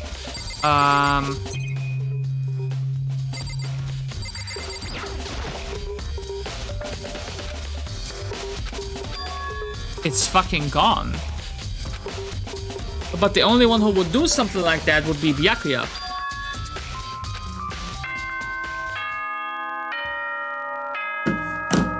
No, I'm not ready. In fact, I gotta go take a leak. So before we start this goddamn class trial, 2-minute break, get your snacks, do your beverage runs, snack runs, whatever you gotta do. I'm gonna play some clips in BRB, eh?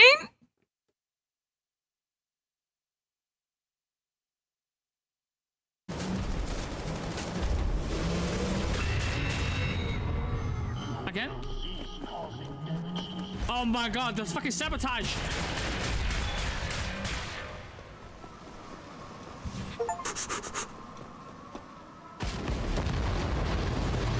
The bigger they are, the harder they fall, bitch.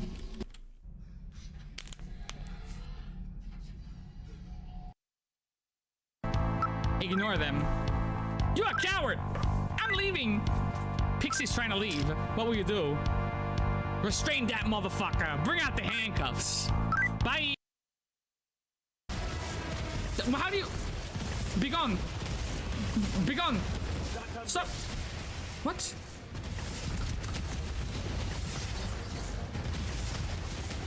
Vegan. You're a vegan, Bren. Enough.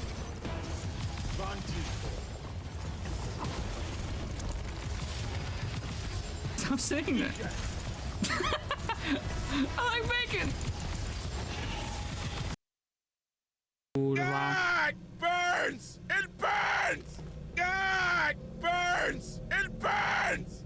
God burns! It burns! Oh yeah, don't mess with me.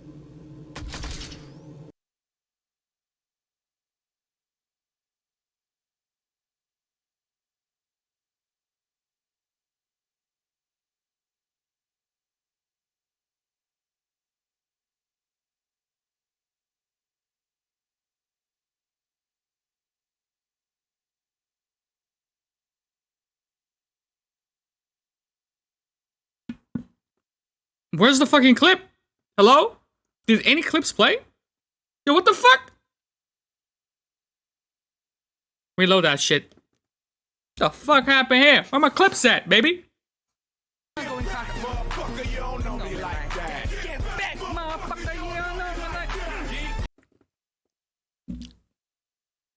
Oh, they did? Among them, SMT clip. It's a fucking sign, isn't it?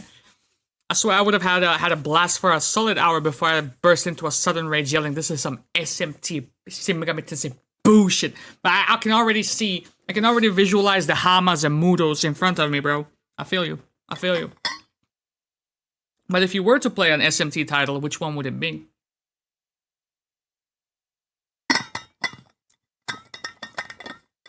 Living legend in the house, welcome in.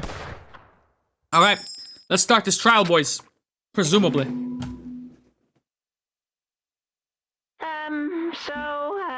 I'm getting tired of waiting. Shall we just plunge right in? This is gonna be difficult. It's the moment you've all been waiting for. The class trial. This one is gonna be difficult. You remember where to meet, right? Please go through the red door on...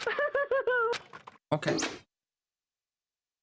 Begin the class trial, or what? It's about to begin. What you mean, or? What you mean, or? What you mean, or? What the fuck do you mean, or? Hold on, can I do something else? What you implying, game? Can I do something else? Wait, is everybody else in there, or? You know, I was expecting a loader shot so I could scare your ass. Now I'm disappointed. Bro, I'm dead on the inside. I don't get spooked ever. I'm doing great, though. How you doing today? To be fair, I'm feeling some Persona. Monokuma makes me want to play Persona 4. And even this motherfucker has some bear puns. Okay, boys, let's do this. Let's do this. Let's do this. Everybody's here. Am I blind or are we missing someone? Is it No, it's not Byakuya. Oh, yeah. Toko is the crazy bitch. Come on! How could I forget that little nut job? She's a crucial part of the class trial this time. What are you gonna do? I'll just go ahead and drag her out of here kicking and screaming. Just one moment, please. Doing good watching the Fallout show? Ooh, tempted. Just like he said, a few minutes later, he reappeared, dragging Toko behind him. I told him I didn't wanna, but he forced me. I can't believe you would drag a girl around. Yes. Okay, so how did she not violate the rules of attacking you and then you pop her for that? I mean, I think you're way too lenient in this regard, dog. Okay. Let's go.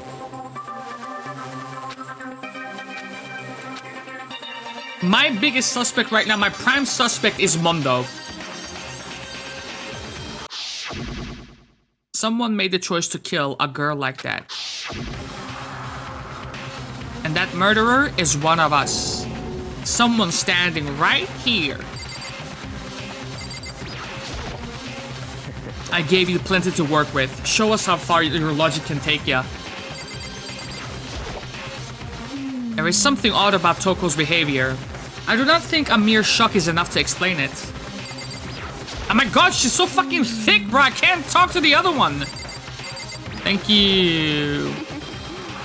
I guess I wasn't much help at all in this one. In it, I was just eating donuts. That's all you did. I mean, you had some help with us. You know what I'm saying? You helped us. You helped us. This just in. She still hasn't showered. Very sad. I must admit, for being 3D, she was quite remarkable. Of course, just the idea of 3D makes me cringe. Relax, brother. You're speaking of someone who just passed away. I don't know why the killer did what they did, but I'm sure it will work itself out. Justice always prevails, right, bro? Shall we go? I will uncover the villain who performs such heinous acts on a weaker individual. Someone fucked up big time. We're doing this, man. My prime suspect. Hey, come on. What, you can't even make eye contact with a brother, dog? Hey, Huh? come on. Fucking Toko, man. What's got her so worked up? I'm saving again. I'm fucking saving again here. So as you know, I'm just now playing the Fallout games. I started on Fallout 3, yep. But someone suggested I watch the show, so I was gonna watch episode 1 and then play FO3 each day. But I watched episode 1 and now I'm hooked. I'm on episode 6! Jesus Christ. Yeah, now you're hooked alright. Yo. Let's go, boys. Let's go. It's about to get real in this motherfucker. I actually really want to see the show too. Same. I've only heard good things about it. I couldn't get a handle on my emotions. I couldn't stop speculating. Ready.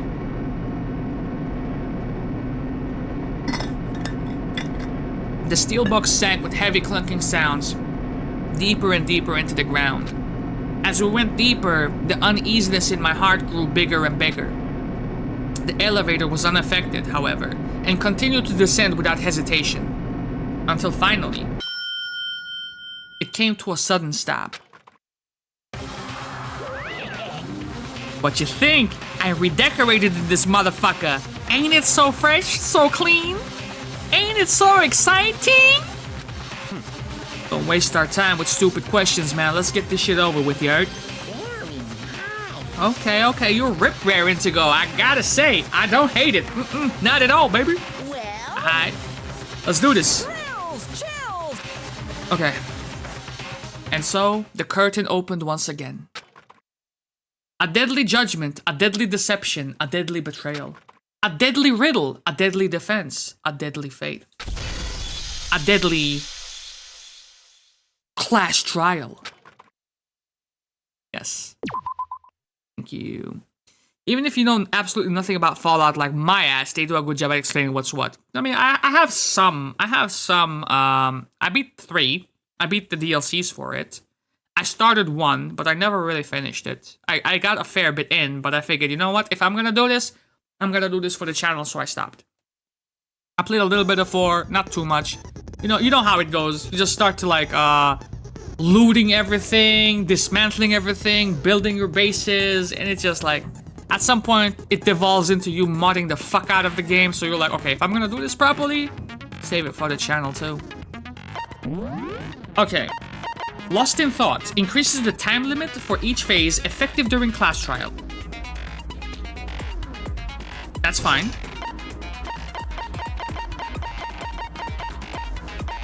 That's it? That's it.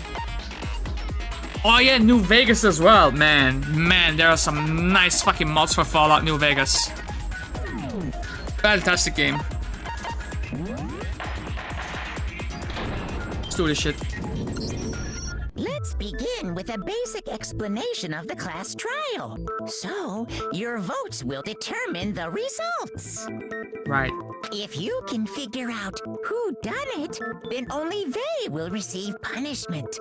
But then I'll punish everyone besides the blackened, and the one that deceived everyone else will graduate. Dude, looting is my weakness. I will literally loot the most irrelevant shit. I have to pick up everything. I know, dude. I have a... In my house in Skyrim, I have a room just dedicated for fucking cheese rolls. Okay, then.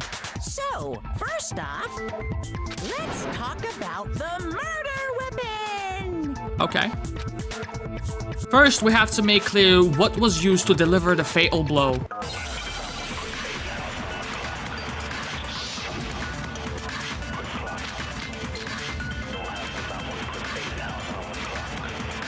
Chihiro's fatal injury. It appears it was a head wound. According to the Monokuma file, the killer used a blunt instrument. But what kind of blunt instrument could it have been?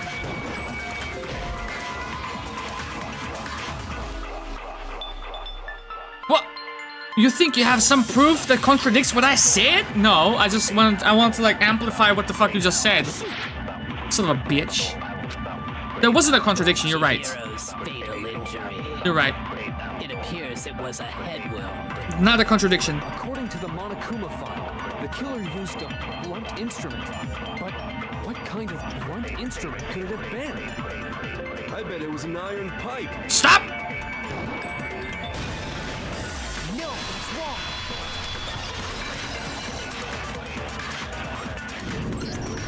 Can we agree that the object that dealt the fatal blow was the dumbbell found at the scene of the crime? It was covered in blood, and there was nothing else at the scene that could have caused that kind of injury. I wish we could use actual blood color instead of this fucking raspberry jam shit. And the wound on the victim's head is consistent with the shape of the dumbbell. As far as I'm concerned, there's no mistake and no room for doubt on this one. You looked at her head wound? You didn't? If we get this wrong, we're all dead. You know that, right? That's so creepy! If you don't mind, I will proceed from here. Let's move on to discussion of the culprit. Although, I believe the criminal behind this heinous act is already quite clear. What? For real? Chihiro's killer is... Don't say Genocide Jack. The fiendish serial killer. Shut the fuck Genocide up. Jack. I expected more from you, dog. Genocide Jack, the fiendish serial killer. Did he really kill Chihiro? A new element has been added. What the fuck? Sure. For this debate, lines of white noise will appear to disrupt your reactions. Your truth bullets will disappear if they hit these lines, so think of them as obstacles in your debate. But there is a way to keep this white noise from getting in your way. Press the A button to attach the silencer, what the fuck? Which you can use to shoot down the white noise. However, if you shoot an actual remark with your silencer instead of the white noise, the time limit will decrease. So take careful aim when you have to take your silencer out. Oh, but if your action difficulty is set to gentle, white noise won't appear at all. We're set to mean. Nah, that's fine.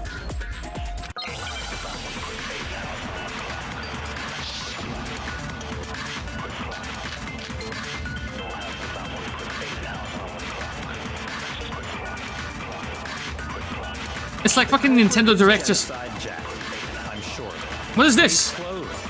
That's not white. That's fucking purple, isn't it? That's impossible. Why? What makes it impossible? Well, I mean, come on. There's just no proof for it. What do you mean? What do you mean? No proof for what? So, speaking of Genocide Jack, I don't know who that is. Okay, we got it. The culprit is Genocide Jack. I'm sure of it. Case closed, as far as I'm concerned.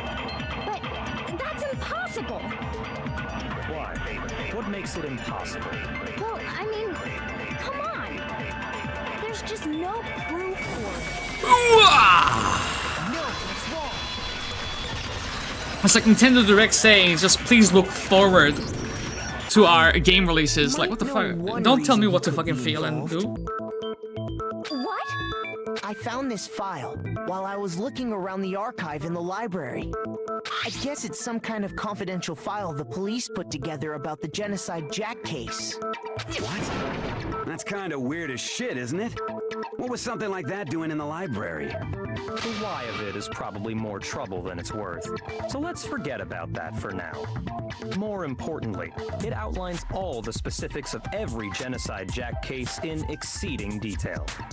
According to the file, there appear to be 2 defining characteristics in every Genocide Jack case. Right. The first is that a bloody message is found written at the scene of every murder. Oh, that's right. Boob lust. What the fuck? No. It's actually bloodlust.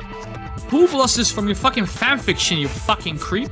But more important is the other characteristic, and it's something that has never been made public. Never made public? What the hell is it? Yeah, what the hell is it, Mondo? Why don't you tell them, Makoto?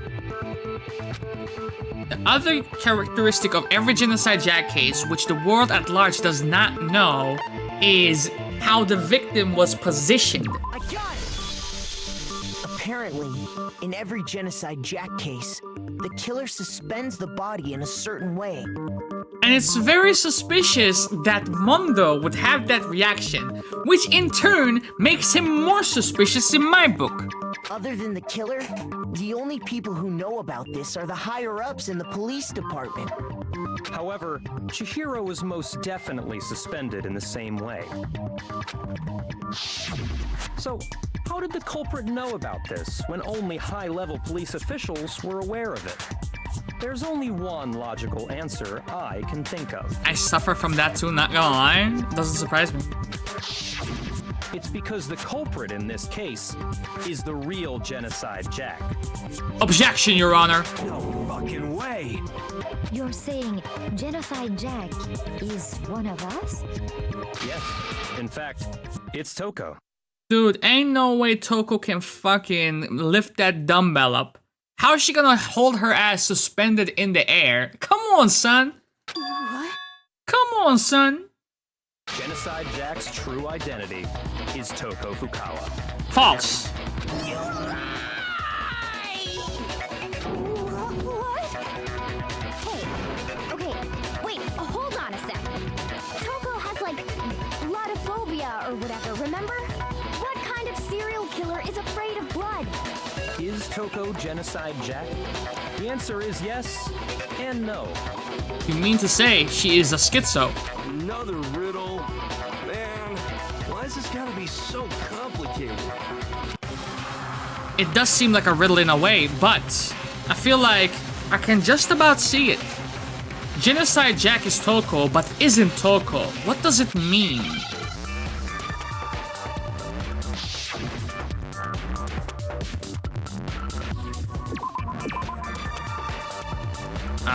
Wait, is it schizo? S-C-I... Schizo!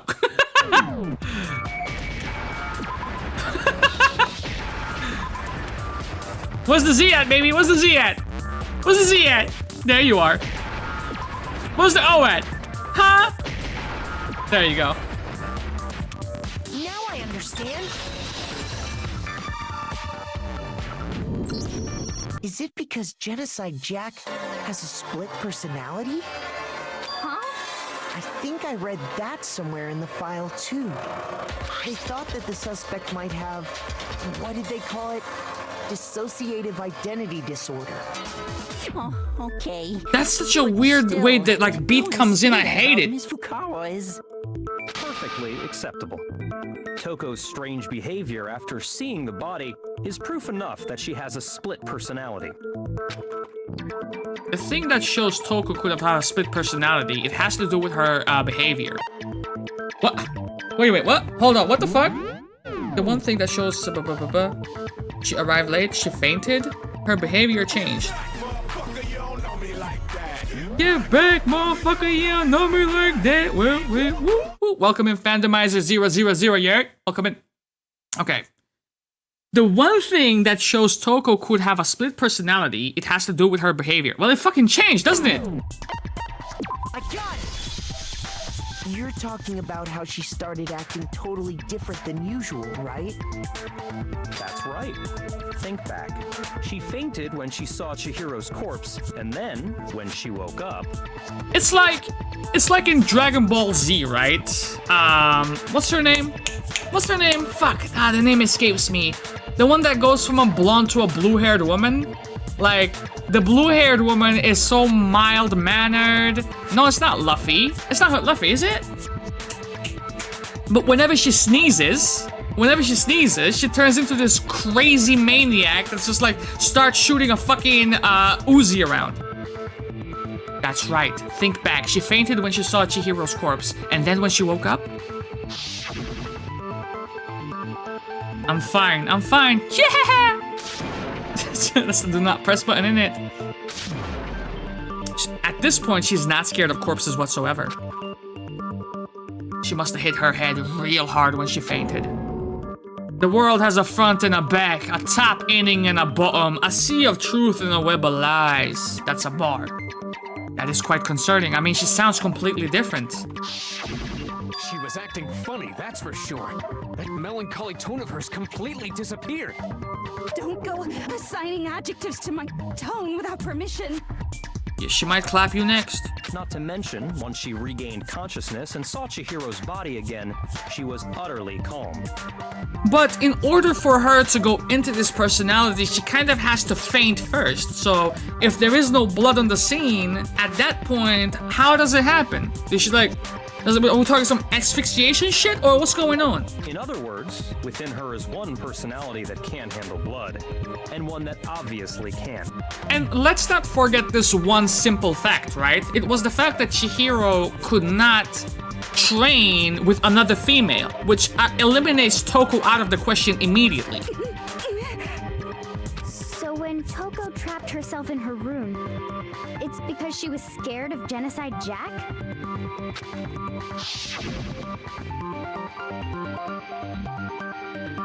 I won't let Genocide Jack have control.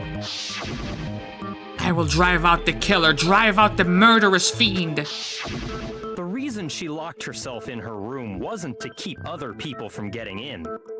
It was to keep herself from coming out. It was to keep her other personality from getting out. What? Toko was afraid. Afraid of the murderous fiend inside of her. Of killing even more people. How? Yeah. How can you know all this? I do believe you misunderstood her. What she's trying to say isn't, how can you know all this? No. What she wants to know is, how could you tell them? Huh? Last night, just before Monokuma gave his motive speech, Toko and I had a strange conversation. She told me a most interesting story.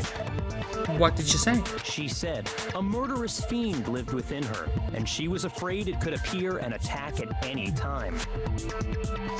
Okay, but that doesn't necessarily make her Genocide Jack, bro. She might be impressionable as fuck, right? I mean, how old is Toko? Let's be honest. Look at the way Toko is built. Ain't no way she's clapping all them 30-plus-year-olds and hanging them in the air. And that trepidation is what's caused her to have such a bleak attitude. Isn't that right, Toko? You're gaslighting her right now. This is all a lie. Right, Toko? You said you wouldn't tell anyone. What? You promised. I can't believe you lied. have only yourself to blame. You came to me with your tragic little story. I didn't ask you to.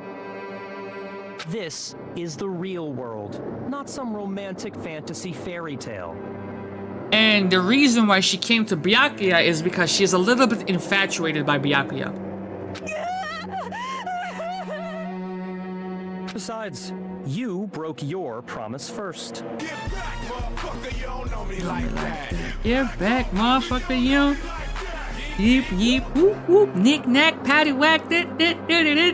Welcome in, Roswovel78. I appreciate you. I hope you like what you find here, Yerd. You said that as long as you were here, no matter what, you wouldn't let Genocide Jack kill anyone. But in spite of that promise,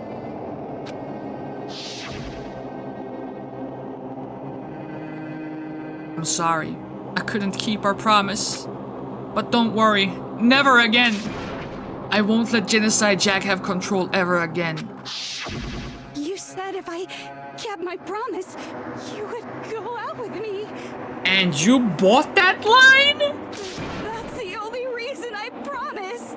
He played you like a fucking fiddle. how many times do I have to tell you? I never said that. But you weren't able to do it.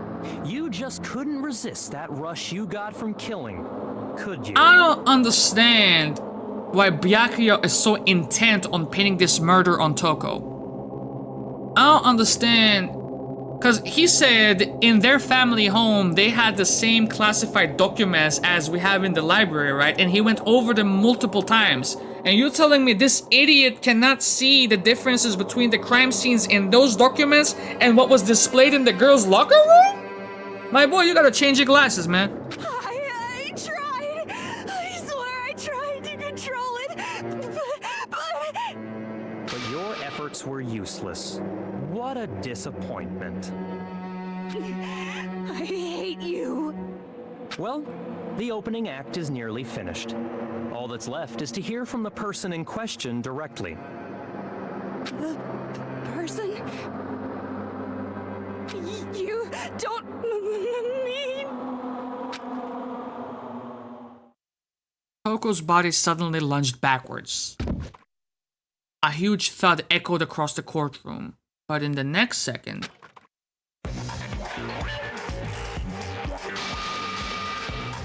Hello there! Is it me you were hoping to see? On demand? No blood needed? Wait a minute, what the fuck? What the heck? Yeah, I would not want to stand next to her either, bro. So you figured it out, huh? Well, whatever.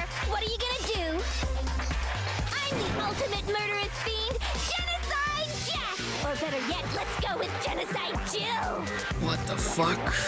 What the fuck is this? That's what I'm saying, and you're the one who killed fucking Chihiro, so shut the fuck up! What happened to you? Not Toko. That's a loser name. And what happened is a textbook split personality. So what if one of them happens to be a serial killer? You should turn a blind eye to one's fault.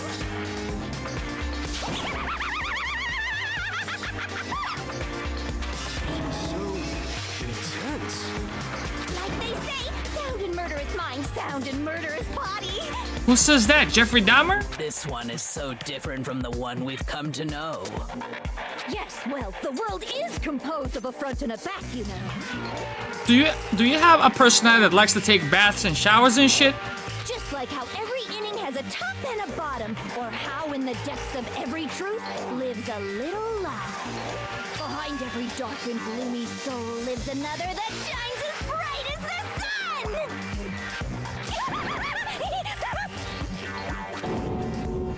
This is the murderous fiend, Genocide Jack? This is insane. I mean, okay. Let's assume that it was Toko from the start. This whole serial killer shit. Why, oh why, would she adopt the name Genocide Jack? Why not adopt the name Genocide Jill from the beginning? Does the serial killer identify as a duke? What's happening? This is beyond insane. Miss Jack, Jill, can I ask you a question? What's up? Some of us think you might be the mastermind behind our entire situation. What are your thoughts on that? Well, I'll tell you, I am the mastermind of all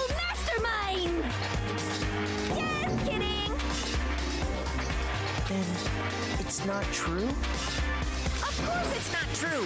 How dare you try to link me to that creepazoid? What? What? Are you Genocide Jack? And another thing, the police and government and society in the outside world are totally powerless. I mean, they just let this idiotic, bloodthirsty maniac go buck wild all over town. Sure, I'm a bloodthirsty maniac, but life is pain, right? To live is to hurt other people.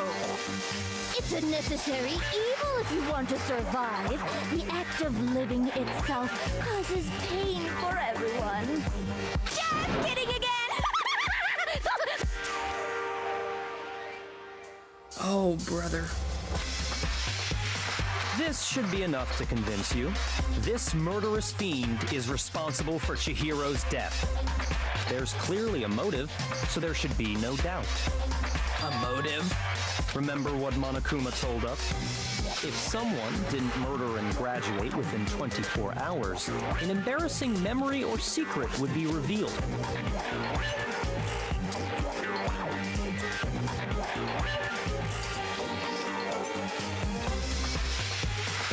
Wait, this son of a bitch is actually trying so hard to pin the murder on Toko.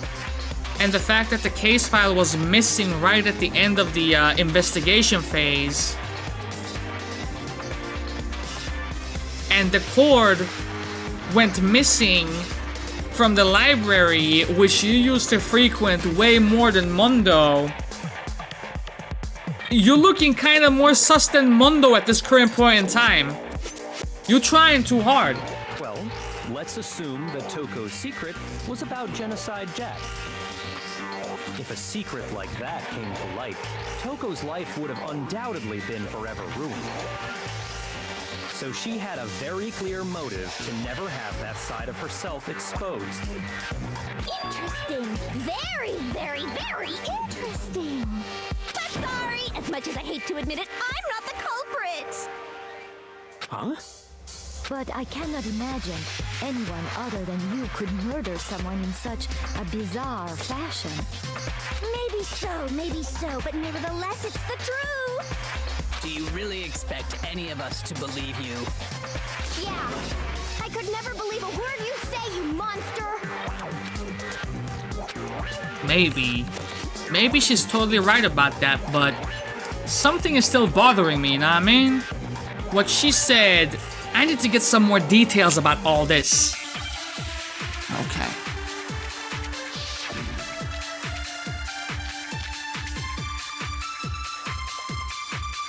Status of the dead body. Sorry, but I didn't kill anyone. Facts. Say that, but do you really expect any of us to believe it? Perhaps if you had an alibi, that would change things. Oh, an alibi, huh? Now we're talking. When you compare your past murders to this incident, the modus operandi matches completely. What more proof do we need? That's the one. Give it up. You killed her.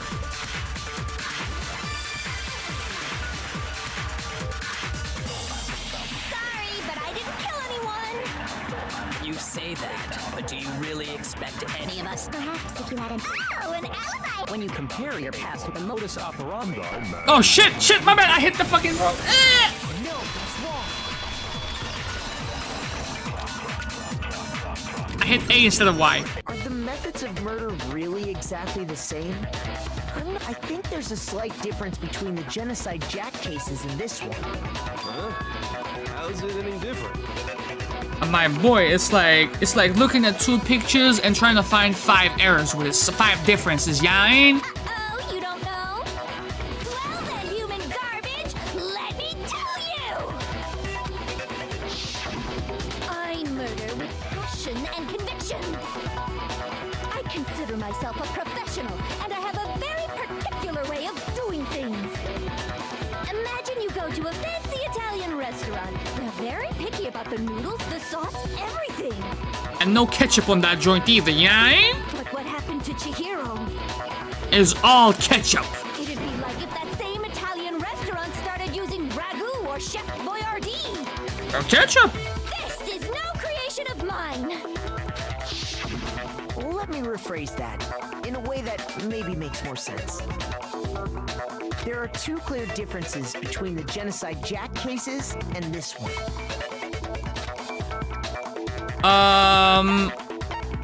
Okay, so the victim's fatal injury is one of them. She's usually stabbed with the pair of scissors, right? This one is caused by a blunt object as opposed to a sharp object.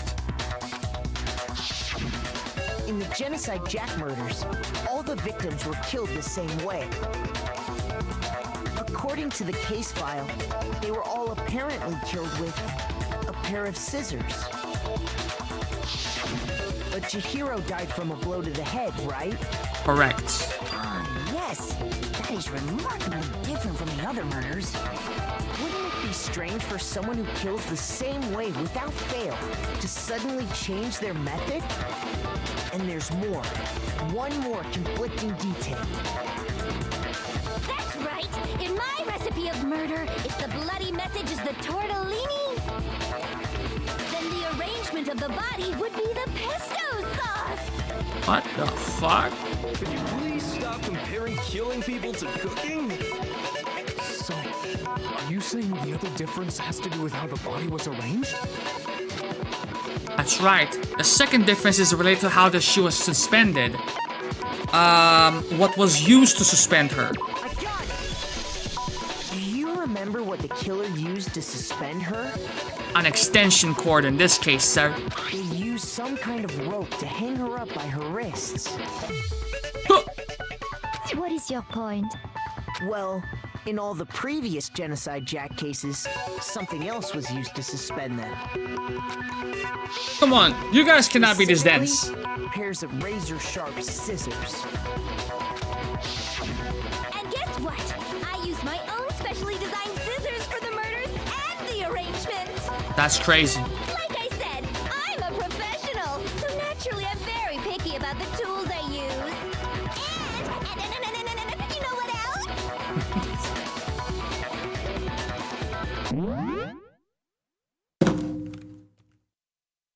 Where's that shit at, bro? That sounded exactly like this. Hold on, that sounded exactly like this. Oh, what's it called? Is it Italian Parmesan cheese meme? Where is he? Where is he? Oh, where is he? Where is he, dude? Where is he? Ah, no, the window has passed.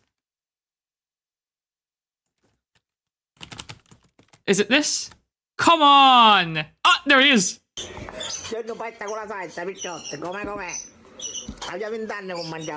Wait, no, is it...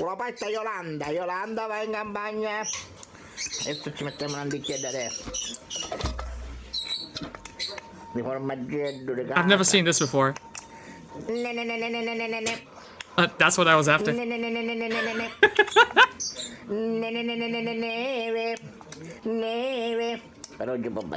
I love this guy, bro. I love this guy. Back to the murder shit. Big Mac said there's two differences, but he's wrong. Big Mac? Are you referring to me? Listen up, Big Mac. There's actually one more difference. How the fuck do you even stumble upon vids like that? I don't know. My word, you really didn't notice? Take a look at who the victims were in each Genocide Jack case. It must have been all dudes. There's a pattern there, just waiting to be discovered. A pattern? Figure that out, and it'll be plain as death why I couldn't have possibly killed that little lolly girl. Let's see. There was a pattern surrounding the Genocide Jack victims and Chihiro didn't fit it? I think I figured it out. I know why she couldn't have killed Chihiro. It's because Chihiro was a girl. My God! Is it because Chihiro was a girl? Bingo! Bullseye, right on the money! What are you talking about? In all the Genocide Jack cases, all the victims had something in common. Ken Harada, 32. Tetsuhiro Honda, 17. Soji Gakko, 23. Kanno Issei, 14. Takeshi Yoshida, 30. Komatsutaro, Takefumi, Uchida, Takeshi, Yuto. There was no end to it. They were all guys? Bingo, motherfucker. They were all guys. That's right! The people I killed with such passion and conviction, they're all adorable little men! I can't believe I said it! I'm so embarrassed! The hell is wrong with you? I can't help it! I'm just a full-throttle boy-on-boy fangirl, and the mopey side of me just hates it. But now I'm on the fast track to becoming a full-fledged fan madam! So since Chihiro was a girl and not an adorable little man, you wouldn't kill her? Would an Italian chef suddenly start making ramen just because they're both noodles? Don't be stupid. I have too much passion and conviction to cross that line. That's the absolute reality of a one and only. We get it. You've clearly explained your hobby and your philosophy. But that's not all there is to it. It's a different matter entirely when you're forced to kill in order to survive. Quiet, lowly cur! Lowly cur? I would never kill for a reason as petty as mere survival. And if by some fluke I did kill to survive, why would I bother with the message and arrangement? It'd make me the obvious suspect! That does make some amount of sense. Plus, whatever reason I have for killing, I would never leave out my prized scissors. Who would go out of their way to use a big, stupid, heavy dumbbell? Maybe you used the dumbbell because you couldn't find any scissors in the school? Any scissors? I don't just use any scissors. I only use my own set of high-class envy of the entire world scissors! Okay, whatever. There still aren't any in the school. To your knowledge. Are you sure about that?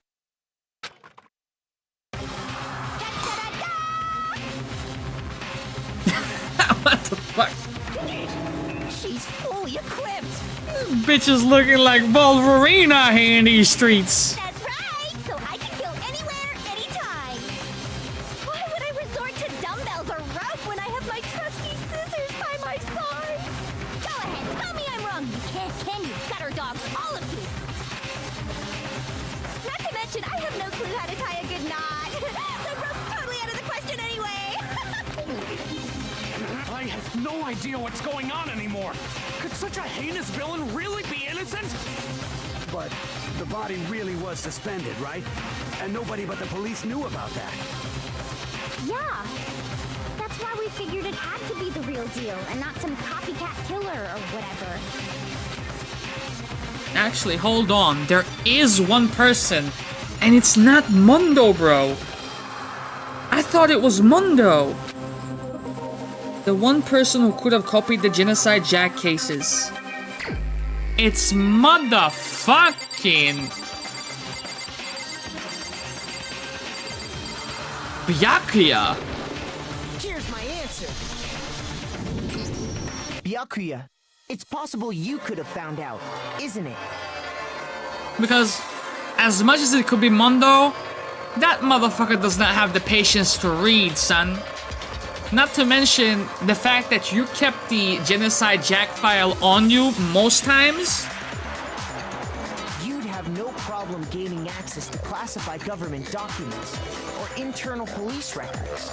Plus, you'd already looked through the Genocide Jack file before this all happened. And as a matter of fact, you already knew, you said you stumbled upon the e-handbooks of the deceased members some days ago, which means it makes you the primary suspect at this point of this crime, considering you had to sneak into the girls' locker room some way, right? Are you saying Mr. Togami did it? Then the reason he pushed the theory of Genocide Jack being the killer so hard was because he wanted to pin the crime on her. So, he rearranged the scene to disguise it and make it look like I put my stamp on it. The adorable glasses man was behind it all. Oh, I'm on fire! Well, Byakuya, what's your response? I see. So now the suspicion falls on me. I suppose so, dog. Then I must ask, when would you say I began acting suspicious? Surely you must have an answer. Looking back and thinking about it now. The way you were acting right before we discovered the body was a little strange.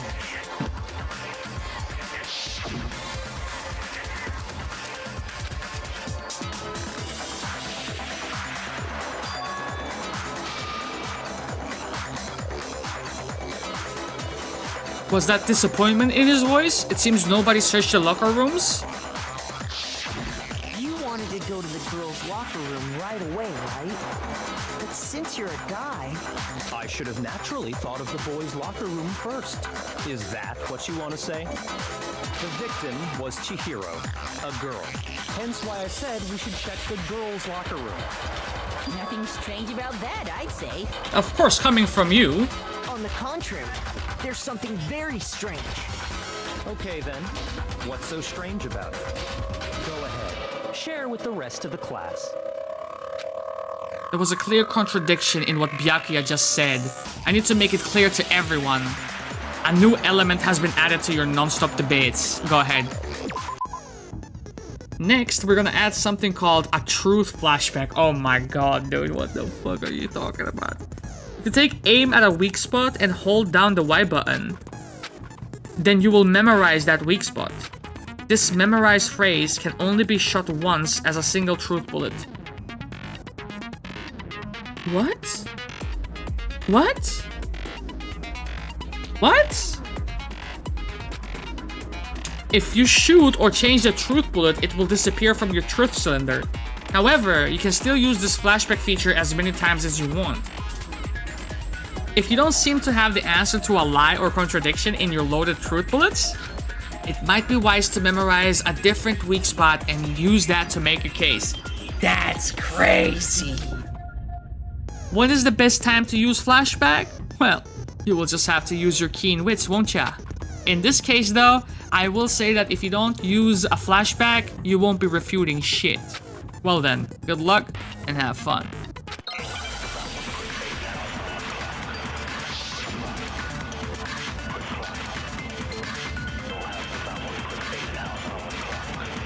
So, you said Byakuya was acting kind of weird before we found the body.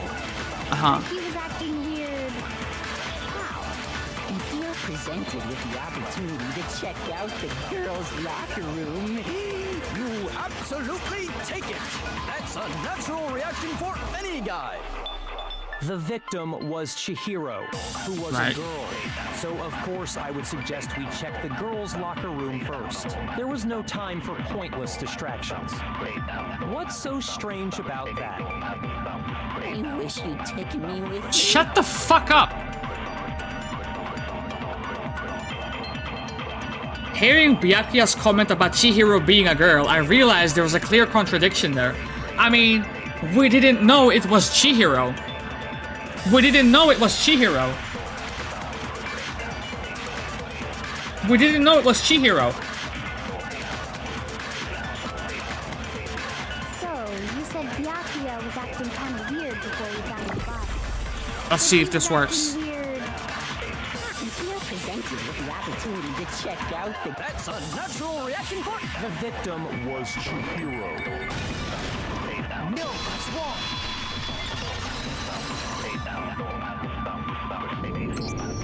I'll tell you what's so strange about that. Because up until we actually discovered the body, we couldn't have known who the victim was. So your claim that you went to the girls' locker room first because Chihiro was the victim doesn't hold up. I see.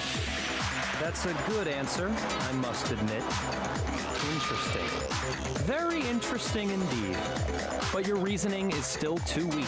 What makes you say that? What's wrong? Is that it? Surely you've got more than that. Go ahead, show us. What's with Byakuya's attitude? It's like he doesn't even care. I got him cornered, but he's acting like it has nothing to do with him. What's the matter? You're not finished already, are you? There must be more to it. There is. I think. There is more to it. Think about it. We just talked about the differences between this case and past Genocide Jack incidents. The proof you're looking for is hidden in there.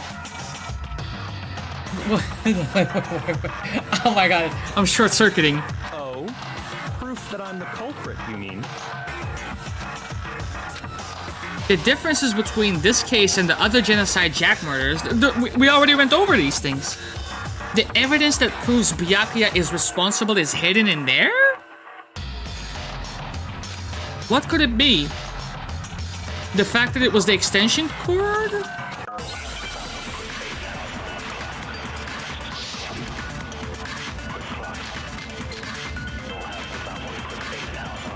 Celeste's account. What was that? What? The difference between the cases? You want me to explain it again? When I want to kill, I use my very own special scissors. And I use those same scissors to arrange the body. But Chihiro was suspended with... It was some kind of rope. Was it not? That's right! It absolutely was! Then there must be something very fishy indeed about that rope. Hey, Byakuya, where'd you get it from, huh? I'd never seen that rope before. Oh my god, am I gonna be... You bitch! Obviously, somebody else must have had it hidden away somewhere. You fucker! I can't believe it, that's a good block. Go again.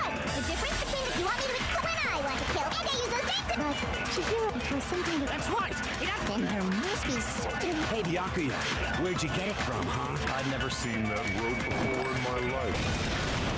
No, it's wrong.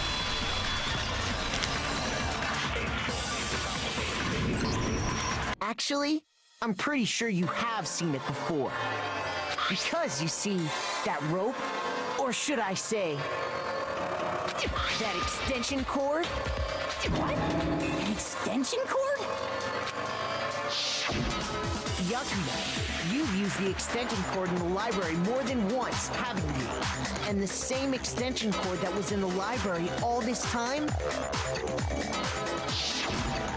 went missing after the murder. And there's no way someone who uses that extension cord as much as you do wouldn't just... And Byakuya must be the one who took the extension cord. I can't imagine any other possibility. That's really what you think? Then your conclusion is something like this? I killed Chihiro in the girls' locker room. No. Then hung her up and wrote that bloody message. I intentionally made it look like Genocide Jack was behind it. Is that about right? He's doing it again. He's totally calm, totally unconcerned.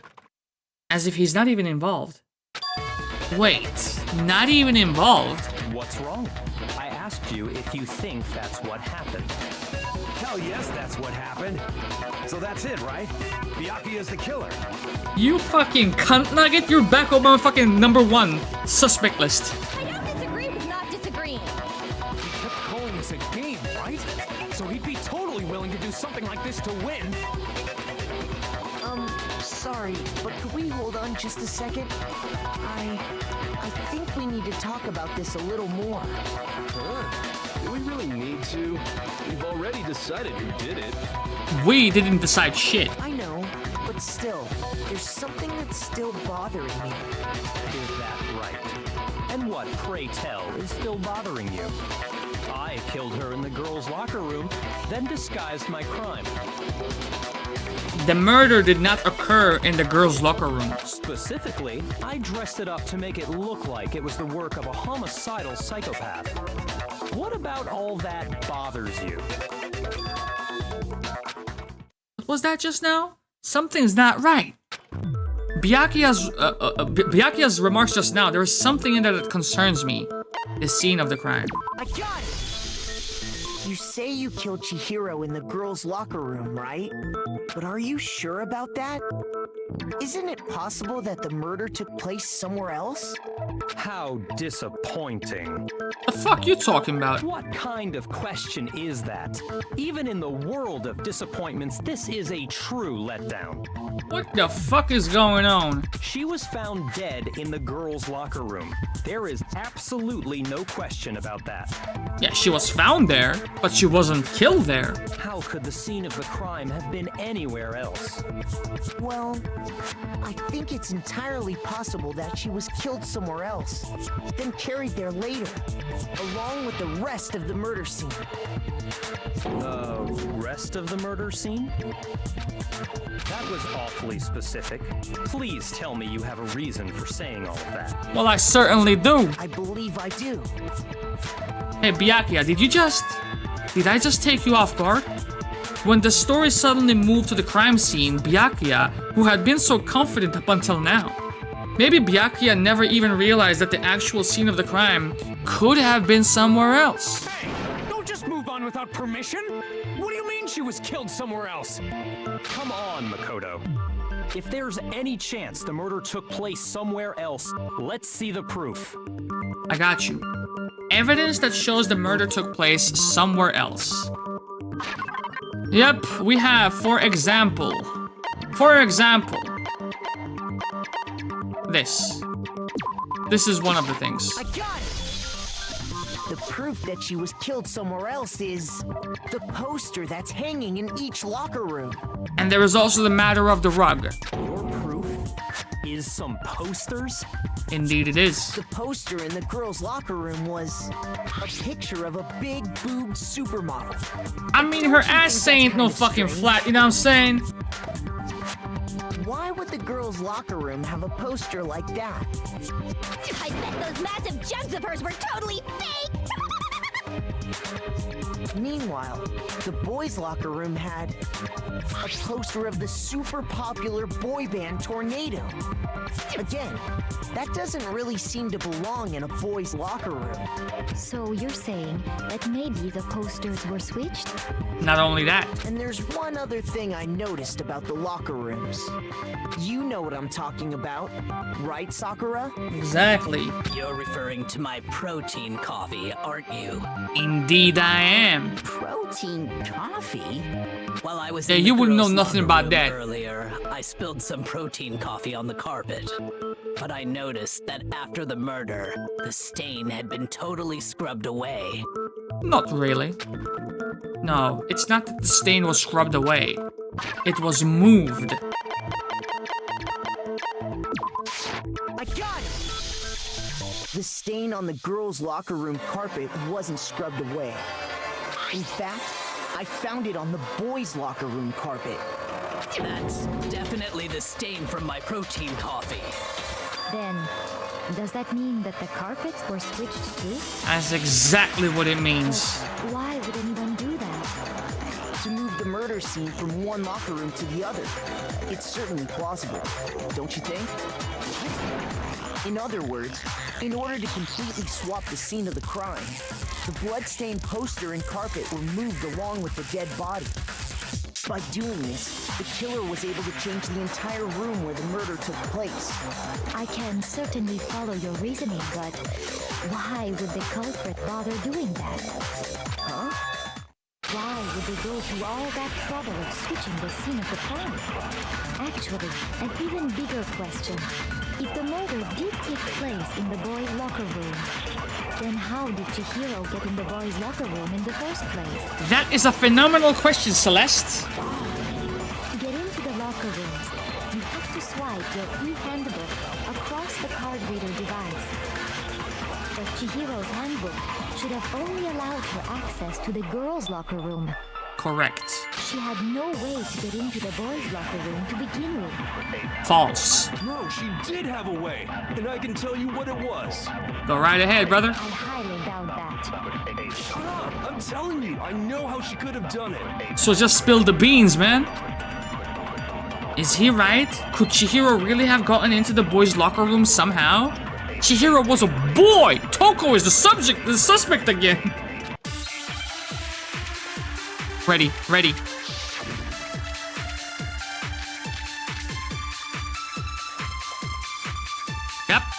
Ready. Ready, baby. Is it really possible? Yes. Could Chihiro really have gotten into the boys' locker room somehow? Yes. I got it! She must have hacked her e-handbook. No. She was the ultimate programmer, after all. I'm sure that would have been no problem for her. No, I don't think that's it. She used the thing that was in the main hall. Correct. Huh? What then? I'm talking about Leon's handbook, of course.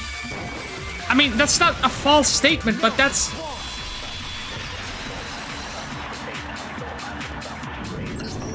This shit's banging I out. don't think Chihiro used Leon's handbook. Why not? Because Leon's handbook was broken. Oh. Well, then, yeah, I guess that'd be pretty impossible, huh? I am struck silent by how quickly you gave up. Plus, isn't there a regulation against using someone else's handbook? Not necessarily using, but loaning. And this was an act of borrowing. The rule states that loaning your handbook is prohibited. It says nothing about borrowing one. In other words, you could borrow a dead person's handbook all you want, and you'd be safe. Yup.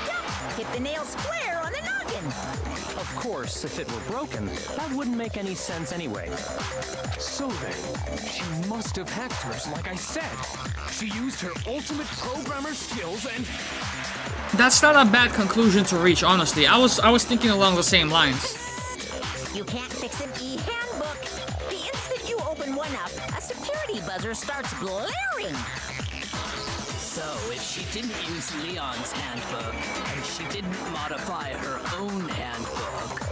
Maybe Mr. Naegi's initial assumption is just wrong? It seems like there's no way she could have got into the boys' locker room. So I guess so. Okay then, I vote for Byakuya. Relax. Is that it then? Chihiro was killed in the girls' locker room and Byakuya is the one that did it? Really? Still, I don't know what else I can do. Hold on a second. And she's coming to save the day again. I agree with you, though. I think you're on the right track. Okay. What the? You finally decide to open your mouth and that's what you've got to say? You can't wait until this is over, huh? There's no way she could get in the boys' locker room, right? So... Why are you so sure she couldn't get in?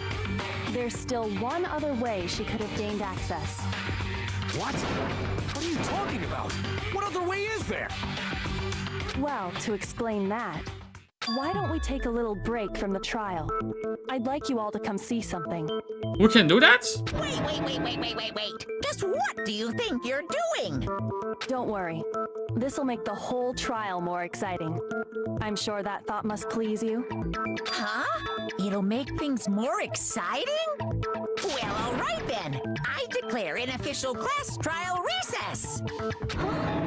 For real?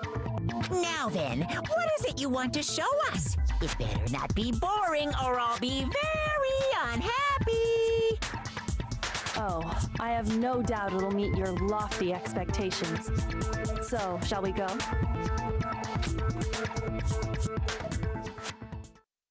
So before I even know what was happening, the class trial had been put on hold. We headed off with Kyoko in the lead. And where she took us was... scene of the crime? Right. The girls' locker room? We've already searched this place top to bottom. What are you trying to pull, Missy? I'd like you to examine the victim's body one more time. We want to check it again.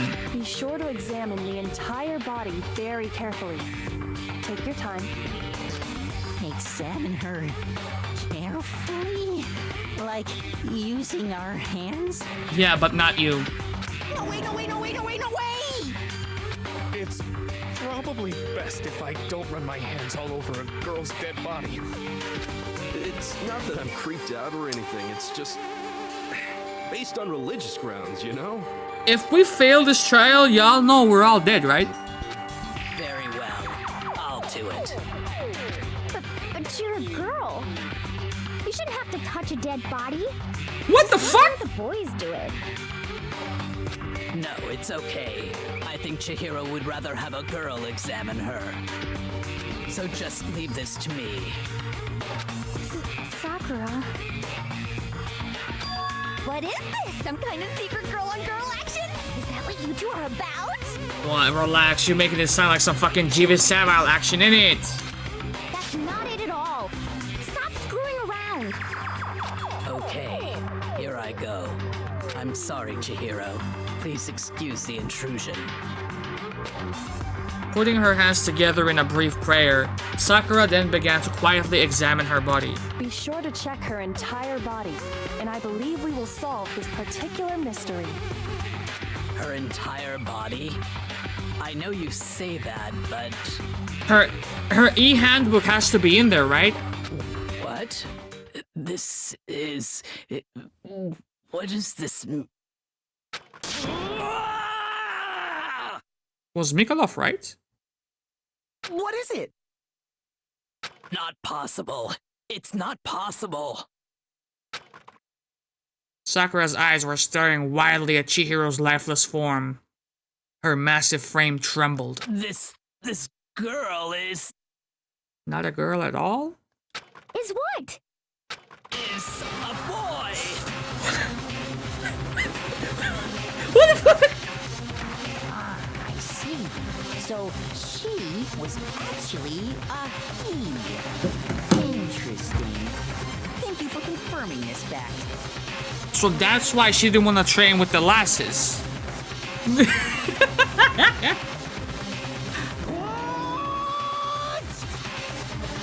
You're joking, right? I wouldn't joke about this. Ben, it's really true? Chihiro was a guy?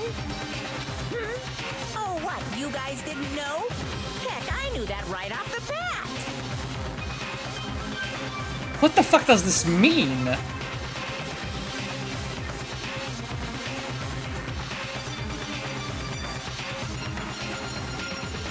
So her e-handbook would actually go into the dude's place?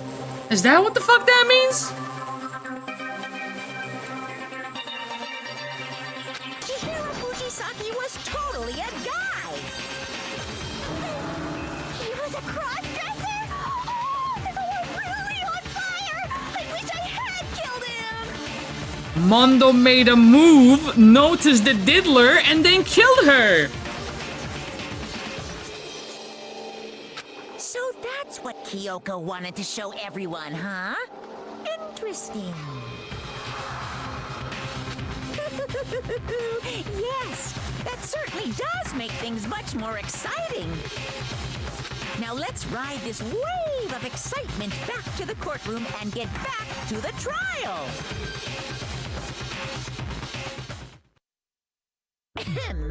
I do apologize for keeping you waiting. Now then, let's resume the class trial. So where does the broken e-handbook come into play? Is it still Leon's or is it actually Chihiro's? We've all just learned of the shocking revelation that Chihiro was actually a boy. He had a penis! Let's pick up from there. Yes, well, I don't know his reason for hiding it, but the fact is, Chihiro was not a girl, but a boy. You think that Chihiro was actually a guy? The thought never even crossed my mind. Because the victim was male, he would have had no problem gaining access to the boys' locker room. Assuming his handbook did, in fact, list his gender as male, then yes, that would be true. Of course his handbook said he was a boy. He dressed like a girl, but he was a boy through and through. So then, there should be no issue with Makoto's initial assertion. The victim was killed in the boys' locker room, and was then later moved to the girls' locker room. I'm glad you reiterated that because this revelation made me even forget my initial, No way! CMM, no! And the killer could have easily used Sayaka or Junko's handbook to get into the girls' locker room. Yeah. So Chihiro really was killed in the boys' locker room? I still don't understand the motive for moving the body, but yes, that does seem plausible. Well, I must admit, I did find it rather odd. I knew he felt a little off. There was a certain incongruity to his female body. This is the most titillating situation! Redacted. So now everything has been He can't connected. keep getting away with Have it! finally become clear. Okay, well, connected or clear or whatever. We still think you're the killer, remember? Very interesting. This has become very interesting indeed. He's off in his own little world. What about you, Makoto? After everything we've learned, do you still think Byakuya's the killer?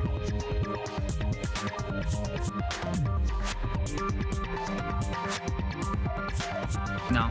Well, without a doubt, Byakuya is the one that made Chihiro's death look like Genocide Jack did it. But I... Get back, motherfucker, you don't know me like that.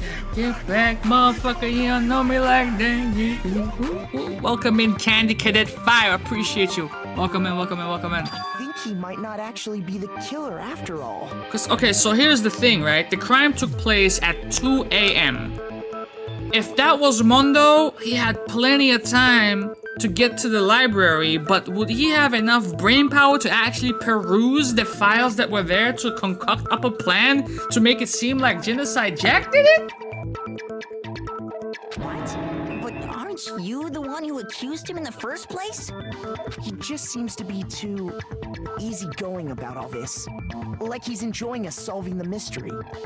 The way he's acting, it makes it seem like it doesn't have anything to do with him. And you think that might be because it doesn't have anything to do with him? That and the added fact that Mondo is rushing us to finish this case. Plus, the evidence he left behind was a little too... how can I put it? Overt. One thing we also have to consider is, do we believe that Byakuya has the strength to use that dumbbell as a murder weapon? I think to me it's more plausible that Mondo would have that strength. He consciously chose to use the extension cord, knowing it could connect him to the murder. That doesn't make sense. That doesn't make sense. At least, that's how I see it. He's a reader main, bro. Why would he get rid of the extension cord that would then allow him to light up the books that he chose to read? That doesn't make any sense. And Byakuya, when you found out the murder took place in the boys' locker room, it seemed to rattle you. And then again, when you found out Chihiro was actually a guy. If you really were the killer, that stuff wouldn't have had any effect on you. So that's your thinking, huh? Well, it bothers me that you don't have more concrete reasons, but... Tara getting top-notch popularity this year? Hell yeah. Thank you. I appreciate that, man. I'll take my flowers. I appreciate them. They smell nice, yeah, I mean? It's fine. I guess We've got a ways to go, though, yeah, I mean? Mark it as correct? He's right. I am not the culprit. That leaves Mondo. I just happened to come across the corpse in the girls' locker room and decided to alter it. What?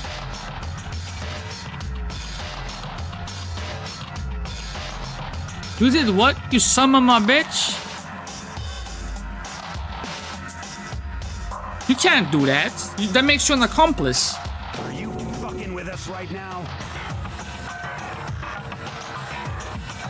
Brain is starting to hurt. No, I am not effing with you right now. I'm telling you the truth. Well, I find it very hard to believe.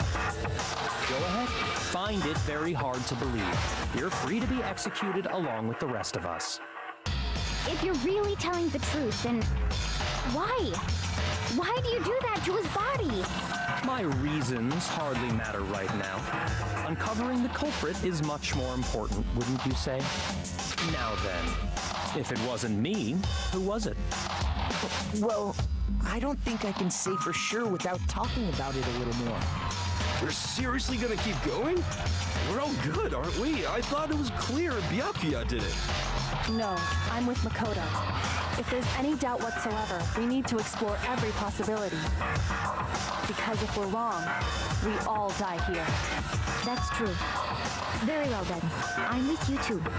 Damn straight. Count me in. Do you not have a mind of your own? Of course I do. What am I, an ant or something? Guys, I swear to God. Take us outside. Take us outside. Let's discuss this all as a group one more time. We still have time to make our decision. Right. That's very true. Our lives are all on the line. Excellent. Then shall we resume our game of hide and seek? If Byakuya didn't do it, then who's the real killer? Who murdered Chihiro? There's one thing we can be sure that we know about the killer. The killer is a guy. Since the crime scene was the boys' locker room, you would need a boys' handbook to get in. And since Leon's handbook is apparently broken, the killer would have had to use their own. In other words, it had to have been a guy. But that's still not enough. I need to find some more clues. Make your arguments. I mean, Celeste's account? What was that again? That wasn't a single clue that might lead us to who did it. Well, clues are one thing, but did nobody get a look at the killer? I'm sure if someone saw the killer, they would have said something by now. Perhaps someone saw the victim at some point. Yep. Even that might be enough for now. Yeah. All we need right now is any kind of new info. Get rid of that. Shoot that. Oh! Whoa! I have it! Whoa! Okay. Isn't there a single clue that might lead us to who? Celeste's account is a single clue. Clues are one thing, but did nobody get a look at the killer? Let's Sure, if someone saw the run through killer, it. They would have said something by now. Perhaps someone saw the victim at some point. Even that might be enough for now. Yeah. All we need right now is any kind of new info. It's over. It's all over. You want to know who saw the victim? The killer. And only the killer. What? No. It's not like they're just gonna turn themselves in. No. Game over, man. That was it. That was it. No! Not game over! That was it. That was it. Isn't there a single clue that Did nobody get? I'm sure someone saw the. Perhaps someone saw the victim. Yeah. All we need It's over. You want to know who saw the victim? The killer. And only the I'm not gonna do that. No, it's wrong.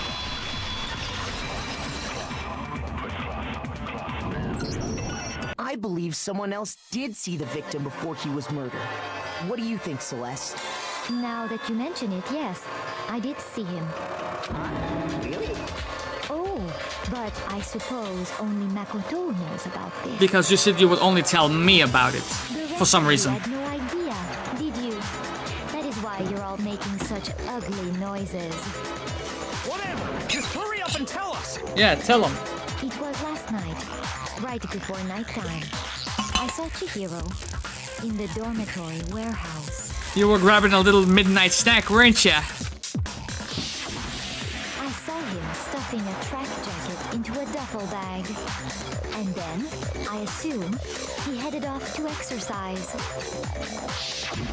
A track jacket and a duffel bag. But we didn't find anything like that at the murder scene. Exactly. It seems likely that the culprit destroyed them to get rid of any evidence. And that is when he said something that struck me as rather odd.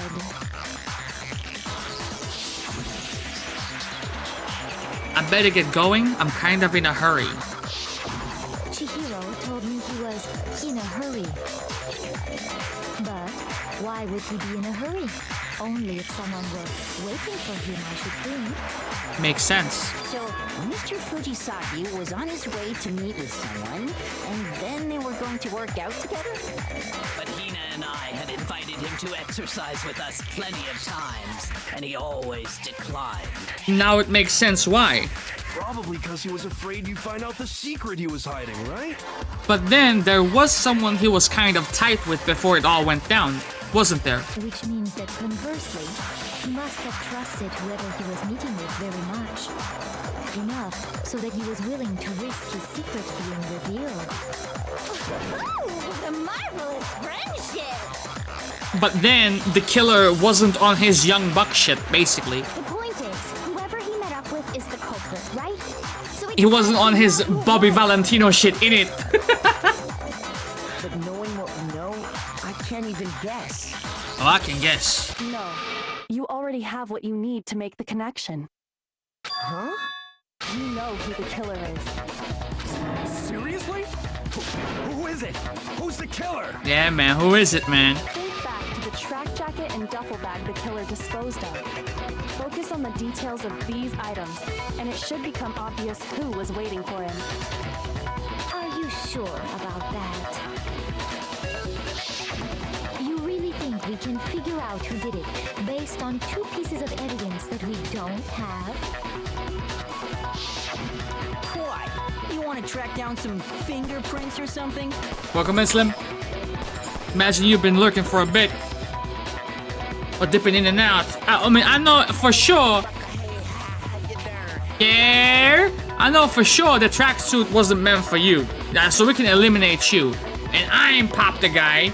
And I have a strong suspicion that Yasuhiro was never linked with Chihiro. Taka? No link there either. It's Mundo, bro. It's Mundo. If we have the equipment for that, we wouldn't know how to use it. As was noted, the evidence is already gone. There's nothing to get fingerprints from. Right. Maybe, but we can make certain inferences if we just take the time to talk it out. Easy for you to say, but fine. Celeste, did you notice anything special about the bag or jacket? The bag was just a normal duffel bag from the warehouse. Right. All the bags in there are the same, so I can't imagine what would make that one special. Well, if I remember right, there was a decent variety of tracksuits to choose from. Do you think there might be some connection between the culprit and Chihiro's jacket? Perhaps. Let's explore that and talk a bit more about the jacket you took. Does Chihiro's track jacket really hold some clue about the killer? Somehow, it's really hard to believe.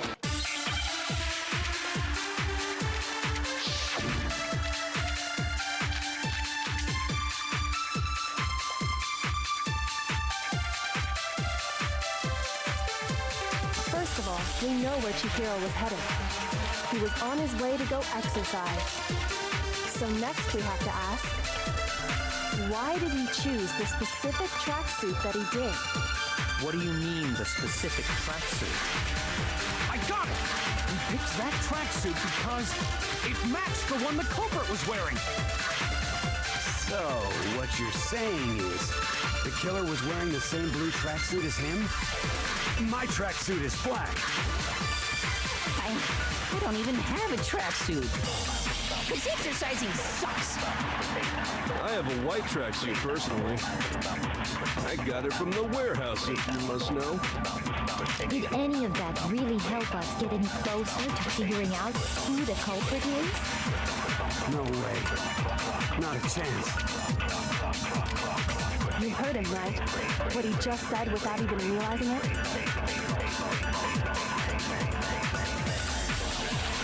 First of all, we know where Chihiro was headed. He was on his way to go exercise. So next we have to ask, why did he choose the specific... Well, I'm not even sure what color any of these motherfuckers wear for their tracksuits. What do you mean, the specific tracksuit? I got it! He picked that tracksuit because it matched the one the culprit was wearing. So, what you're saying is, the killer was wearing the same blue tracksuit as him? Do I take you? My tracksuit is black. I don't even have a tracksuit. Because exercising sucks. I have a white tracksuit personally. I got it from the warehouse, if you must know. Did any of that really help us get any closer to figuring out who the culprit is? No way. Not a chance. You heard him, right? What he just said without even realizing it? How did Mondo even know the color taken?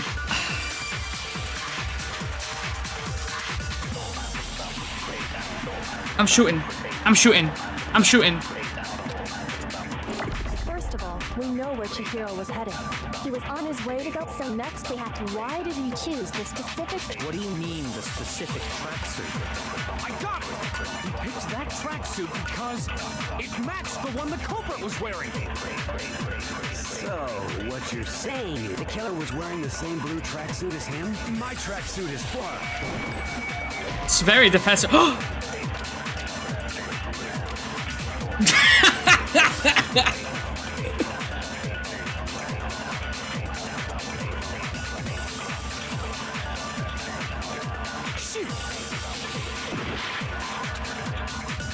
First of all, we know where Chihiro was headed. He was on his way to go exercise. So next we have to ask, why did he choose the specific tracksuit that he did? What do you mean, the specific tracksuit? I got it! He picked that tracksuit because it matched the one the culprit was wearing. So, what you're saying is the killer was wearing the same blue tracksuit as him? My tracksuit is black. What the fuck, dude? I don't even have a tracksuit. Because exercising sucks. I have a white tracksuit personally. I got it from the warehouse, if you must know. Did any of that really help us get any closer to figuring out who the culprit is? I hope this works. I hope this works. I hope this works. You heard him, right? What he... First of all, we know where Chihiro was headed. He was on his way to go exercise. So next we have to ask, why did he choose the specific tracksuit that he did? I don't know about this, Chief. I don't know about this, Chief. I don't know about this, Chief. The one the culprit was wearing. So, what you're saying is the killer was wearing the same blue No, this... No, no! Oh, fuck me, I grabbed the wrong one. I'm throwing. tracksuit is black. I have a white track. I got it from the Did any of that really help us? No way. Not a chance. You heard him, right? What he just said without even... First of all, we know where Chihiro was headed. He was on his way to go exercise. Right. So next we have to ask, why did he choose this? What do you mean, the specific? I got it! He picked that tracksuit because it matched the one the culprit was wearing. This is not it. This doesn't make sense. What you're saying is the killer was wearing the same blue tracksuit as him? No, that's not it. Oh, fuck. What is it, boys?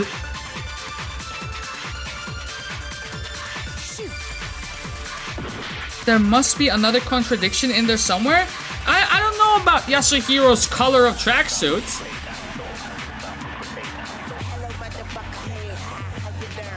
Have you ever played Rayman Legends? No, I have not. Never. If you get enough points and request it, I will, though. Probably. Okay. Wait, is that a clue to this? Okay. What he said... I don't get it, boys. I don't get it. Just about. I mean, this was requested a year ago, so I mean, at the end of the day...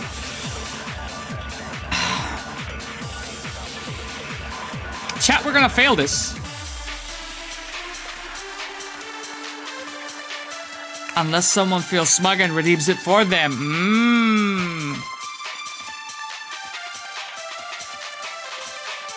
The only Rayman game that I've ever played, it was one for Game Boy Advance. Other than that... Focus on the case, Cargo. The weak points are exercise, blue tracksuit, black tracksuit, and white tracksuit. What the fuck are we on about?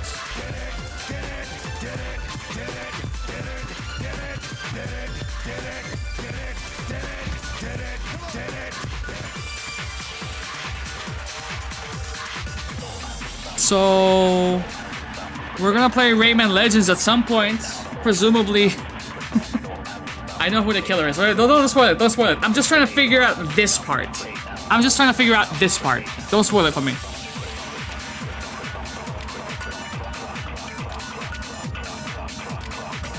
Run it again. Run it again. Run it again. First of all, we know where Chihiro... To practice. And we have Library Disc Lamp, which I don't think is what we need to use. We have Disappearing Stain. Doesn't matter. Or does it? Doesn't matter. And Celeste's account. Okay, Celeste's account. Maybe? I have not heard of Rayman in a hot minute. Yeah, it's not a name that circulates very often, does it? That's the spirit holdover. That's Kara's head without telling him. That's the spirit hold that's over Kara's head without telling him. I'm getting more confused by the goddamn minute, yo. Celeste's account. Can I check that somehow?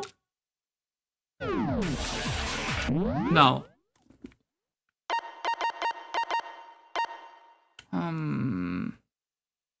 Celeste's account. Okay. That's like verified. He was on his way to the exercise, right? That's fine. So next we have to ask... Yes. Why did he choose the specific tracksuit that he did? I don't know. What do you mean, the specific tracksuit? I got it! He picked that tracksuit because it matched the one the culprit was wearing. What?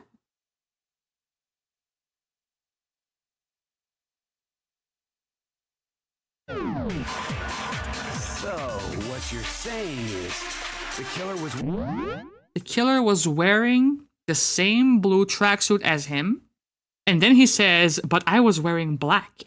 So, I mean, okay, all right.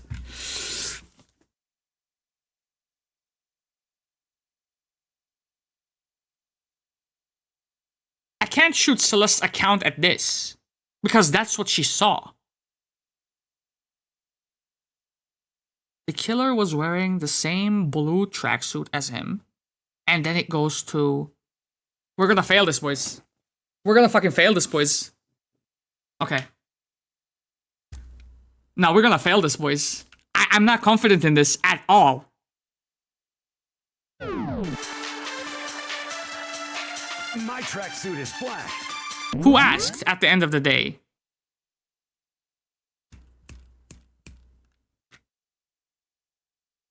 What the fuck do I blast you with? What do I blast you with? Celeste's account here? How would Celeste's account help us in this case?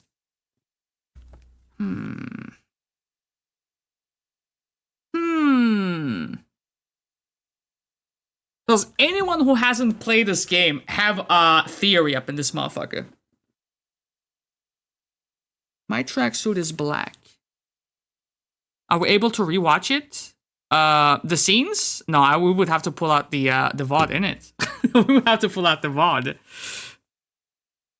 We have a timer. We're like less than, is it less than 2 minutes left? My tracksuit is black. And the truth bullets that we have, I mean, he's insinuating that it doesn't match the color, and he's insinuating that he was practicing that, exercising that evening. So do I take the exercise and shoot my tracksuit is black with it? I don't have a clue, and I'm slowly enjoying it, and enjoying it right now. You enjoy that. We're gonna lose. We're gonna lose. I don't feel like the truth bullets that I have loaded up in my chamber is, or in my clip is, are there any of the ones that I need? We might have to fail this one and really, really think this through. Unless I take exercise and I shoot this statement. Because then it will lead to like, who said you were exercising that evening? I don't even have a tracksuit. Because exercising sucks. I have a white tracksuit personally. This means nothing. From the warehouse, if you must know. Did any of that really help us get any closer to figuring out who the culprit is? No way. Not a chance. You heard him, right? What he just said without even realizing it? I'm gonna take it. I'm gonna take it. And I'm gonna shoot it. On his way to go exercise. Like, who said anything about exercising for you? Why did he choose? Oh my god, we're fucked. We are so fucked. We are so fucked. We are so fucked. We are so fucked. I got it! He picked that tracksuit because it matched the one that This is a long shot. So, what you're saying is, the killer was wearing the same blue tracksuit as him? My tracksuit is black. Oh shit, shoot it! I don't even have a tracksuit. Because exercising sucks. I have a white tracksuit personally. We are so I got it from fucked. the warehouse. We are so fucked. Did any of that really help us get any closer? No way. We have one shot, like Eminem put it. I don't get it. First of all, we know where Chihiro was headed. Okay, steal On this. his way to go exercise. So Stolen. next we have to ask, why did he choose the specific tracksuit that he did? What do you mean, the specific tracksuit? I got it! He picked that tracksuit. It matched the one the culprit was wearing. So, what you're saying is, the killer was wearing the same blue tracksuit as him? My tracksuit is black. It wasn't. It wasn't it, boys. It wasn't it. Oh my god.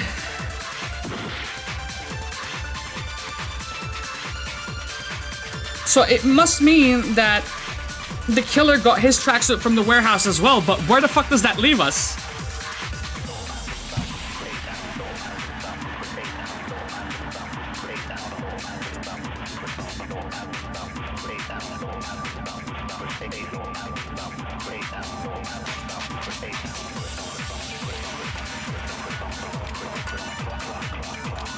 I don't know. I don't know. I have no clue. First of all, we know where Chihiro was headed. I have no clue. On his way to go exercise. Yeah. So next we have to ask, What is the why did he contradiction? choose the specific tracksuit that he did? What do you mean, the specific tracksuit? I got it! He picked that tracksuit because it matched the one the culprit was wearing. Oh my god, there's no time either, bro. What the fuck?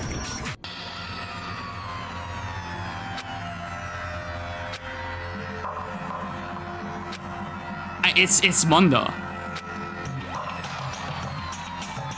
With Celeste's account. Bye everyone, you're dead. Yes, give it another shot. Give it another shot. I refuse to give up yet.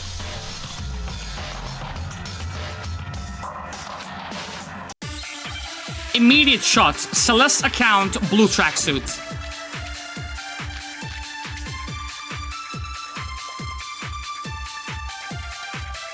First of all, we know where Chihiro was headed. He was on his way, so next, but why did he choose this? What do you mean, the specific tracksuit? I mean, it looked blue He picked that in the one screenshot that we saw. It matched the one the culprit was wearing. So, what you're saying is, the killer was wearing the same blue That's tracksuit not it. as him? What the fuck?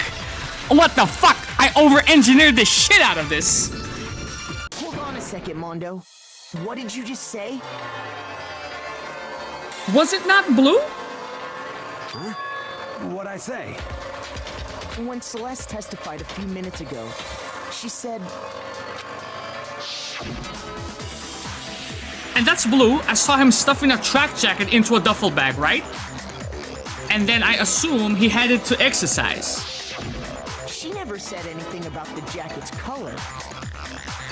So why did you say Chihiro's blue tracksuit? What are you? You just... Hey, Celeste, what color was Chihiro's tracksuit? As a matter of fact, it was blue. And before we began the trial, did you tell anyone that? She didn't tell anything about the events of that evening, of that scene, to anyone other than us. The only one I told about any of this was you. Then, Mondo, how did you know what color Chihiro's tracksuit was? Because I'm sure he saw the clothes at some point in the investigation. None of us did. No, that can't be it. The bag and clothes were surely disposed of by the time we began our investigation. Then the only reason he could have known what color the tracksuit was is if he saw Cherry with it before he died. That's the only possibility. Cherry? Are you talking about Chihiro? So, how about it? Did you see the tracksuit or didn't you? Just by chance. I just happened to see it last night. He walked past me, and he was carrying the tracksuit in his hands. No, that can't be it either. According to Celeste's testimony, She stuffed the jacket into her bag in a hurry. It was almost like she was trying to hide it. And just like that, she was gone. when Celeste noticed it, Chihiro made a point of making sure the jacket was completely in the bag. If you just ran into him briefly, you couldn't possibly have seen what color the tracksuit was. It would appear you've dug your own grave. Perhaps. But you handed him the shovel, didn't you? That's why you said what you did. That's the second time Kyoko saves a class trial. Focus on the tracksuit and it'll be obvious who he met with? What a bunch of nonsense. Ah, now I understand. It was all one big bluff, wasn't it? Your true intention was to draw a slip of the tongue from the culprit. That's why you said you knew who did it, to put them on edge. That's right. However, Mondo was my target all along. I had my suspicions about him from the very beginning. Because they were tight. But why? What made you so suspicious? That's a good question. Because I hate him? The way he talked? The way he was acting? The way he was acting is usually the loudest one in the room, but this time around, he's been quite quiet. There was a Or certain maybe- turning point that tipped me off. Maybe you didn't notice it, Mondo, but you tend to refer to men and women differently. He did call her a dude. But I always call women bro and dude as well, so I didn't really pay too much attention to it, but true. You only call guys dude. For girls, it's chick. And after he was killed, you happened to refer to him as dude. Once I picked up on that, it occurred to me that Mondo knew something we didn't. You notice such a tiny detail? Are you a witch? She's a witch! You're positively frightful! No, I'm not the frightful one. Mondo is. Not nearly as frightful as someone capable of murdering a friend. Mondo, was it really you? Did you really kill Chihiro? Just because she had a dick? But she was doing the chopper in front of you, dog? I didn't kill anyone! You've been all over me, judging everything I say, putting words in my mouth. What gives you the right to treat me like a goddamn criminal? Yeah, he would never do something like that. This is a false accusation. Okay, relax. I know you guys are a little buddy-buddy over the last couple of days with the sauna incident and whatnot, but relax, okay? It's true. My reasoning on that is pretty shaky. That was fast. Well, this does present us with a problem. It seems we are all out of leads. My time has nearly come. Yeah, you did say you found something, didn't you? That's what my little ghost friend is telling me. Oh yeah, that reminds me. Hifumi, weren't you telling me you found some evidence? Really? What kind of evidence? Actually, now that I'm thinking about it here calmly, it might not be all that relevant. Jeez, did your confidence just get up and walk away? It's fine, man. Just tell us. If you really insist, then... here it is. It's an e-handbook. What do you have there? It happens to be an e-handbook. I found it laying on the ground, so I scooped it up. And it was right outside the locker rooms, right? You found it on the ground, right? Then it must belong to Chihiro. I got it! We know Chihiro's handbook was missing from the scene of the crime, right? And it must have been dropped when Mondo moved the body from the boys' locker room to the girls' locker room. For a fact. For a fact indeed. I was totally sure I'd found it. Then it must hold some clue about the culprit, right? Well, that's what I was hoping. But it's busted. It won't even turn on. I imagine the culprit broke it to get rid of any evidence after the murder. That's odd. I didn't think the handbooks were quite so fragile.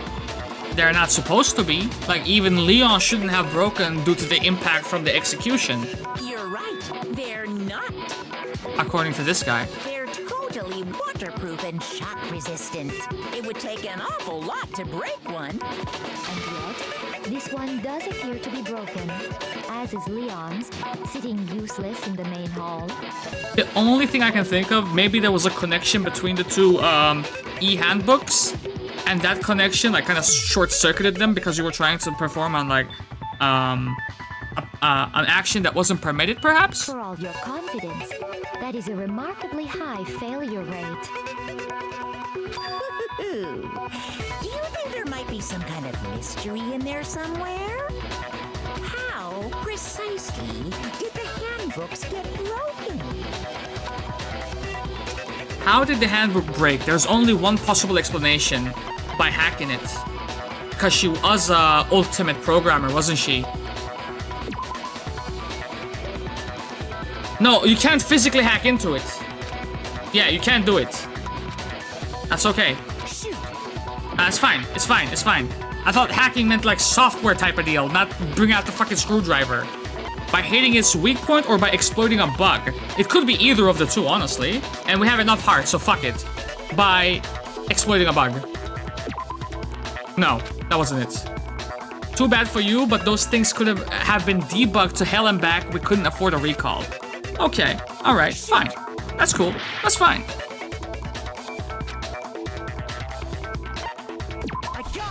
But we don't know anything about its weak points. The handbook has one weak point, didn't you? You remember that? Sure, maybe I let that slip. But I never told anyone what the weak point actually was. But if the handbook is supposed to never break, and two of them broke in quick succession, then we can only assume that someone's figured out its weakness. You know what the weakness is, right, Monokuma? So, what is it? You're asking me? I think it's a necessary piece of information if you want this to be a fair trial. But if I tell you, and someone else decides to copy it, that would be very not good. Fair. Just tell us already. Why would we want to break our own handbooks? Oh well, I have a weakness for pushy demands. But you're sure you won't follow their example? Then allow me to make a special announcement. The weak point of my cutting-edge e-handbook is... when it's exposed to high temperatures for too long, it will suffer a meltdown and totally break!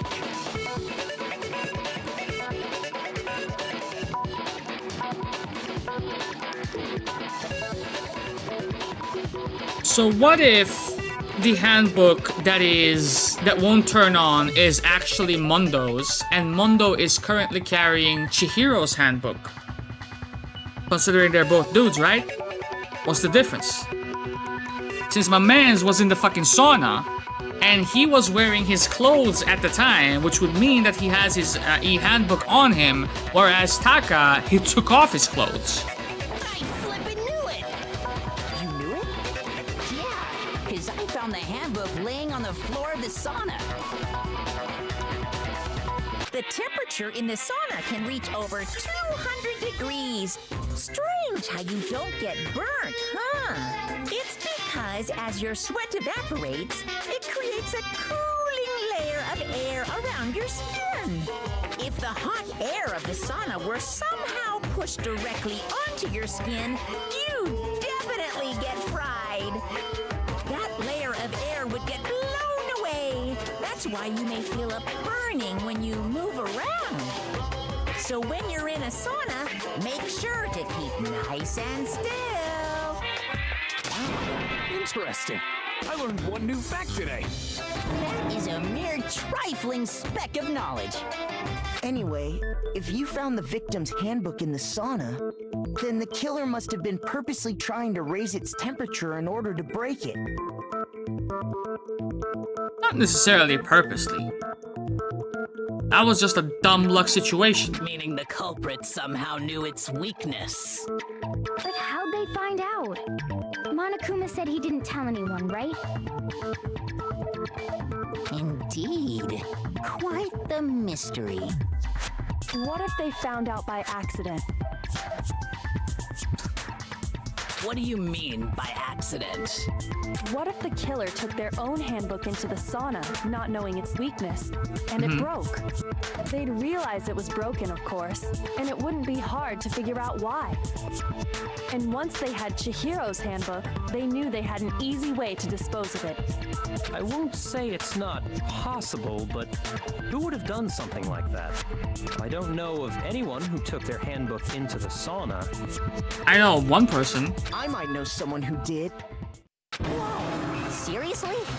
I think the one who may have taken their handbook into the sauna was...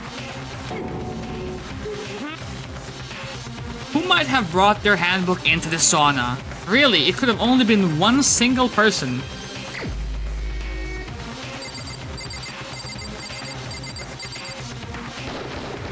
Here's my answer. Mondo, your handbook got broken in the sauna, didn't it? What? Why? Why do you keep accusing him? Come on, man. I know that's your brother and all, but you gotta relax. Mondo and Taka had an endurance contest in the sauna not too long ago. Remember? He had his clothes on, you didn't. And for the contest, Mondo just so happened to keep his school uniform on. But little did he realize, he'd also left his handbook in one of his uniform pockets. And when it was all over, Mondo discovered that taking your handbook into the sauna could easily destroy it. No, wait, hold on. You've got it all wrong. Can you stop? Yo, calm your tits down for a second, okay? I don't accept this. Show me the proof. The actual solid proof. I mean, I don't want to believe it either, but I found something that proves it beyond a shadow of a doubt.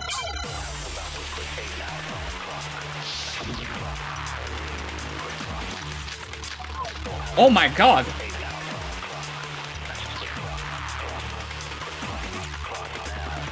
Let's test Makoto's assertion. If what he says is correct, then Mondo, you broke your own handbook. In other words, if Mondo's handbook is actually broken, then that proves that what Makoto said is right. Well, my goddamn handbook works just fine. Does it? Oh my god. I hate you. I hate you. See? Look! Makoto was wrong after all. Mondo wouldn't hurt a fly.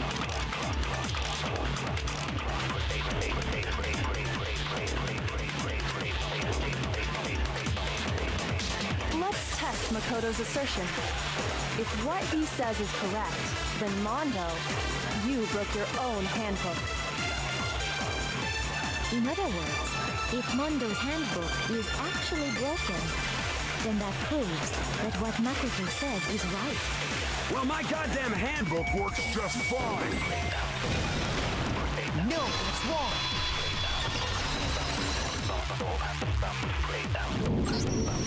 Mondo, the handbook you have right now, is it really yours? Boot it up. Let's see which name pops up. What the fuck is that supposed to mean?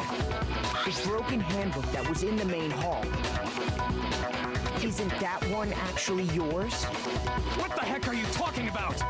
What I mean is, I think Mondo swapped his handbook out for one that actually works. I think he took Leon's handbook and replaced it with his own. Not necessarily. I mean, certainly a possibility. After all, Monokuma said himself that Leon's handbook never should have broken. That's right! The punishment it suffered wasn't nearly enough to destroy it. So then, the broken handbook in the main hall is actually Mondo's. Which would mean that the handbook Mondo has right now is actually Leon's. Yeah, could be. But doesn't that violate the school regulation that says loaning out your handbook is prohibited? That falls into the category of actually borrowing. Well, here's how I look at it. There is a rule about loaning your handbook to another student, but if they're dead, they're not a student. It's kind of a gray area, I admit. But no worries. If anything, it just makes things more interesting. As such, I decree that exchanging handbooks with a corpse is not a violation of the rules. Well, Mondo, if I'm wrong about this, you're welcome to say so. I'm happy to admit I made a mistake, but... Son of a bitch. What's wrong, bro? Come on, tell him he's wrong. You are wrong. You have to be wrong. Sucks, man, I know. But you're gonna lose a dear friend today. Everything you just said is wrong. You made it all up. Okay, then why don't we look back on this case one more time, from the beginning? That way, everything will become clear, and we'll all see if I was right or wrong.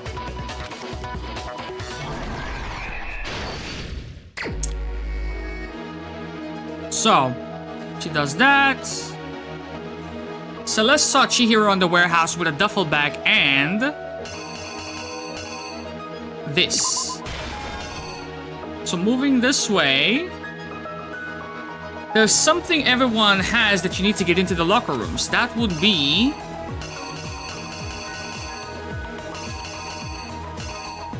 the card reader, basically.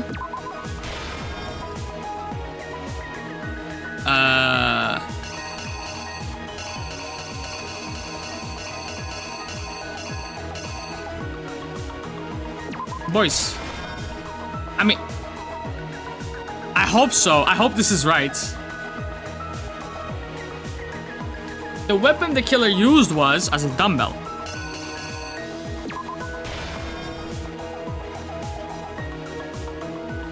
As the murder took place, some blood splattered onto something, didn't it? Yo. Well, I mean, at that point...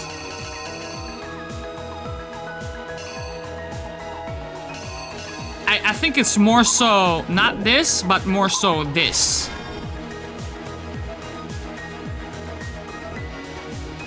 To disguise the truth, the killer switched out the carpet as well as something else. Shit. Clearly.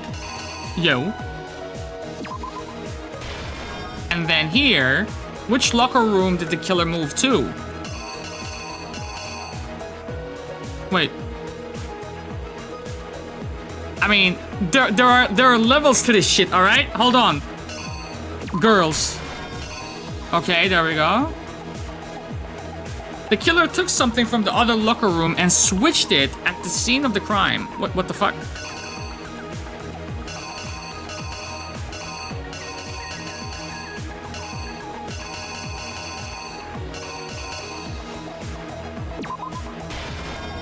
Possibly? Byakuya. What was it that Byakuya brought to the murder scene? It could only have been... the extension cord, innit? When Byakuya arrived on the scene, what did he use to disguise what had happened? But what did he use to disguise what had happened? Huh? What? What did he use to disguise what had happened? Blood? I don't know. Here. Where did the killer go after they were done?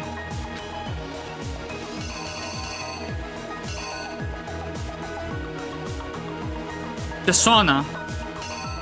That would be it, isn't it? I think that is it. If we get something wrong, it's gonna be like a singular frame, I wanna say. Go for it. How do we go for it?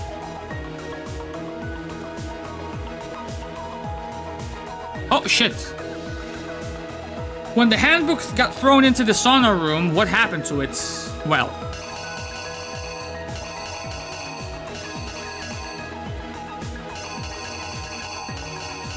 Does this signify that it overheated? It broke? Done. Reenacted, baby. Exactly what happened. First, let's take a look back to before the incident. Right. Last night, Celeste saw Chihiro in the warehouse, correct? Correct. At the time, she was apparently stuffing something into a duffel bag. That something was a blue tracksuit. You can confirm this, right, Celeste?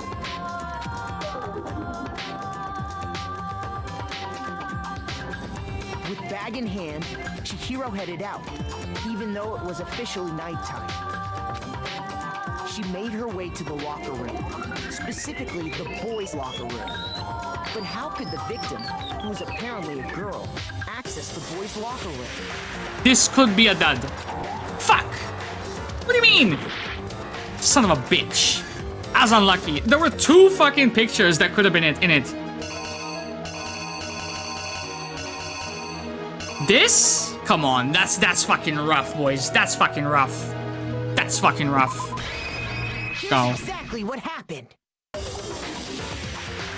Because the fucking thing said, what do you need to get in? With bag in hand, Chihiro headed out, even though it was officially nighttime. She made her way to the locker room, specifically the boys' locker room. But how could the victim, who was apparently a girl, access the boys' locker room? Fair enough.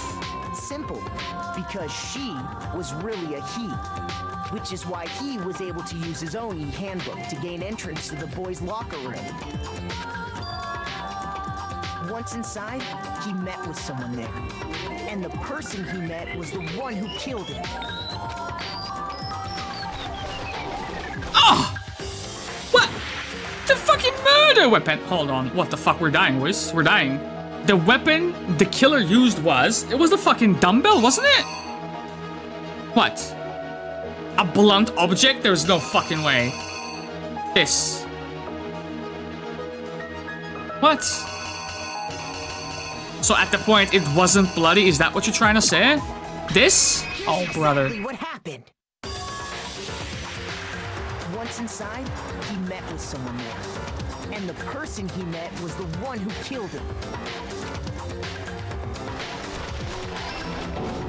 For fuck's sake. Likely that the killer grabbed the nearby dumbbell, approached the unsuspecting Chihiro,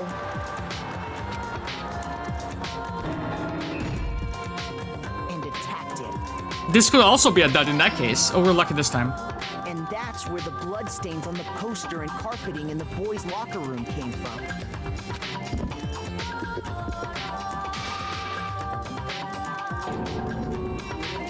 It was likely in the heat of the moment.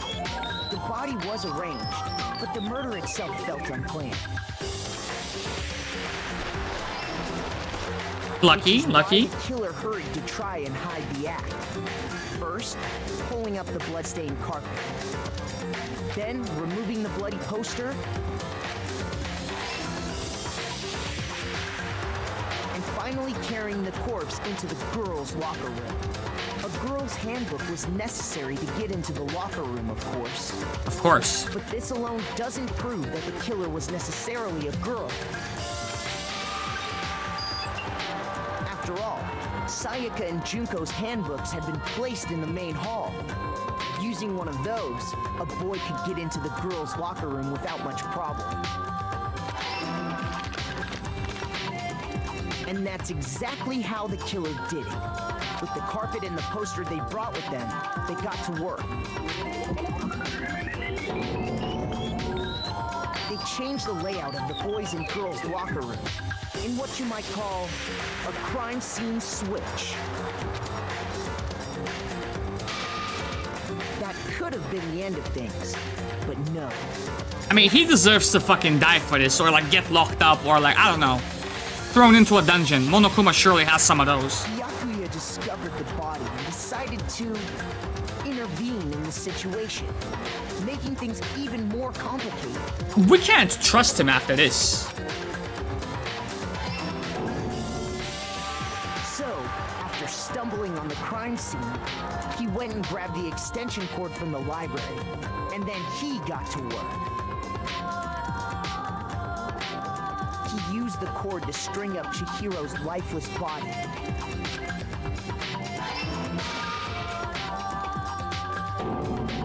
Then, using the victim's own blood, he left a grisly message there at the scene of the crime. He wanted to create the illusion that Genocide Jack was responsible for the slaughter. And around the same time that Byakuya was putting together this facade, the killer, having already disposed of Chihiro's bag and other belongings, arrived at the sauna. There, they planned to destroy the last piece of evidence, Chihiro's handbook.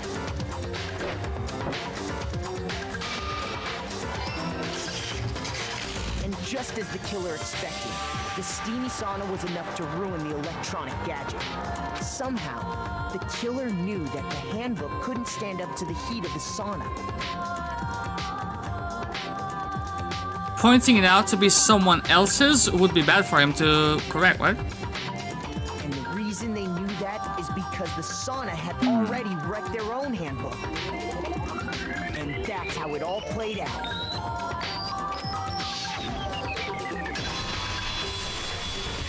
Isn't that right, Mondo Orada?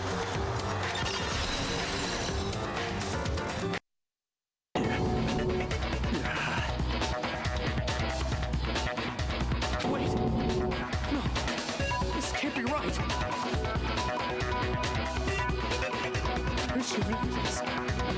Yeah. Where's your evidence? Oh, come on, bro. You need evidence. You need proof. Making it seem like old girl did it and not the actual killer would kill them all. Yeah, yeah, and he was so fucking calm throughout. Like, he knew even if Makoto wouldn't step in, Kyoko would. Without any proof, There are like several chess games going on at the same time. It's not just between the teddy bear versus us, but internally, there is some fucking fuck shit going on as well. Evidence that Mondo is the killer, that already revealed itself earlier in the trial.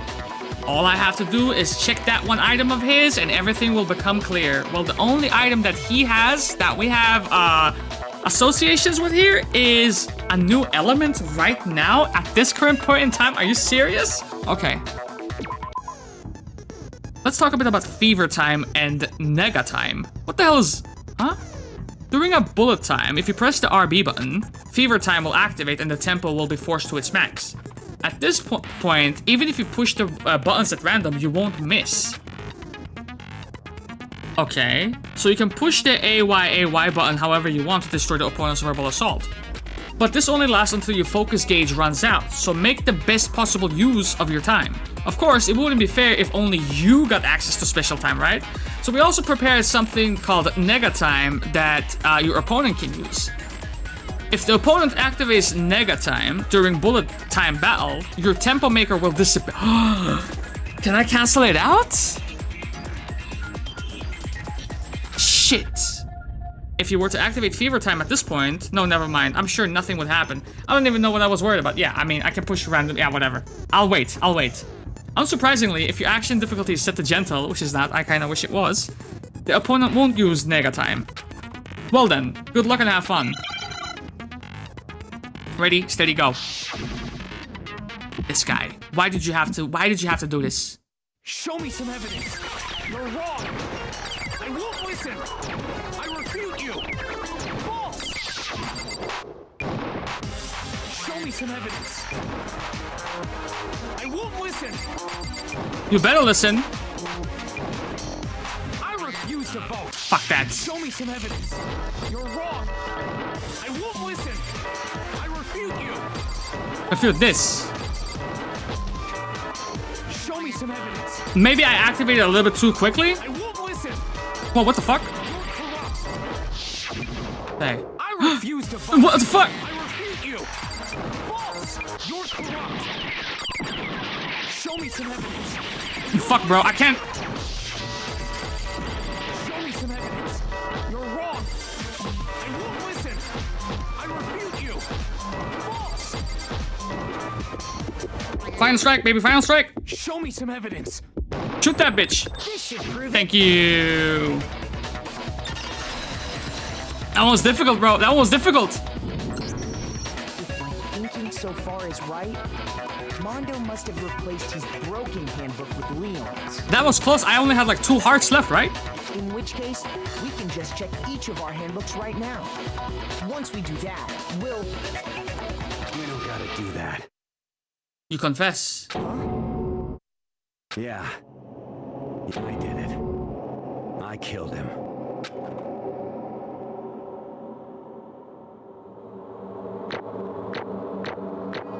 And then it just fucking plummets to C. B. See, there it is. There it is. I'll take it, but... Brother Hub. Thank you. Bro, what are you saying? I got no choice, man. After hearing all that, I gotta just... give up. Go ahead, Monokuma. Get it over with. Ask for the goddamn verdict. Roger that. Wait! Hold on! No waiting, no holding on. Time for the moment we've all been waiting for. Grab your lever and give it a yank! Who will you elect as the Blackened this time around? Will you make the right choice or the dreadfully wrong one? What's it gonna be? What's it gonna be?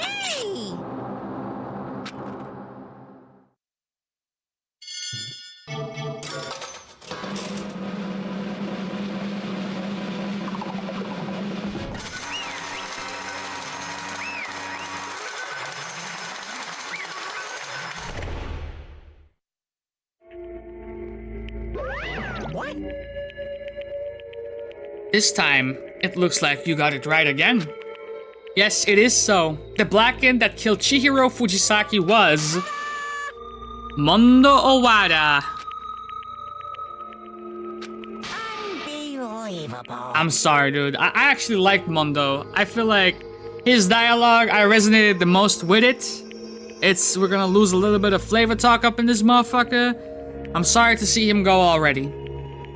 In case you're wondering, the vote was not unanimous. Kiyotaka chose the wrong answer. Hold on, what? Kiyotaka, knowing what you know, you couldn't leave your bro... You couldn't do your bro like that, bro? You couldn't be objective? Does he die too? You're treading very close to the danger zone, Mr. Ishimaru. You need to be more careful. Wait, who did you select? Me? I swear to God. There's no way he would kill someone. Sorry. What is this? In denial. You're in denial, dog.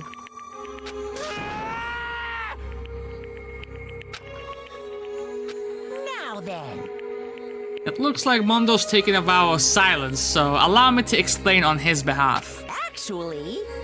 The story of the murder this time is the sad story of 2 men. But for anyone who doesn't really want to hear it, you can hit the B button to fast forward the text. Anyway, there was once a young boy, and his name was Chihiro Fujisaki. He had an extreme inferiority complex regarding his own lack of strength. You're so weak even though you're a boy. He had heard things like that as long as he could remember, and he could not overcome his weakness. On the contrary, he tried to hide and buried himself further and further into that weakness, to take on the fragile form of a petite young girl. He had chosen that as his way out. Now nobody will be able to say anything about even though you're a boy. But no matter how tightly he wrapped himself up in that shell, the inferiority complex had already taken root deep inside of him, and it was not so easily weeded out. As it turned out, the shell was completely empty. The complex didn't disappear. Instead, it only grew stronger and stronger. I'm weak. Weak, weak, weak, weak, weak, weak, weak, weak. Once the killing game had begun, here at the school, he had no choice but to accept this fact. After all, this world is survival of the fittest. If you're not strong enough, you will not survive. Oh shit, my bad. And then the lovely and hateful Monokuma announced the revealing of the embarrassing secrets. Oh! Which of course included Chihiro's embarrassing secret, which I was more than willing to divulge. Even though he dresses like a girl, Chihiro is actually a boy. That's I don't know, that's not as innocent as wetting the bed in fucking 5th grade, innit? And that was something Chihiro could not let anyone find out, no matter the cost. If that was revealed, it would be the end. The hardened shell would crack, and the armor would fall away. That's why I like Chihiro. Without a doubt, those around him would torture him more than ever. Everyone figured being thrust into such dilemma must have sent him spiraling into despair. And yet... I'm sorry.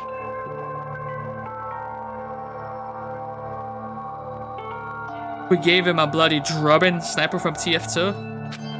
But... I mean, Chihiro was mustering up the courage to share with the class. It seemed like from the scene at the very least. After I try my best to become strong, then I can tell everyone. Annoyingly, he used the threat of discovery to motivate himself to become stronger. That's right. Now's my chance. I want to change. I'm going to get stronger and accept who I am. Strong enough so that when someone says, even though you're a boy, I will be okay. I will get better. With that thought at the front of his mind, he resolved to take immediate action. And so... that day, he made the commitment to begin exercising. He was prepared to retrain his mind and body. But sadly, that would be the first and only chance he would get at it. When he had decided to start exercising, he thought it would be good to ask someone for help. But he wanted to tell that person his secret first, and then ask them to help him from there. And the person he went to... yeah, that's right. It was me. Sure was.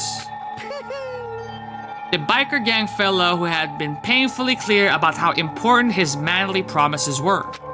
So Chihiro probably figured that even if he confided in Mondo, his honor would make him keep the secret. Plus, Mr. Macho Mondo was the very first symbol of a strong man that Chihiro had always aspired to be. Maybe talking to Mondo about it will give me some courage. So he went and asked Mondo to help him become strong. That was his aspiration. And he thought that only with Mondo's support would he ever be able to come close to that. Correct.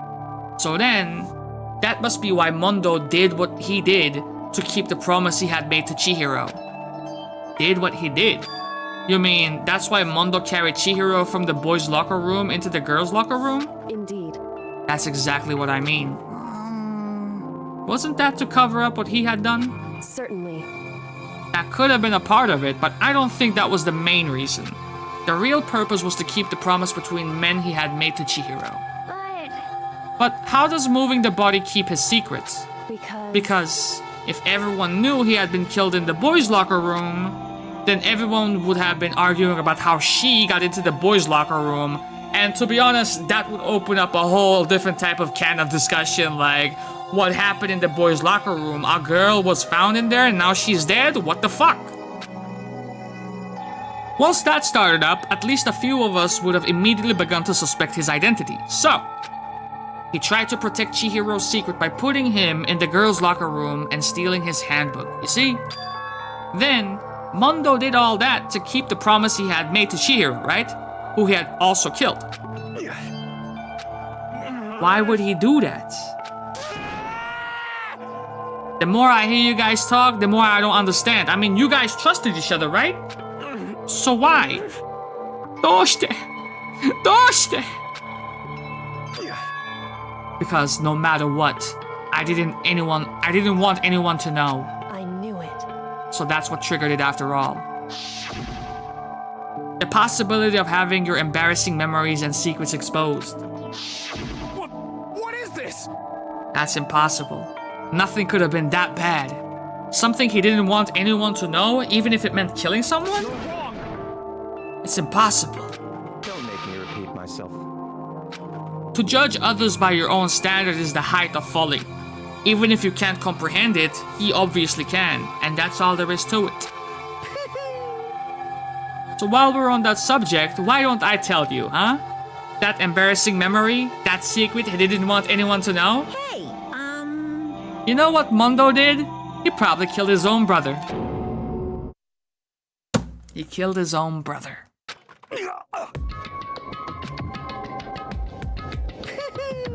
Mondo, the ultimate biker gang leader, makes all the hoodlums and riffraff across the country tremble. But the only reason he had the chance to join a gang in the first place was because of a certain someone. Mondo's older brother was Daya Owada. Mondo had nothing but respect for him. It was because of Daya that Mondo ever got on a motorcycle. Mondo's brother was his only family growing up. He was the only one Mondo could trust or respect. He wanted to measure up to his big brother, so he imitated him in everything he did. Mondo was the epitome of the starry-eyed kid brother. Meanwhile, the charismatic older brother had put together a local motorcycle gang. And before anyone knew it, it had grown into the biggest biker gang in the country. Daya, the older brother, number 1 in the gang, and his number 2, his younger brother, Mondo. Eventually, Mondo grew jealous of the position that Daya had, and that's when he decided to murk his ass. In the beginning, everything was peaches and gravy. But when Mondo started to think about how he would someday have to take over the gang from his brother's greatness, his reputation, began to gnaw on Mondo's very soul. Even the hair is a JoJo reference, isn't it? I haven't seen it, but I noticed it. The kid's gonna take over for Daya, huh? Daya created this gang with his bare hands. Mondo's just along for the ride. Can someone like that really be our leader? All that will do is make the gang look bad. Almost every day, Mondo heard the gossip and whispers of the other members of the gang. Which is why... I just... Gotta get stronger. Stronger than Daya. Once, just one time. No matter what, I gotta win. Don't fuck with me. I don't care what it takes, I gotta come out on top. And on the night of this amazing brother's retirement ceremony, Mondo challenged him to a street race. But during the race, tragedy struck. The kid brother pushed ahead with reckless abandon, eager for victory, and dashed into oncoming traffic. But suddenly...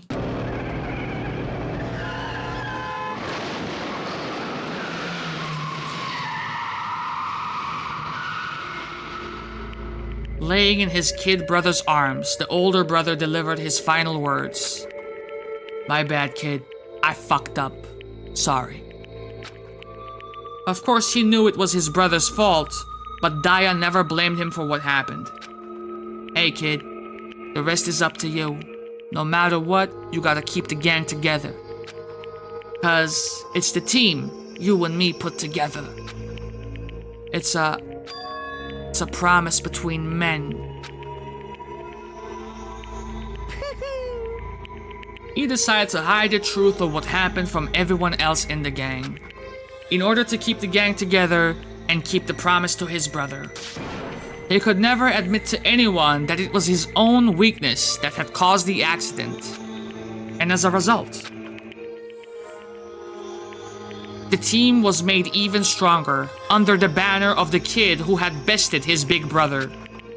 Daya was gonna lose to this kid brother, so he got stupid and got himself killed.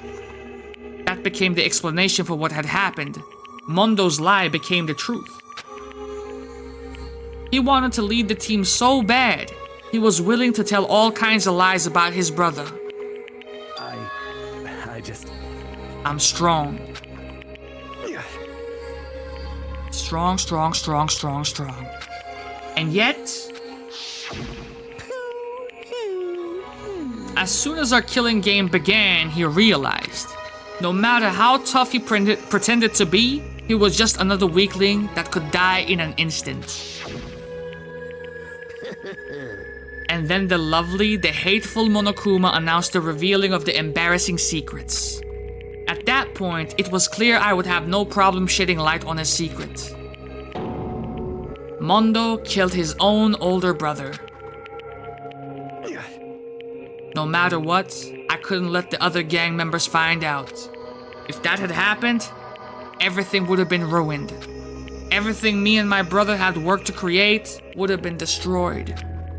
His death, all the guilt I had been carrying around, it will all be for nothing. So that's why. After I saw what Monokuma had on me, my head filled up with a kind of fuzzy uneasiness and just started swirling around. I had never felt anything like it before. I just didn't know what to do about it. I wasn't sure what to think or say, but after a while, that fuzzy uneasiness turned itself into a rock-hard lump of anxiety way down in my stomach. And it was right around then that Chihiro asked me to start working out with him. And right there, he told me a secret. Seriously? Jesus. I'm sorry. I lied to you. But why? Why now? Why are you telling me this all of a sudden? Because I mean, you kept that secret all this time, right? If anyone found out, you would... But... You're right, but it turns out, mentally, Chihiro was stronger than Mondo. I want to change. I wrap myself in lies. I'm weak. I want to destroy that version of me forever. His words were like a knife in my gut. I felt like he was exposing the lie I had been living in myself. I have to change. I don't want to be weak anymore. You're so strong, it can't hurt you, right? Whatever secret Monokuma might tell us. You piece of... So what? You saying I should just say it? What? You saying if I really am, I should just be able to tell everyone my secret? I was jealous. I was jealous of Chihiro's strength. He had the strength to face his own weakness, to try and overcome it. It was the kind of strength I have never had. I was jealous of him. And that jealousy broke me. What? You making fun of me, bitch? I'm strong? Are you fucking with me right now? No. I'm not making fun of you. You really are strong, Mondo. I felt like I could hear something starting to creak. Something inside my head. What did he want me to do, huh? What was I supposed to do? Was I supposed to just sit back and let my secret get revealed and ruin everything? What's wrong? Damn you! Why did you have to tell me all that shit, huh? Are you trying to rub my failure in my face? I just wanted to... I really just admire you. I admire your strength. Yeah, that's right. I am strong. Strong, yeah, I'm strong.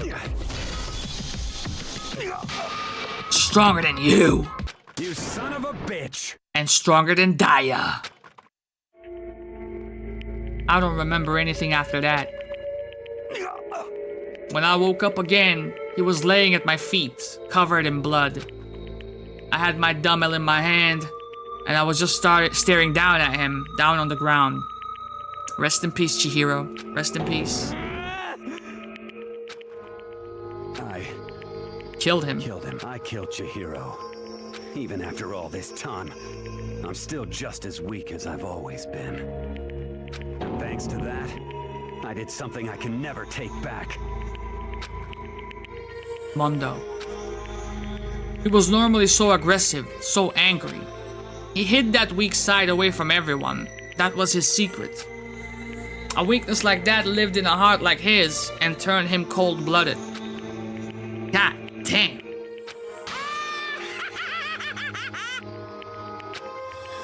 Look at him. You see? You're all just like him. For a secret from the past. For a memory. For that, he killed another living human in cold blood. He couldn't cut free of his regrets from the outside world. He doesn't know what true strength is. Do you see hope anywhere in there? Cause I sure as fuck don't. Konoyaro. Just shut up, you son of a bitch. Go ahead, say that again, I dare you. Yep. Alright, I'll say it as many times as I want. Is what I want to say, but... Unfortunately, I can't do that right now. Because the time for punishing is fast approaching. Punishing? Kid me. Well now. That's what I promised you, right? The Blacken that disturbs the peace will be punished. Ridiculous. Now then, I prepared a very special punishment.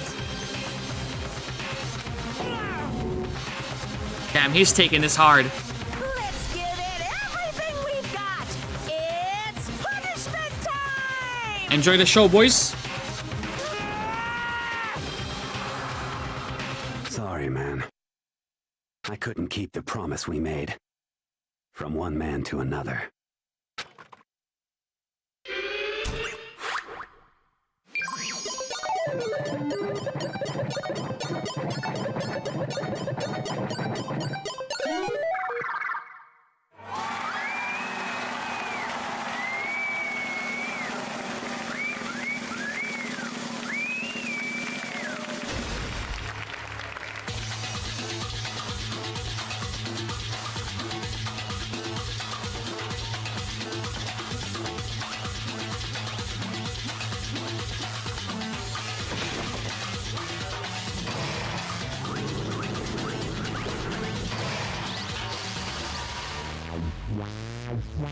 The Cage of Death.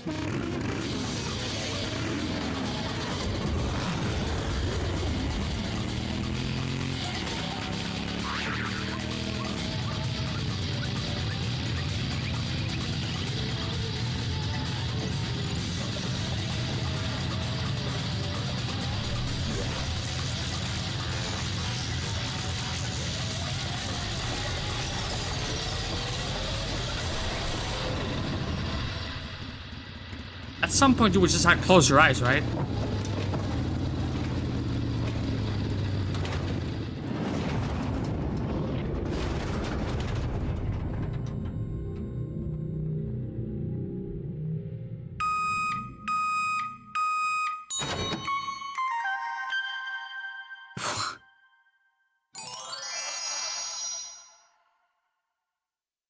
What in the name of Amanda the Adventurer is this?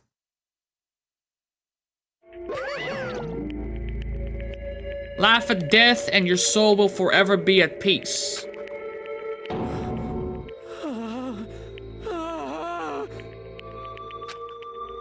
My brother. I feel like the first execution was better, but they just gave us I can't believe it's not butter. Another murder, another execution. I want to feel again. Everyone's lives are taken so lightly here. I feel like I might be going mad. Maybe I'll just let it happen. Is he gonna attack the principal?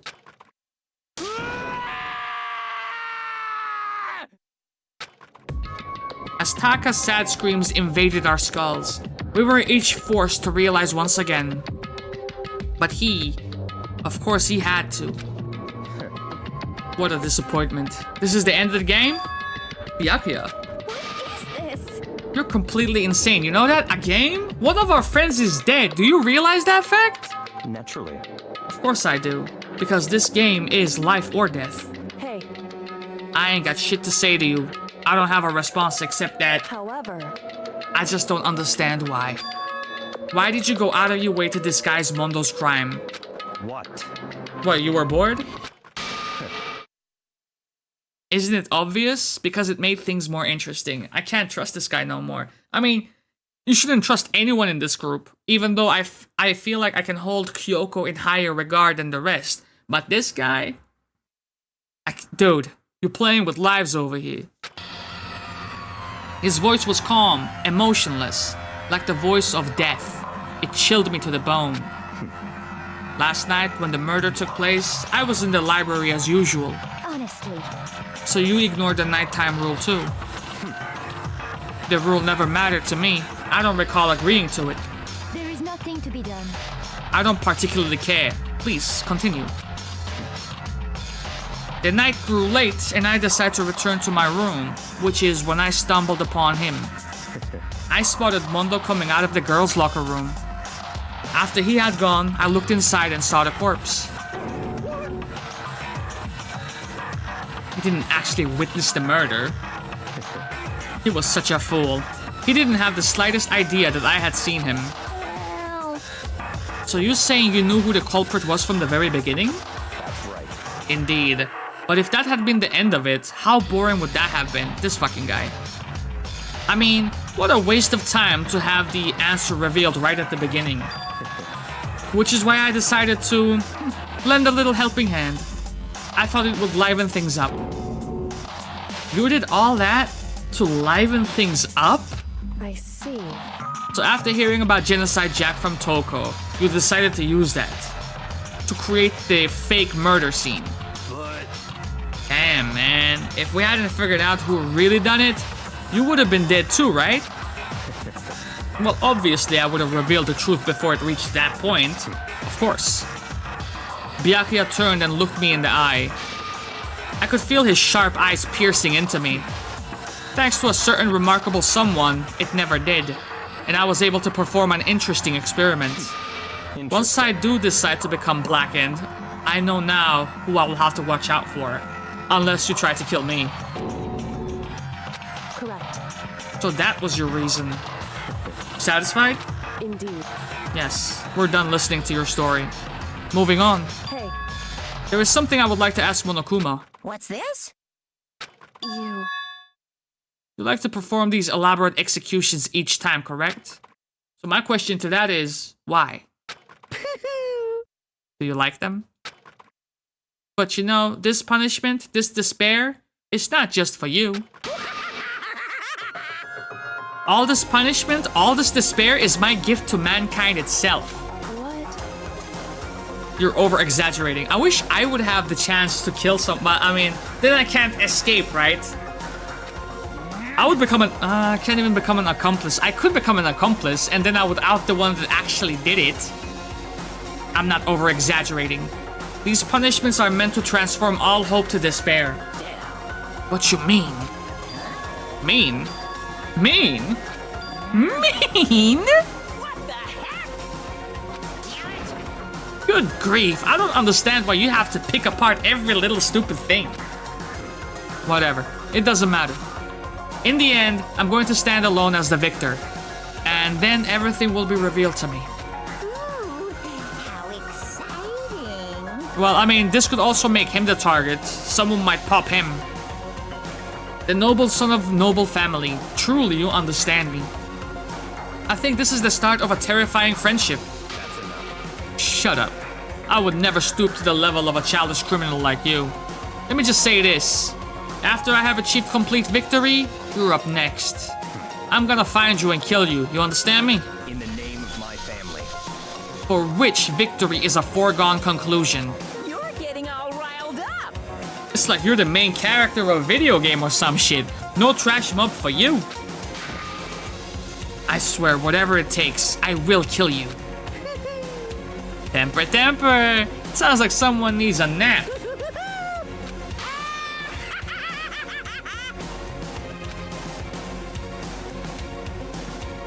Monokuma's laughter peeled across the courtroom and the curtain closed on the case of Chihiro and Mondo. But I knew that wasn't the end.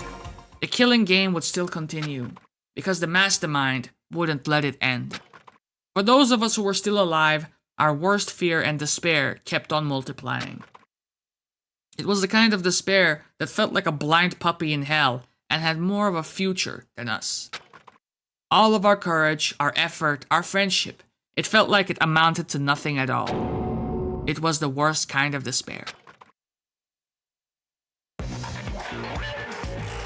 Well, anyway, like I was saying, this is a pretty good spot.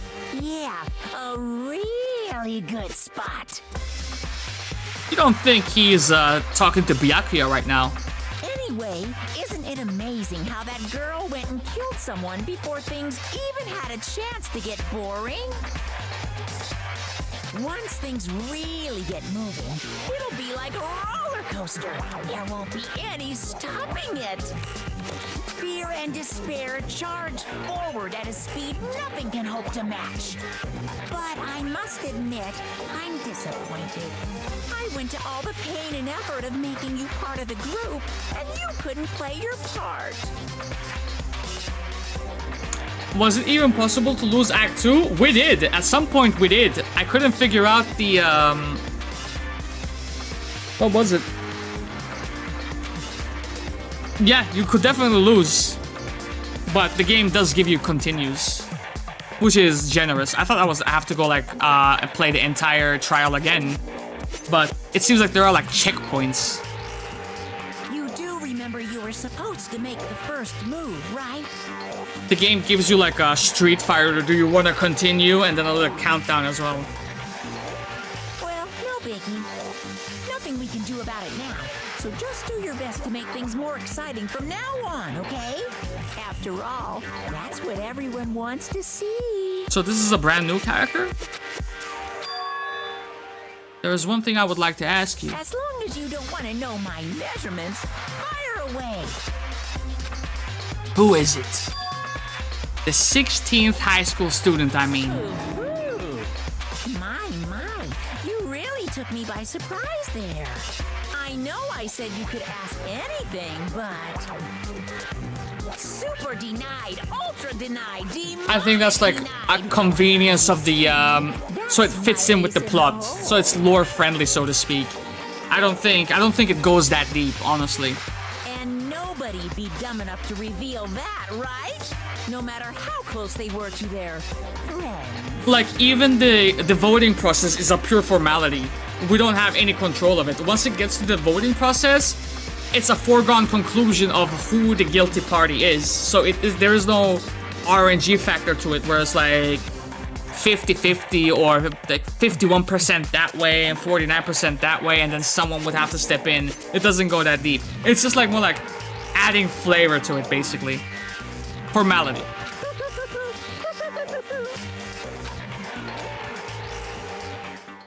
It does it well. I ain't gonna lie. It does it well. Chapter 2 done. Boys, it feels like it's going to be like a chapter a stream. And I don't mind. I don't mind because the support for the series, I fuck with it. I ain't gonna lie. And the game is good. The game is good. You received a crazy diamond present. Yes, save that shit, please and thank you. There it is, boys. There it is. Wait, we're gonna have to read this again next time. Someone's... I know I shouldn't cry, but I've had enough.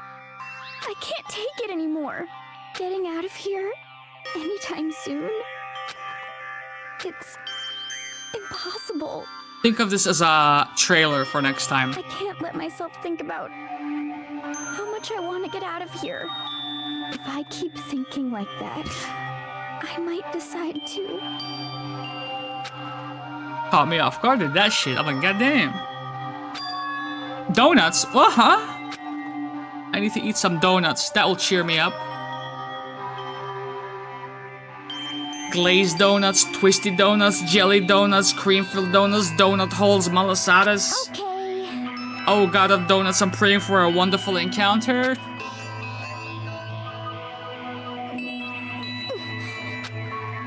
Please forgive me for breaking the nighttime rule. But right now, for me, donuts are absolutely necessary. Or maybe I'll just save it after the segment, honestly. Huh? It's an old school modem trying to connect to the internet. Sounds like it's coming from the bathhouse. But... I'm super scared, but... Is someone there?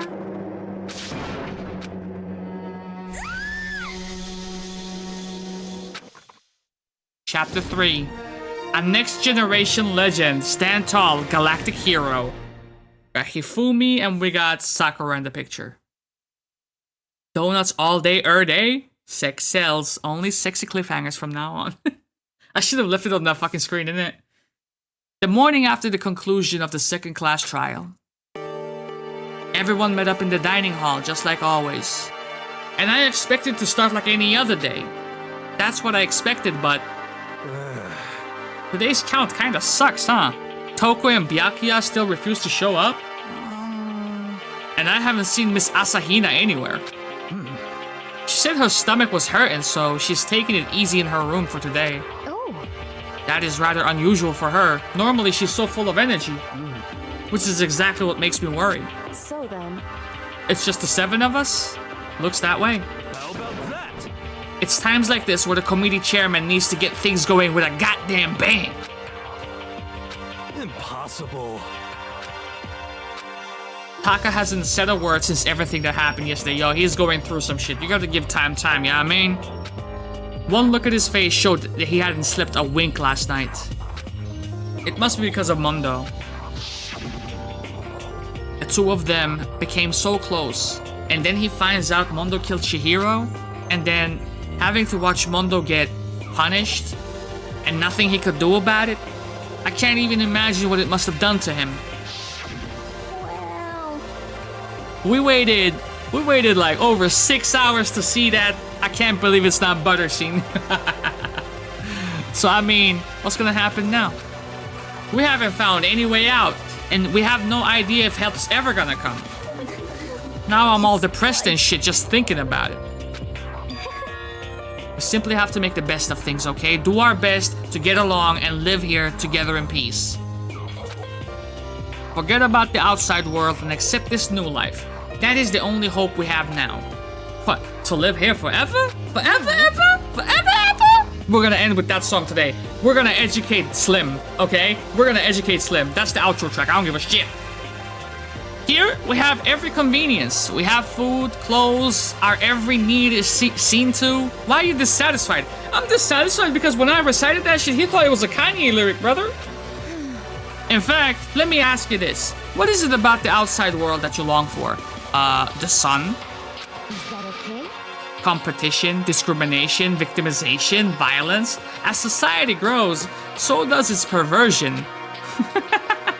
In which case, is our current situation not? Demon angel, pretty pudgy princess? Huh? Here we go. Meggy, the drill shop owner, the bunny-eared Amazon, cat girl, dog boy, robo justice for the galactic king, and what I mean to goddamn say here is there is no 2D here. There is nothing to be done. The mastermind puts base desire to their advantage, bending you to their will. You know? Anyway, so since Taka's like catatonic, right?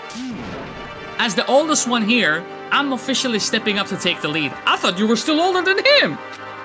So, motherfucker, you look like 40. You look older than me. So we're all gonna work together and spend the rest of the day searching the school, okay? Searching. I'm right? I mean, since the class trial is over and all, Perhaps. there should be new places for us to investigate. Yeah, that's the ticket. Maybe we'll find some kind of clue this time. Well then. Once we're done eating, let's split it up and begin looking around. Hey, y'all got any problem with that?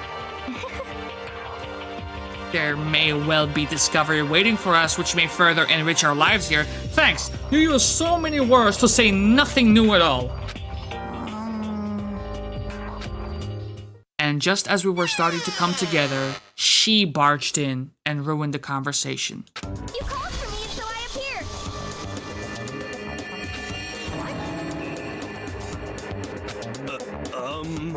What the fuck? How come it's Genocide Jill and not Toko? Can someone make her faint?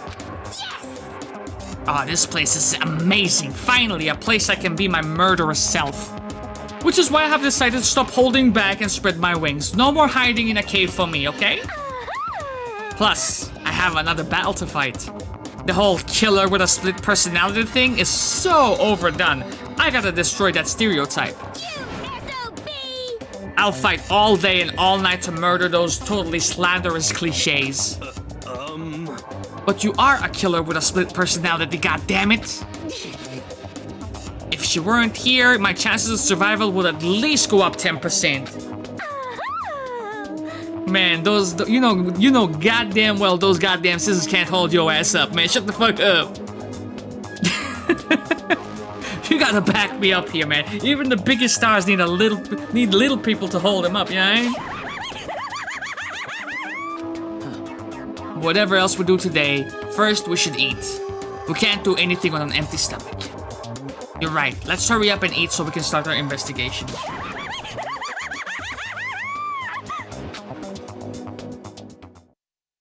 So we were forced to eat breakfast with a murderer. And after our much-needed but very annoying meal, we set to work looking around the school.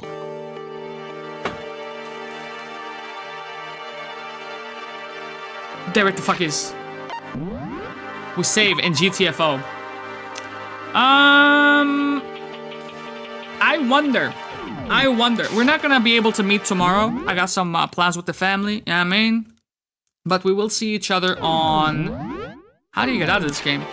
We will see each other on Monday, which is when we take care of Chapter 3 of this game and crack on with the game. I'm assuming it's going to be a chapter a session, so...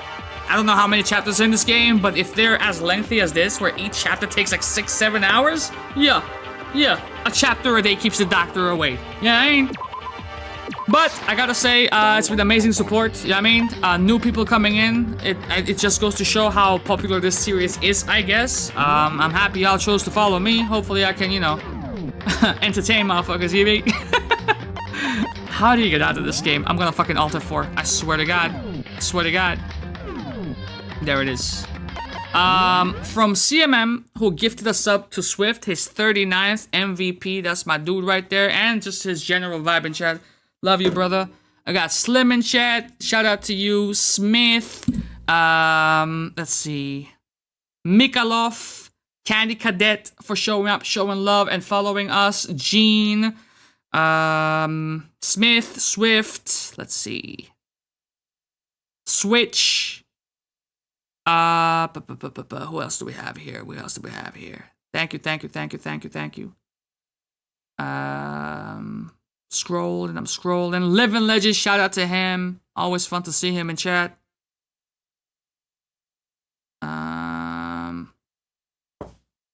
Bogey, shout out to him.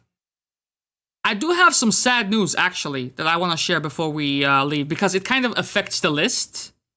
But I also want to, while I'm at it, I want to thank Rosswovel78 and Fandomizer000, Tatianad for following us and showing some love. I appreciate y'all. Sick amount of followers today. We're going to end the session off with Miss Jackson by Outkast to educate Slim, in a sense, but also because it's a great fucking song. But I do have to say, I removed one game from the list, which was Akko's Wizardry, because I noticed that, I noticed two things. When the counter went down yesterday for our follower list, I saw that he is no longer following us, and he's no longer in the Discord server.